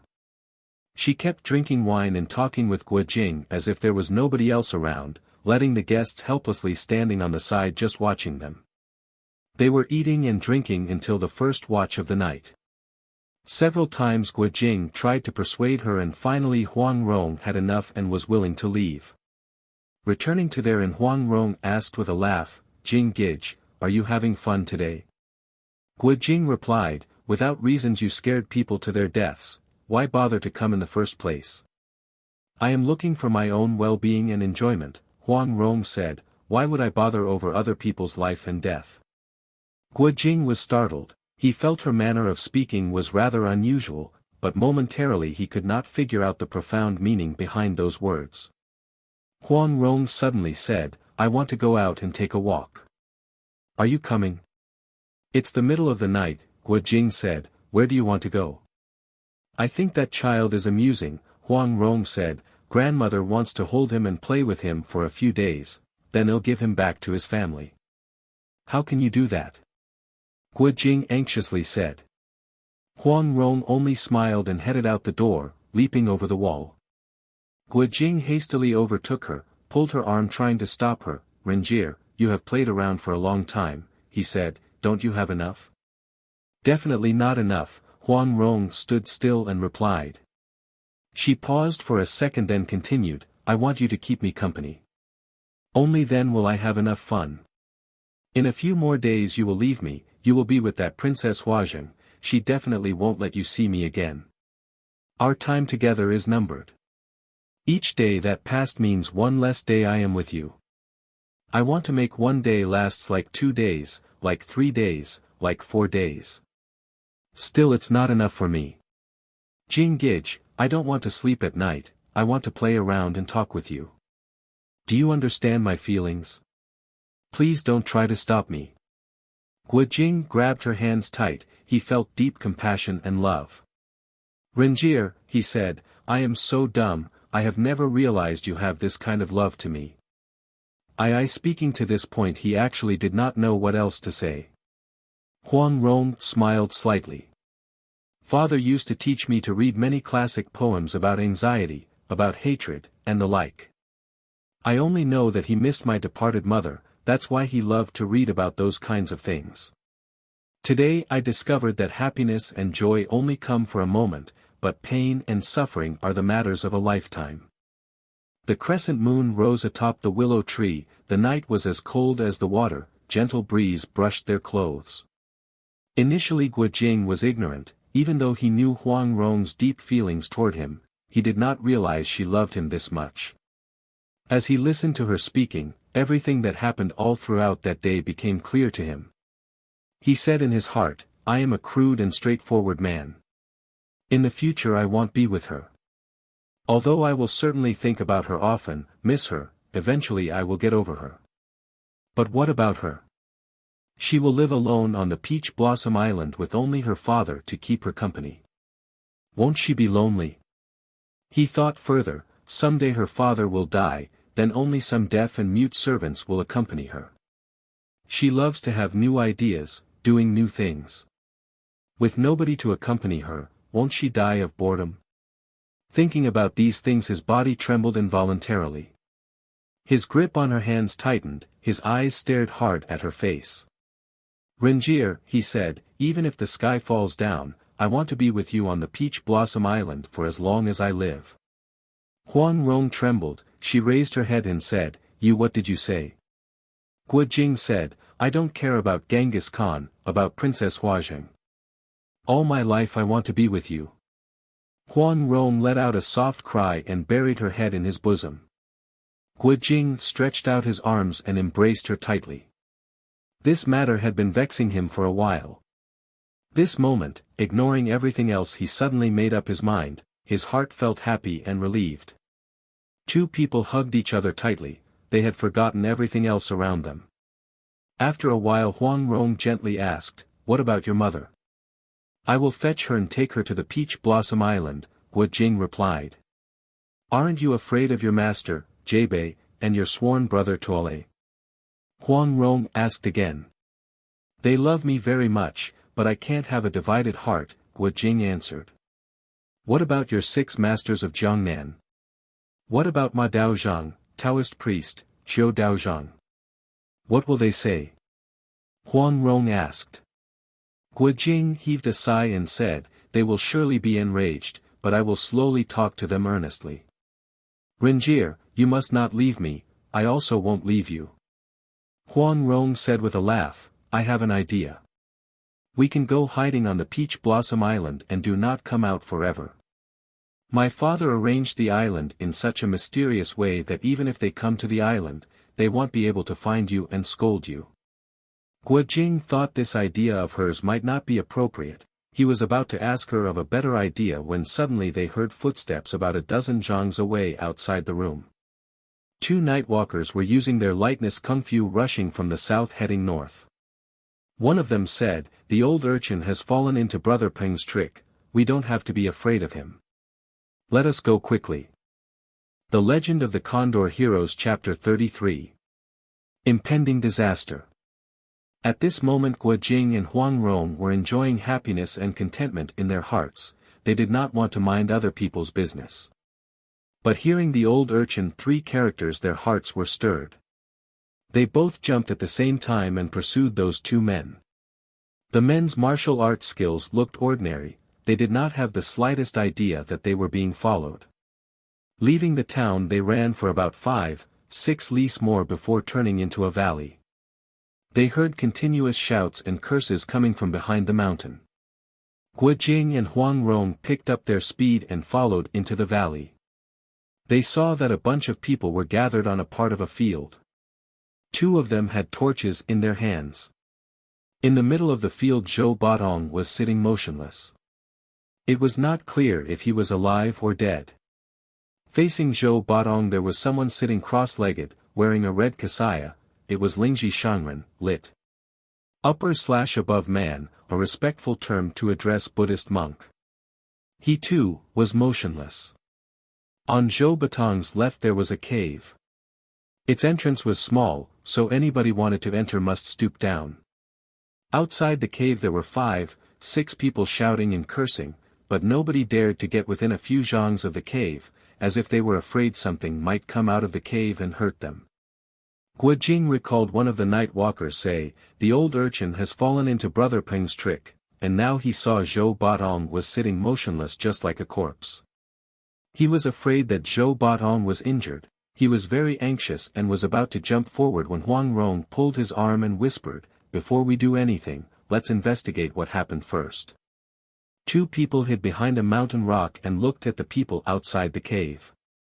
It turned out they were all old acquaintances, Shen Xian Lao Guai, Ginseng Immortal Old Freak, Liang Ziwen, Gui Men Long Wang, Dragon King of Gui Men, lit.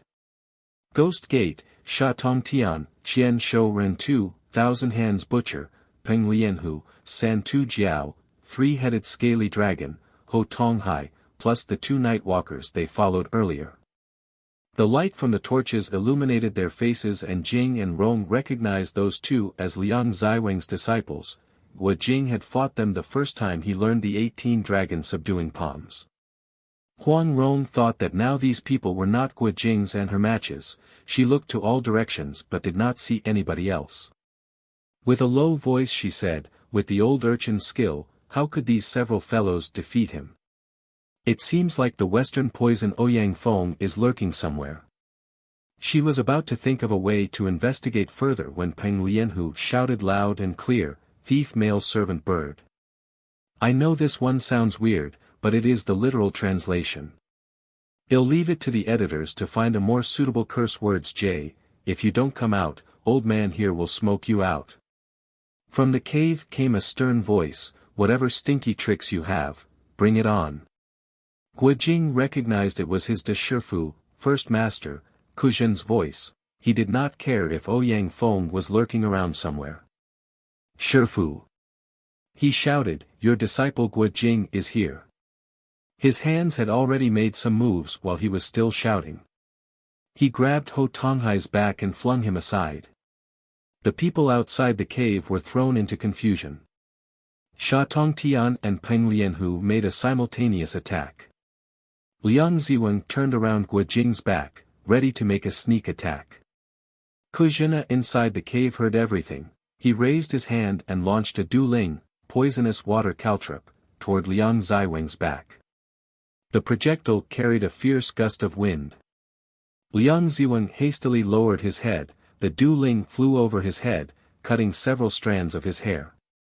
He was so shocked that cold sweats trickled down his back. He knew Ku Zhen's secret projectiles contained a violent poison on it. The other day Peng Lianhu nearly got killed under this weapon.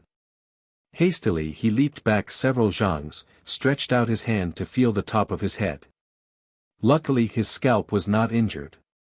Straightaway he took some 2 gu ding, bone-penetrating nails, from his pocket and walked quietly toward the left of the cave. He wanted to enter the cave to extract his revenge. He was just about to raise his hand when suddenly his wrist was numb, something hit his hand. With a clanking noise the 2 gu ding fell to the ground. And then he heard a female voice said with a laugh, kneel down. Or you'll eat my stick. Liang Ziwen quickly turned his head and saw Huang Rong stood smiling, with a bamboo stick in her hand. He was scared and angry at the same time. His left palm struck toward her shoulder, his right hand tried to grab the bamboo stick. Huang Rong stepped aside to evade his left palm, but did not move the bamboo stick. She let him to have a good grip on it. Liang Ziwen was delighted. He held out his hand, thinking that if this young girl did not let go, he would snatch the stick away. As soon as he pulled, he did indeed manage to pull the bamboo stick away, but unexpectedly the end of the stick shook and slid right out of his palm. By this time the end of the bamboo stick had entered his circle of defense. His hands were so close to the stick that he hurriedly reached back to grab, but he was too late. A dark green shadow flashed and slap. His head was squarely hit by the bamboo stick. Overall his martial arts skill was not weak. In this critical moment he was still able to throw himself to the ground and he rolled away more than a zhang away before he sprang back up. He looked with a shocked expression at this young girl with bright eyes and ivory teeth. The top of his head was hurting, his mind was confused, and his face looked awkward. Huang Rong said with a laugh, do you know the name of this stick method? You have been beaten by me, so what did you turn into? Liang Ziwen had suffered hardship under this dog-beating stick technique in the past. He was beaten half dead and half alive under Hong Qigong's hands. It had been several years since then, but he still had a lingering fear in his heart. He noticed that the stick was indeed Hong Qigong's dog-beating stick, and the stick method was indeed Hong Qigong's dog-beating stick technique, used up against him. It looked like this young girl was truly Hong Qigong's heir. With the corner of his eyes he saw Sha and Peng, 2 people continuously step back under the power of Guo Jing's palms without being able to counterattack. He called out, in honor of the old Hong Bangzhu, clan leader Hong, we'd better go. He called out his 2 disciples and turned around to flee. Guo Jing's left elbow circled around, forcing Sha Tongtian to retreat 3 steps, followed by the sweep of his left hand. Peng Lianhu saw that this palm carried a strong gust of wind. He did not dare to take it head-on, he hastily stepped aside to evade. Guo Jing's right hand made a hook, grabbed his back and lifted him up. Peng Lianhu was rather short, being lifted high in the air his legs were kicking around frantically. He tried to hit and kick to free himself, but he did not have any strength left. He saw Guo Jing's left hand make a fist, ready to strike his chest like a hammer pounding a nail. How could he endure this strike? He hastily shouted, what date is today? What? Guo Jing was startled. Are you going to keep a good faith? Do you stay true to your own promise? Peng Lianhu asked. What? Guo Jing asked again, his right hand was still holding Peng Lianhu high in the air. We have agreed to have a martial art contest in Jiaxing on the 15th of the 8th month, at the Misty Rain Tavern, Peng Lianhu said. We are not in Jiaxing, and today is not the Mid-Autumn Festival. How can you injure me? Guo Jing thought he was right. He was about to release him when suddenly he remembered something. What did you do to my Zhou Dage, big brother Zhou? Peng Lianhu replied, the old urchin is betting against that Tibetan monk, whoever moves first lose. What does it have to do with me? Guo Jing cast a glance toward the two people sitting on the ground. He felt relieved. So that's how it is, he thought. Then he shouted, De Shifu, First Master, are you senior well? Kuzhina only uttered an sound from inside the cave. Guo Jing was afraid as soon as he let Peng Lianhu go, he would kick him on the chest, hence with his right hand he flung Peng Lianhu several feet away, while calling out, off you go. Peng Lianhu took that opportunity to somersault and land on the ground. He saw Sha Tongtian and Liang Ziweng had already run away. He inwardly scolded them for not remembering their friend. He cupped his fists toward Guo Jing and said, 7 days later at Misty Rain Tavern we will decide victory and defeat. He turned around and displaying his Qin Gong, lightness Kung Fu, he ran away. He was wondering about one thing, each time I meet this kid, his martial art is improving by leaps and bounds. Isn't that strange? Did he eat some magic pills or find some immortal secret? Huang Rong went toward Zhou Batong and Lingji Shangren. She noticed that both of them were staring at each other without blinking their eyes. Looking at the situation she recalled the conversation between those two nightwalkers and knew that this must be Peng Lianhu's evil scheme. They must be scared of the old urchin's martial art, so they tricked him into making a bet against this Tibetan monk to stay still. Lingji Shangren's martial art was nowhere near the old urchin's, but by keeping him from moving, others would have the opportunity to deal with Kuzhina. The old urchin would be happy to have someone accompany him to play, he would not care about other matters, so it would be useless to speak reason with him. Although there was an earth-shattering fight going on next to him, he would sit still like Tai Shan, Mount Tai, he would not even move his little finger, he was determined to win his bet against Lingji Shangren. Old urchin. I'm here. Huang Rong called out. Zhou Batong heard her, but he was afraid to lose, so he did not respond. Huang Rong said, the way you bet, even if you sit for several more hours you won't know who wins and who loses, what kind of fun is that? You know what, let me do this, I will tickle both of you on your Xiaoyao Shui, laugh waist acupoint, with my both hands, I will make both hands have the same strength. Whoever laughs first will lose. Zhou Batong had been sitting impatiently, hearing Huang Rong's words he agreed wholeheartedly, but he did not dare to show his approval. Huang Rong did not say anything more, she went in between the two and sat down. She put her dog-beating stick on the ground and stretched both arms, 2 index fingers hit both men's Xiaoyao Shui. She knew Zhou Batong's internal energy far surpassed the Tibetan monks, so she was not being unfair, she exerted equal strength. But to her surprise while Zhou Batong admittedly did not move, Lingji Shangren also seemed like he did not feel anything. Huang Rong secretly admired him, she thought, this monk's skill in closing up his acupoints is really good. If I were hit like this, I would have rolled around in laughter. Then she exerted more strength to her hands. Zhou Batong used his internal energy trying hard to resist the strength of Huang Rong's finger, but this Xiaoyao Shui was located very close to the ribs, the muscle was very tender, it was very difficult to send the energy to that spot. If he straightened up his back he could borrow the momentum from the movement to unload the strength, but that would cause him to move and lose the bet. He felt Huang Rong's finger getting stronger and stronger, he had no choice but desperately resist her finger. A moment later he could not take it any longer, the muscle under his ribs contract and expand to repel Huang Rong's finger. He leaped up and laughed out loud, saying, "Fat monk, you are good. The old urchin admits defeat." Seeing him admit defeat, Huang Rong was regretful, if I knew this would happen, I would have added a little more strength to the fat monk's body, she thought, and then she stood up and said toward Lingji Shangren, "You won." Your grandaunt does not want your life. Just go. Go. Interestingly, Lingji Shangren seemed not to hear her, he was still sitting motionless. Huang Rong put out a hand and pushed his shoulder, while shouted loudly, "Who wants to see your stupid face here? Do you want to die?"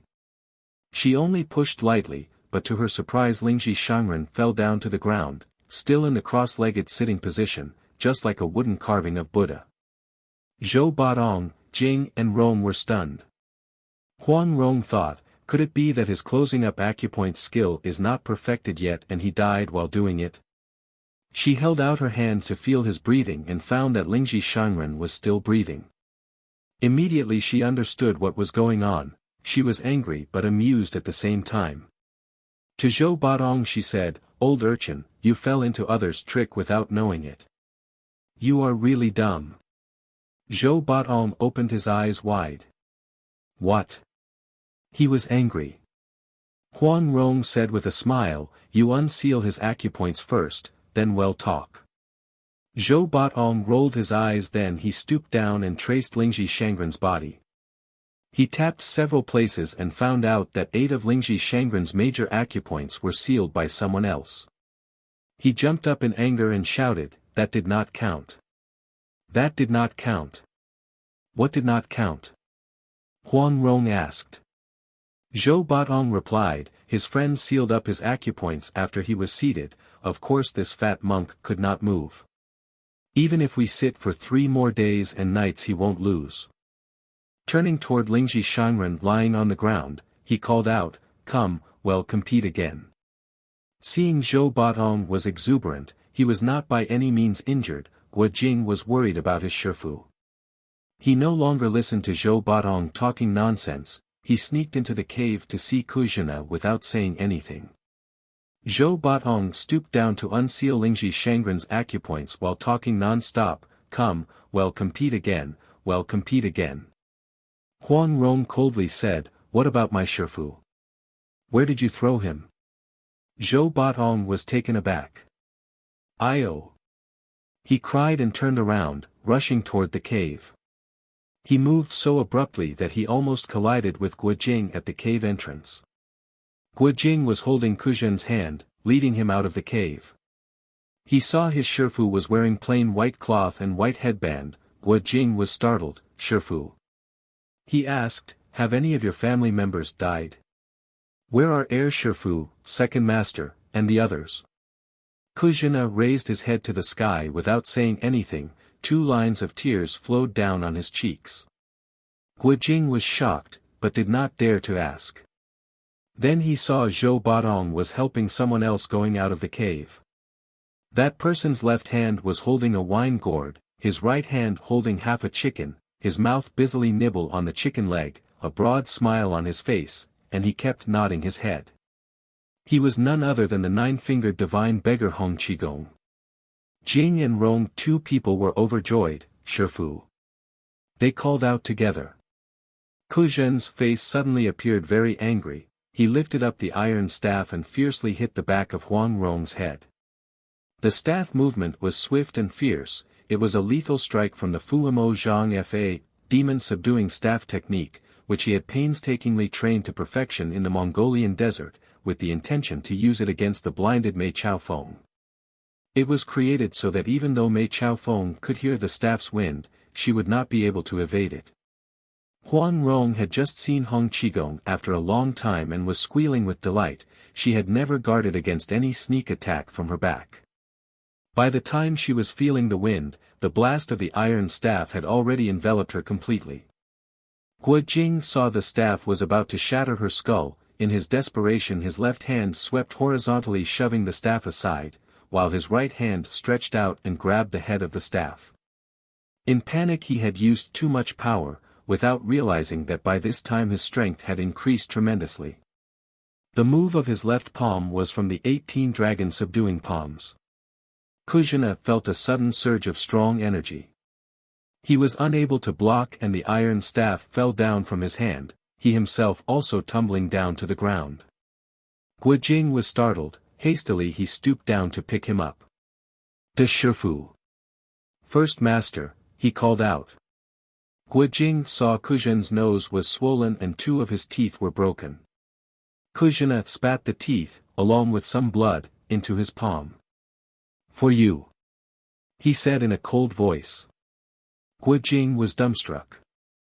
He knelt down and said, "Disciple deserves to die. Shifu, please punish me severely." Kuzhen was still holding out his hand, saying, "For you." Guo Jing wept. "The Shifu," he choked, not knowing what to say or do. Zhou Batong laughed and said, "I've seen master beating his disciple, but I've never seen disciple beating his master until today." Amusing. Truly amusing. Hearing this, Kuzhen was more furious. "Fine," he said, "there is a saying, swallow the knocked-down tooth and the blood. Shall I do it for you?" Holding out his hand, he tossed the teeth into his mouth. Throwing his head backward, he swallowed the teeth into his belly. Zhou Batong clapped his hands, burst out in laughter and cheered loudly. Huang Rong noticed the situation was unusual. The grievous expression on Kuzhen's face had not disappeared. It was unclear why he wanted to kill her, her heart was full of questions. Slowly she went to Hong Qigong and pulled his hand. Guo Jing knocked his head to the ground and said, "Even if I have to die 10,000 times, disciple will never dare to offend the Shifu." I was out of my mind to let my hand slip and struck the Shifu. Kuzhen said, "Shifu this and Shifu that, who is your Shifu? You have the master of the Peach Blossom Island as your father-in-law, why would you need a Shifu? The 7 freaks of Jiangnan do not have the ability, how can we be worthy to be Guo Dai's, big master Guo, Shifu?" Guo Jing heard his words were getting sharper and sharper, he kept knocking his head to the ground.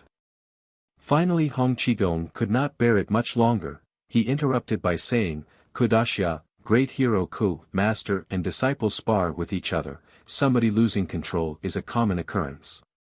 The stance Jinger used just now was taught by me. Just blame it on the old beggar. Please accept my apology." And he did indeed cup his fists in respect.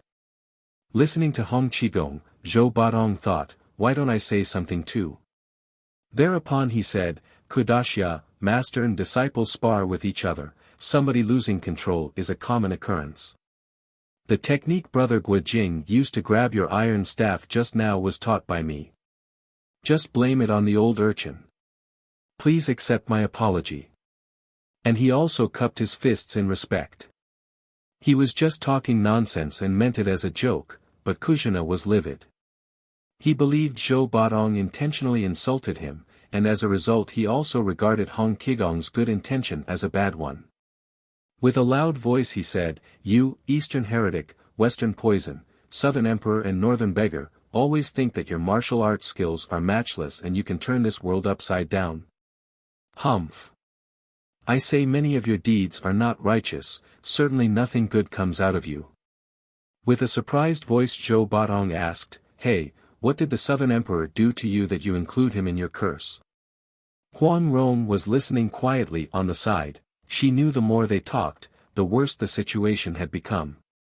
The old urchin being there would only make it more difficult to make Kuzhen's fury subsided. She opened her mouth and said, "Old urchin, the weaving of mandarin ducks desiring to fly together right away is looking for you, aren't you going to see her?" Zhou Batong was startled, he jumped 3 feet into the air and shouted, "What?" Huang Rong said, "She wants to stand face to face taking a bath wearing red clothes when the green spring grass ripples in the deepest of dawn's cold with you." Zhou Batong was even more shocked. "Where? Where?" he shouted. Huang Rong pointed to the south and said, "Over there. Go see her, quick." Zhou Batong said, "I won't see her."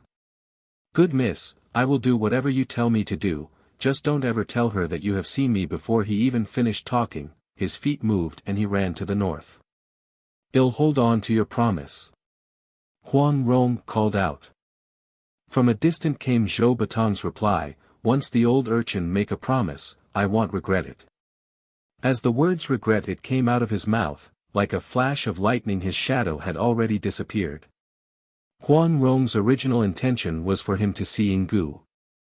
Who would have thought that Zhou Batong avoided Yinggu like a serpent or a scorpion and ran away from her in fear? It totally blew her mind away, nevertheless she succeeded in getting rid of him. Up to this time Guo Jing was still kneeling in front of Kuzhina. With tears in his eyes, he said, for disciples' sake 7 shifas had traveled to a faraway desert. Even if disciples' body is ground to dust and my bones are shattered, it will still be difficult for me to repay 7 shifas' kindness. This palm of mine had offended de Shifu, disciple does not want it anymore. Drawing the dagger from his waist Guo Jing chopped it down on his left wrist. Kuzhina swung his iron staff horizontally, striking the dagger to the side. Although the dagger was light and the iron staff heavy, when the two weapons collided sparks flew up, Kuzhina felt a tingling sensation on his palms. He knew Guo Jing was using his entire strength, thus showing his sincerity. Fine, he said, if that's the case, then you must do what I say. Guo Jing was very happy. Whatever de Shifu says, disciple will not dare to disobey, he said. If you don't do what I say, I forbid you to see my face in the future and thus our master-disciple relationship is severed, Kuzhina said. Guo Jing said, disciple will do my best. If I can't do it, I'd rather die. Kuzhina struck his iron staff heavily on the ground and shouted, go and cut the old heretic Huang's and his daughter's heads, then you can come back to see me. To say Guo Jing was shocked was an understatement. De Shifu he stammered with a trembling voice. What? Kuzhina asked. I wonder how did Huang Daozhu, Island Master Huang, offend you? Guo Jing asked. Kuzhina heaved 2 heavy sighs. Suddenly he gritted his teeth and said, I really wish the heaven would restore my sight if only for a moment so I can see your face, you, an ungrateful little animal. Lifting his iron staff high he hacked it down toward the top of Guo Jing's head. As Kuzhina asked Guo Jing to do something for him, Huang Rong had already had a vague guess. When Kuzhin's iron staff suddenly struck and Guo Jing did not evade, she thought whatever happened, saving Guo Jing's life was more important, hence from the side her bamboo stick intercepted the iron staff before it reached Guo Jing's head with the Yi Go Lan Lu, cutting off a vicious dog's path, stance.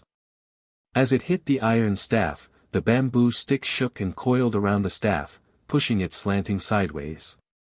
This dog-beating stick technique was truly marvelous, although her strength was inferior, by borrowing the staff's strength she managed to reorient its path. Kuzhina staggered, without waiting for his feet to come to a complete stop he fiercely beat his own chest twice and then ran away to the north. Guo Jing ran after him while calling out, de Shifu, wait. Kuzhina halted his steps and turned around, with a stern voice he said, Guo Dai wants to take my old life. His expression looked mean and ferocious. Guo Jing was taken aback, he did not dare to continue. Hanging his head down he heard the sound of the iron staff against the ground getting farther and farther away, before completely faded away. Remembering his Shifa's kindness he could not help but go down on his knees and wept bitterly. Taking Huang Rong's hand Hong Qigong walked to his side. He said, Kodashia and the old heretic Huang both have a very strange temperament, they are always in some kind of disagreement with each other. Don't worry, leave it to the old beggar to be the mediator between them. Guo Jing wiped his tears and stood up. Shifu, he said, do you know what it was about? Hong Qigong shook his head. The old urchin fell into their trick and was betting against them in staying still. Those traitors wanted to harm me. Luckily we met your de Shifu outside the ox village by accident, and he protected me by taking me hiding in this cave. Thanks to the fierceness of his dueling secret projectiles those traitors did not dare to rush in, so we could hold our ground this long. Your de Shifu has a noble heart, he was very brave in battle defending justice. He accompanied me in that cave resisting the enemy. Undoubtedly he was determined to fight to the death. Speaking to this point he took 2 mouthfuls of wine, and then took a bite on the chicken leg. Biting and chewing the chicken went into his belly, and then he wiped his greasy mouth with his sleeve. Only then did he continue speaking, the battle was fierce, my martial arts skill is gone. I could not offer any help in fighting the enemy. I only saw your Dashifus face, but did not have the luxury of talking to him about anything. Judging from how he was very angry, I don't think it was because of your slip of hand. He is a chivalrous hero, how can he have such a narrow mind? Luckily in just a few more days it will be the Mid-Autumn Festival of the 8th month. Wait till the martial art contest at the Misty Rain Tavern is over, the old beggar will speak on your behalf. Swallowing his tears, Guo Jing uttered his gratitude. Hong Qigong laughed and said, your two babies' martial art skills have advanced tremendously. Kudaxia can be considered a prominent character in the Wulian world, yet as soon as you two babies made your moves he fell into awkward positions. What is the story behind it? In his heart Guo Jing was ashamed, he did not know what to say. Laughing and giggling Huang Rong told Hong Qigong everything they went through after they were separated. Hong Qigong cheered loudly when he heard that Yang Kong killed Ouyang Ku, he shot curse words when he heard the beggar clan's elders were swindled by Yang Kong, little bastard. For old muddle-headed. Lu Youjiao has feet does not have brain. He was entranced when he listened to how eating dashi, Reverend eating Great Master eating, saved Huang Rong's life, and how Yinggu came at midnight to seek vengeance. Finally his expression slightly changed when he heard Yinggu suddenly went insane at the Qing Long Tan, Green Dragon Shore. Ah! He exclaimed. Shifu, what is it? Huang Rong asked, do you also know Yinggu? While in her heart she mused, all his life Shifu has never had a wife. Could it be that he was also mesmerized by Yinggu? What's so good about this Yinggu anyway?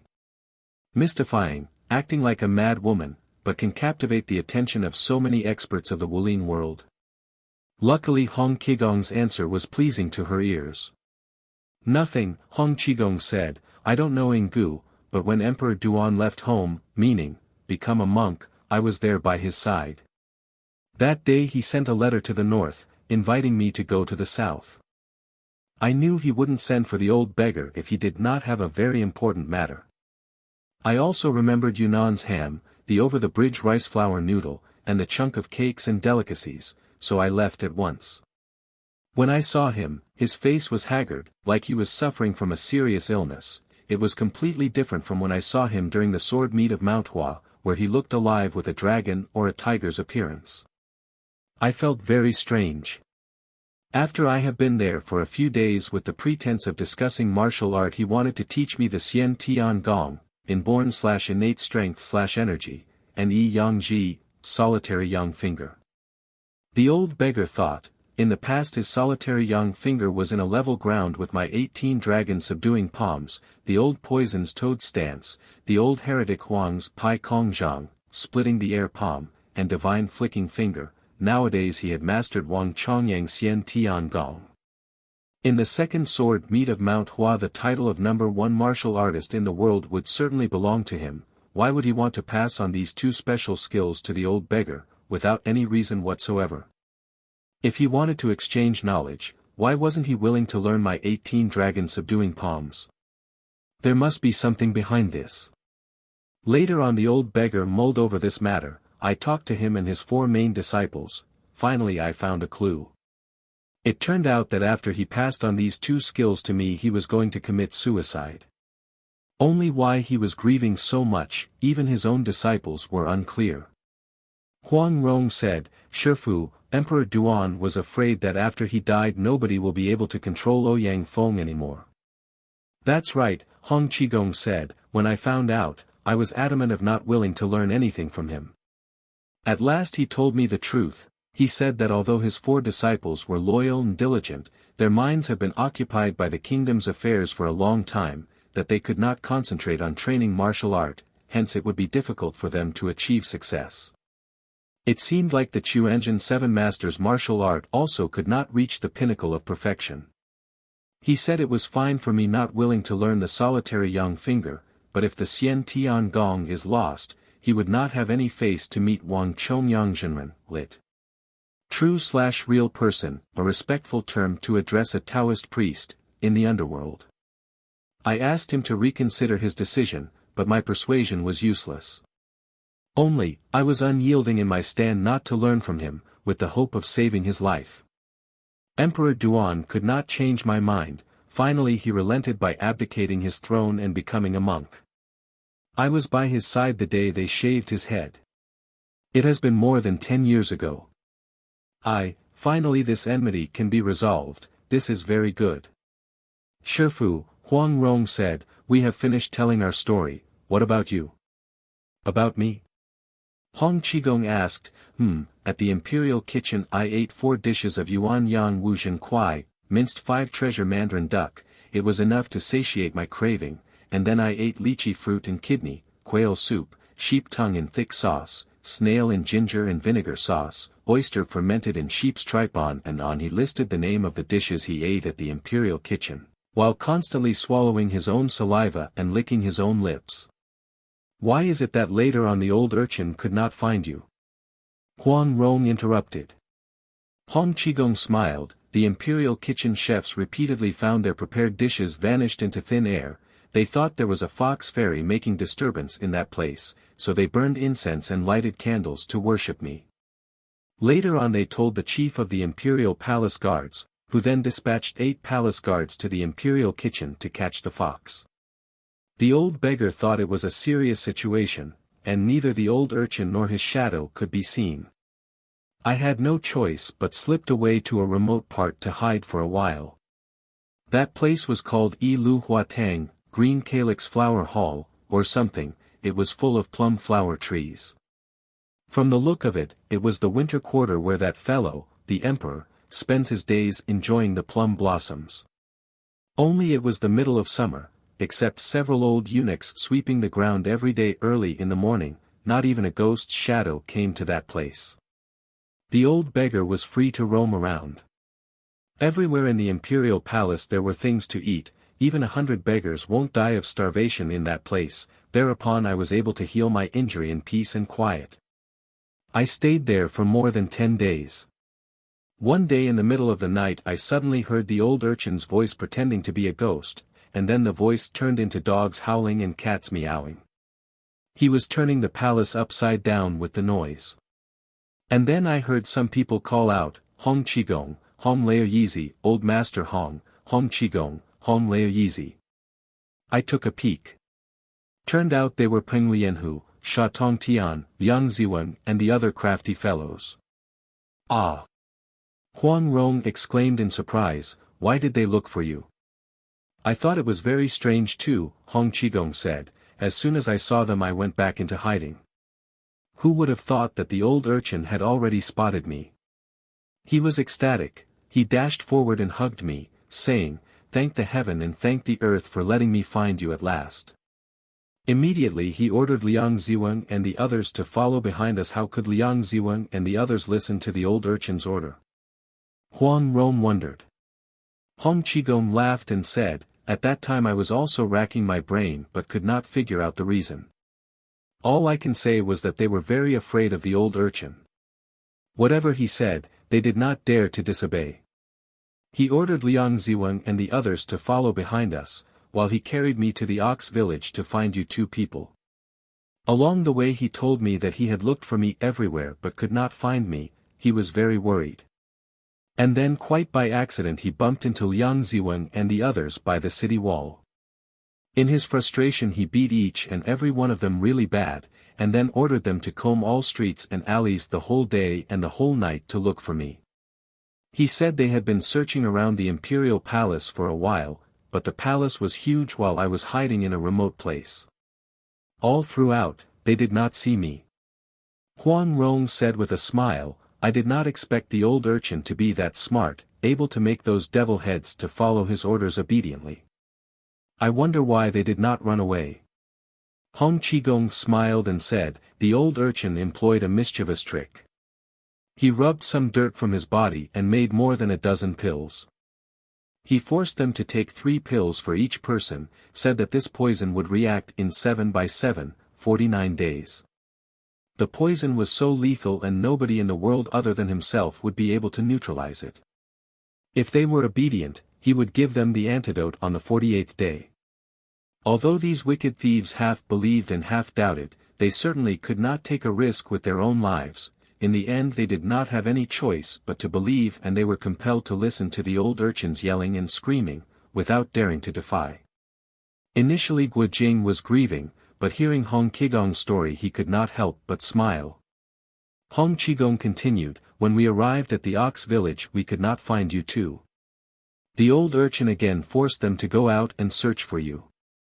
Last night they all came back with their heads hung low.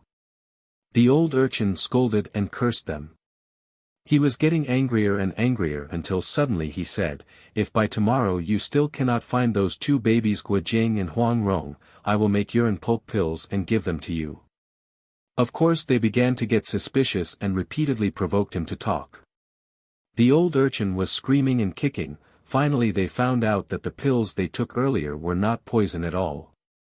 I know the situation would turn dangerous, these traitors would certainly create not a small trouble. I told the old urchin to kill them all. Who would have thought that Peng Lien, who also saw the danger, immediately he hatched a deception. He told that fat Tibetan monk to compete against the old urchin in sitting still in meditation. I could not stop them, and was forced to run out of the ox village. I came across Kudashia outside the village. He protected me and we ran to this place. Peng Lianhu and the others chased us. Although the old urchin was muddle-headed, he knew better than leaving me alone, so he busily overtook us here. These traitors constantly provoked him, until finally the old urchin could not take it anymore and agreed to bet against the monk. Listening to this story, Huang Rong was both angry and amused at the same time. She said, if we did not meet them by accident, Shifu, your life would be delivered under the old urchin's hand. Hong Qigong said, my life is almost gone anyway, it doesn't really matter whose hand will deliver it away. Huang Rong suddenly remembered something. Shifu, she said, that day when we came back from Mingxia Dao, Bright Red Clouds Island, it's not Mingxia Dao, it's Yagui Dao, Crushing Ghost Island, Hong Qigong interrupted. Fine, Huang Rong smiled slightly, it's Yagui Dao then. Now, that Ouyang Ku is not the least bit a fake ghost, he is a real ghost. That day when we rescued Ouyang Feng uncle and nephew, on the wooden raft the old poison said that there was one man in this whole wide world who can heal your injury. Only this person's martial art is matchless, so we can't use force against him, and you are not willing to harm others to benefit yourself by asking him to help you.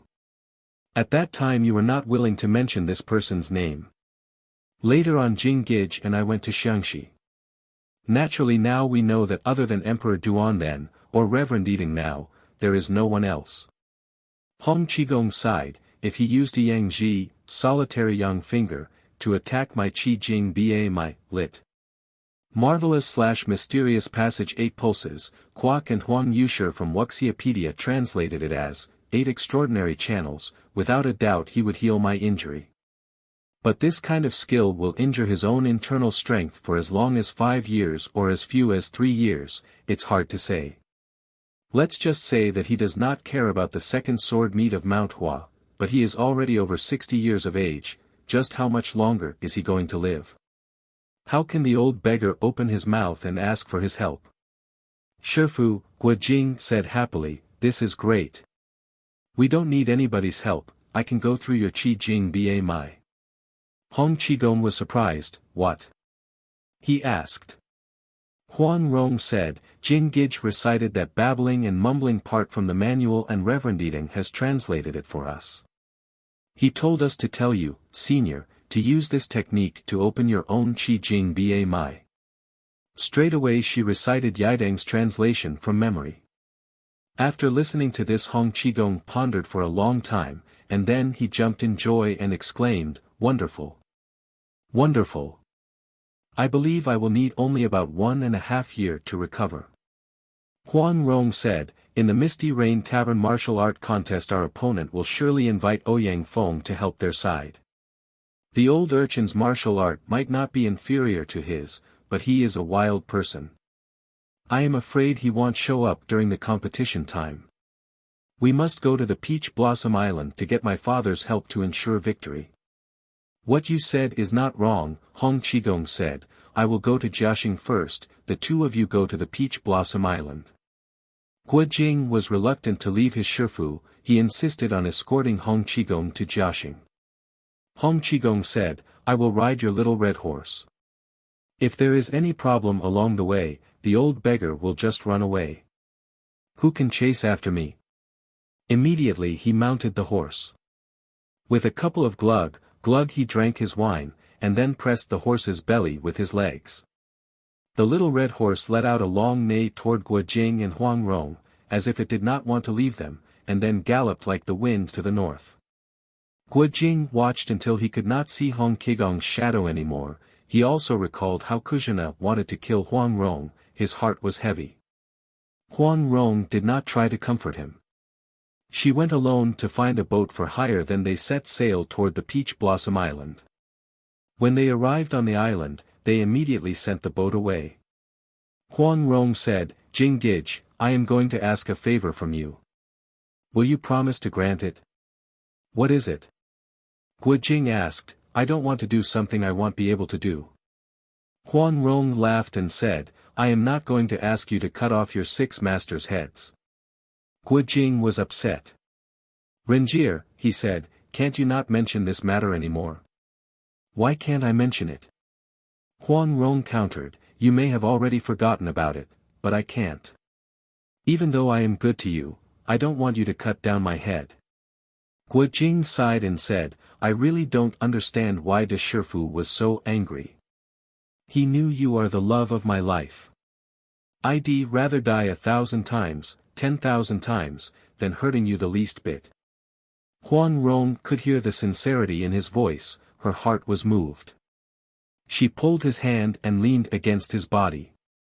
Pointing to a row of willow trees by the creek she said with a tender voice, Jing Gij, do you think this Peach Blossom Island is beautiful? It truly looks like a fairyland, Guo Jing replied. Huang Rong sighed, I want to live here forever, I don't want to be killed by you, she said. Guo Jing gently stroked her hair and said, Good Renjir, how can I kill you? Huang Rong said, what if your 6 masters, your mama, your good friend, they all ask you to kill me? Will you do it or not? Guo Jing confidently said, even though everybody in the world wants to make things difficult for you, I will always protect you. Huang Rong held his hand tightly and asked, will you be willing to leave all these people for me? Guo Jing hesitated and did not answer. Huang Rong looked up and gazed at his eyes, with anxious expression on her face, waiting for his answer. Guo Jing finally said, Renjir, I said that I would accompany you on the Peach Blossom Island for the rest of my life. I have made that decision before I opened my mouth. Good. Huang Rong said, then from this day on, you are not going to leave this island. Guo Jing was taken aback, from this day on. Yes, Huang Rong said, from this day on. I am going to ask Father to go to Misty Rain Tavern and fight for us. Father and I will go to kill Wanyan Honglai to avenge your father. Father and I will go to Mongolia to fetch your mama. I will even ask Father not to blame your 6 masters. I am going to take care of every single one of your concerns for you. Guo Jing saw the expression on her face was a little bit unusual. He said, Renjir, what I said to you, you can definitely count on it. Don't you worry, you don't have to do all these things. Huang Rong sighed, the matters in this world are difficult to say, she said, when you agreed to marry that Mongolian princess, did you ever think that someday you'll regret your own decision? Previously I only knew that whatever I wanted, I got it. But now I know whatever you wish you have, just pray that the heaven will not make things difficult for you. Speaking to this point she could not restrain her eyes from turning red. She hung her head low. Guo Jing was silent, his heart was filled with tumultuous thoughts. He realized how much Huang Rong loved him, and it made him wanting to stay on the island to be with her forever. But he felt it was inappropriate for him to ignore all his concerns, only why it was inappropriate, he did not know. Huang Rong softly said, it's not that I don't believe you or want to force you to live here, it's just that I am really scared. Speaking of this she suddenly threw herself into his arms and sobbed on his shoulder. Guojing was caught by surprise, he was at a loss of what to do. He quickly said, "Renjir, what are you afraid of?" Huang Rong did not reply, but she started to weep. Ever since Guojing knew her, they had been through many difficult and dangerous, sometimes miserable situations, but he had always seen her smiling and laughing. This time she was back in her home and very soon will see her father. Why was she scared all of a sudden? He asked, "Are you afraid your father has met some accident?" Huang Rong shook her head. Guojing asked again, "Are you afraid once I leave this island I won't be coming back?" Again Huang Rong shook her head. Guojing successively asked 4, 5 questions but she shook her head again and again. After a while Huang Rong lifted her head up and said, "Jing Gij, I don't know what I am afraid of. I remember your Deshifus expression when he told you to kill me, I just can't shake it off my mind. I always feel there will come a day you are going to listen to him and kill me. That was the reason I asked you not to leave this place. Will you promise me?" Guojing smiled and said, "I was wondering what important matter worries you so much, turns out it is only over this. That day in Beijing didn't my 6 Shifus cursed you as little female demon, Xiao Yao Nu, Yao Goblin / Witch / Devil / Monster, or something like that? Afterwards I ran away with you, but we don't have any problem until today. My 6 Shifus seem strict and mean, but their hearts are kind and loving. Once you get to know each other I am sure they will certainly like you. Air Shifus, 2nd Shifu, skill in picking other people's pocket is amazing, you can learn from him. I am sure you'll have a lot of fun. Qi Shifu, 7th Shifu, is tender and friendly." Huang Rong cut him off, "So you are determined to leave this place?" she asked. Guojing replied, "The two of us will leave together, well both go to Mongolia to fetch my mother, well kill Wanyan Honglai together, and then together we will come back to this place. Won't that be great?" With a startled look on her face Huang Rong said, "If that's the case, I am afraid we won't be coming back together forever, we won't be together for rest of our lives." "Why?" Guojing wondered. Huang Rong shook her head and said, "I don't know. But when I saw your Deshifus expression that was what I felt. It seemed like killing me is not enough." His hatred went deep into his bones and marrow. As Guojing listened to her, he could see that her heart was broken. Although her face still showed that childlike naivete, her eyebrows and the corner of her eyes clearly showed her feelings towards the upcoming disaster. He recalled that she was always right. If this time he did not listen to what she said and someday a disaster befell her, how would that be good? Thinking about this his heart ached, he was overwhelmed with emotion and blurted out, "All right. I am not going to leave this place, ever." Hearing him Huang Rong fixed her gaze to his face for half a day without saying anything, 2 streams of tears slowly flowed down her cheeks. Guojing said in low voice, "Renjir, what else do you want?" "What else do I want?" Huang Rong said, "I want nothing else." She raised her beautiful eyebrows up. "Even if I want something else, the heaven won't let me." Her long sleeve gently rose up, she danced underneath the flower trees. As she turned her head around, the golden band on her hair glittered under the sun. Her clothes fluttered in the breeze. She danced faster and faster. Every now and then she held out her hand to shake down the trees and petals of flowers fell down like rain, red flower, white flower, yellow flower, purple flower, they fluttered in the air just like butterflies dancing around her, creating a very beautiful scenery. She danced for a moment, suddenly leaped up a tree, and then leaped over to another tree, dancing from tree to tree performing the Yen Shuang Fei, the fly of a pair of swallows, and Luoing Shen Jian Zhang, falling, leaves, divine sword palm technique, stances. She looked so happy. Guojing thought, Mama often told me stories about a fairy mountain on the eastern sea, where many fairies lived. I wonder if there is a fairy mountain more beautiful than the Peach Blossom Island, and if there is a fairy more beautiful than Renjir.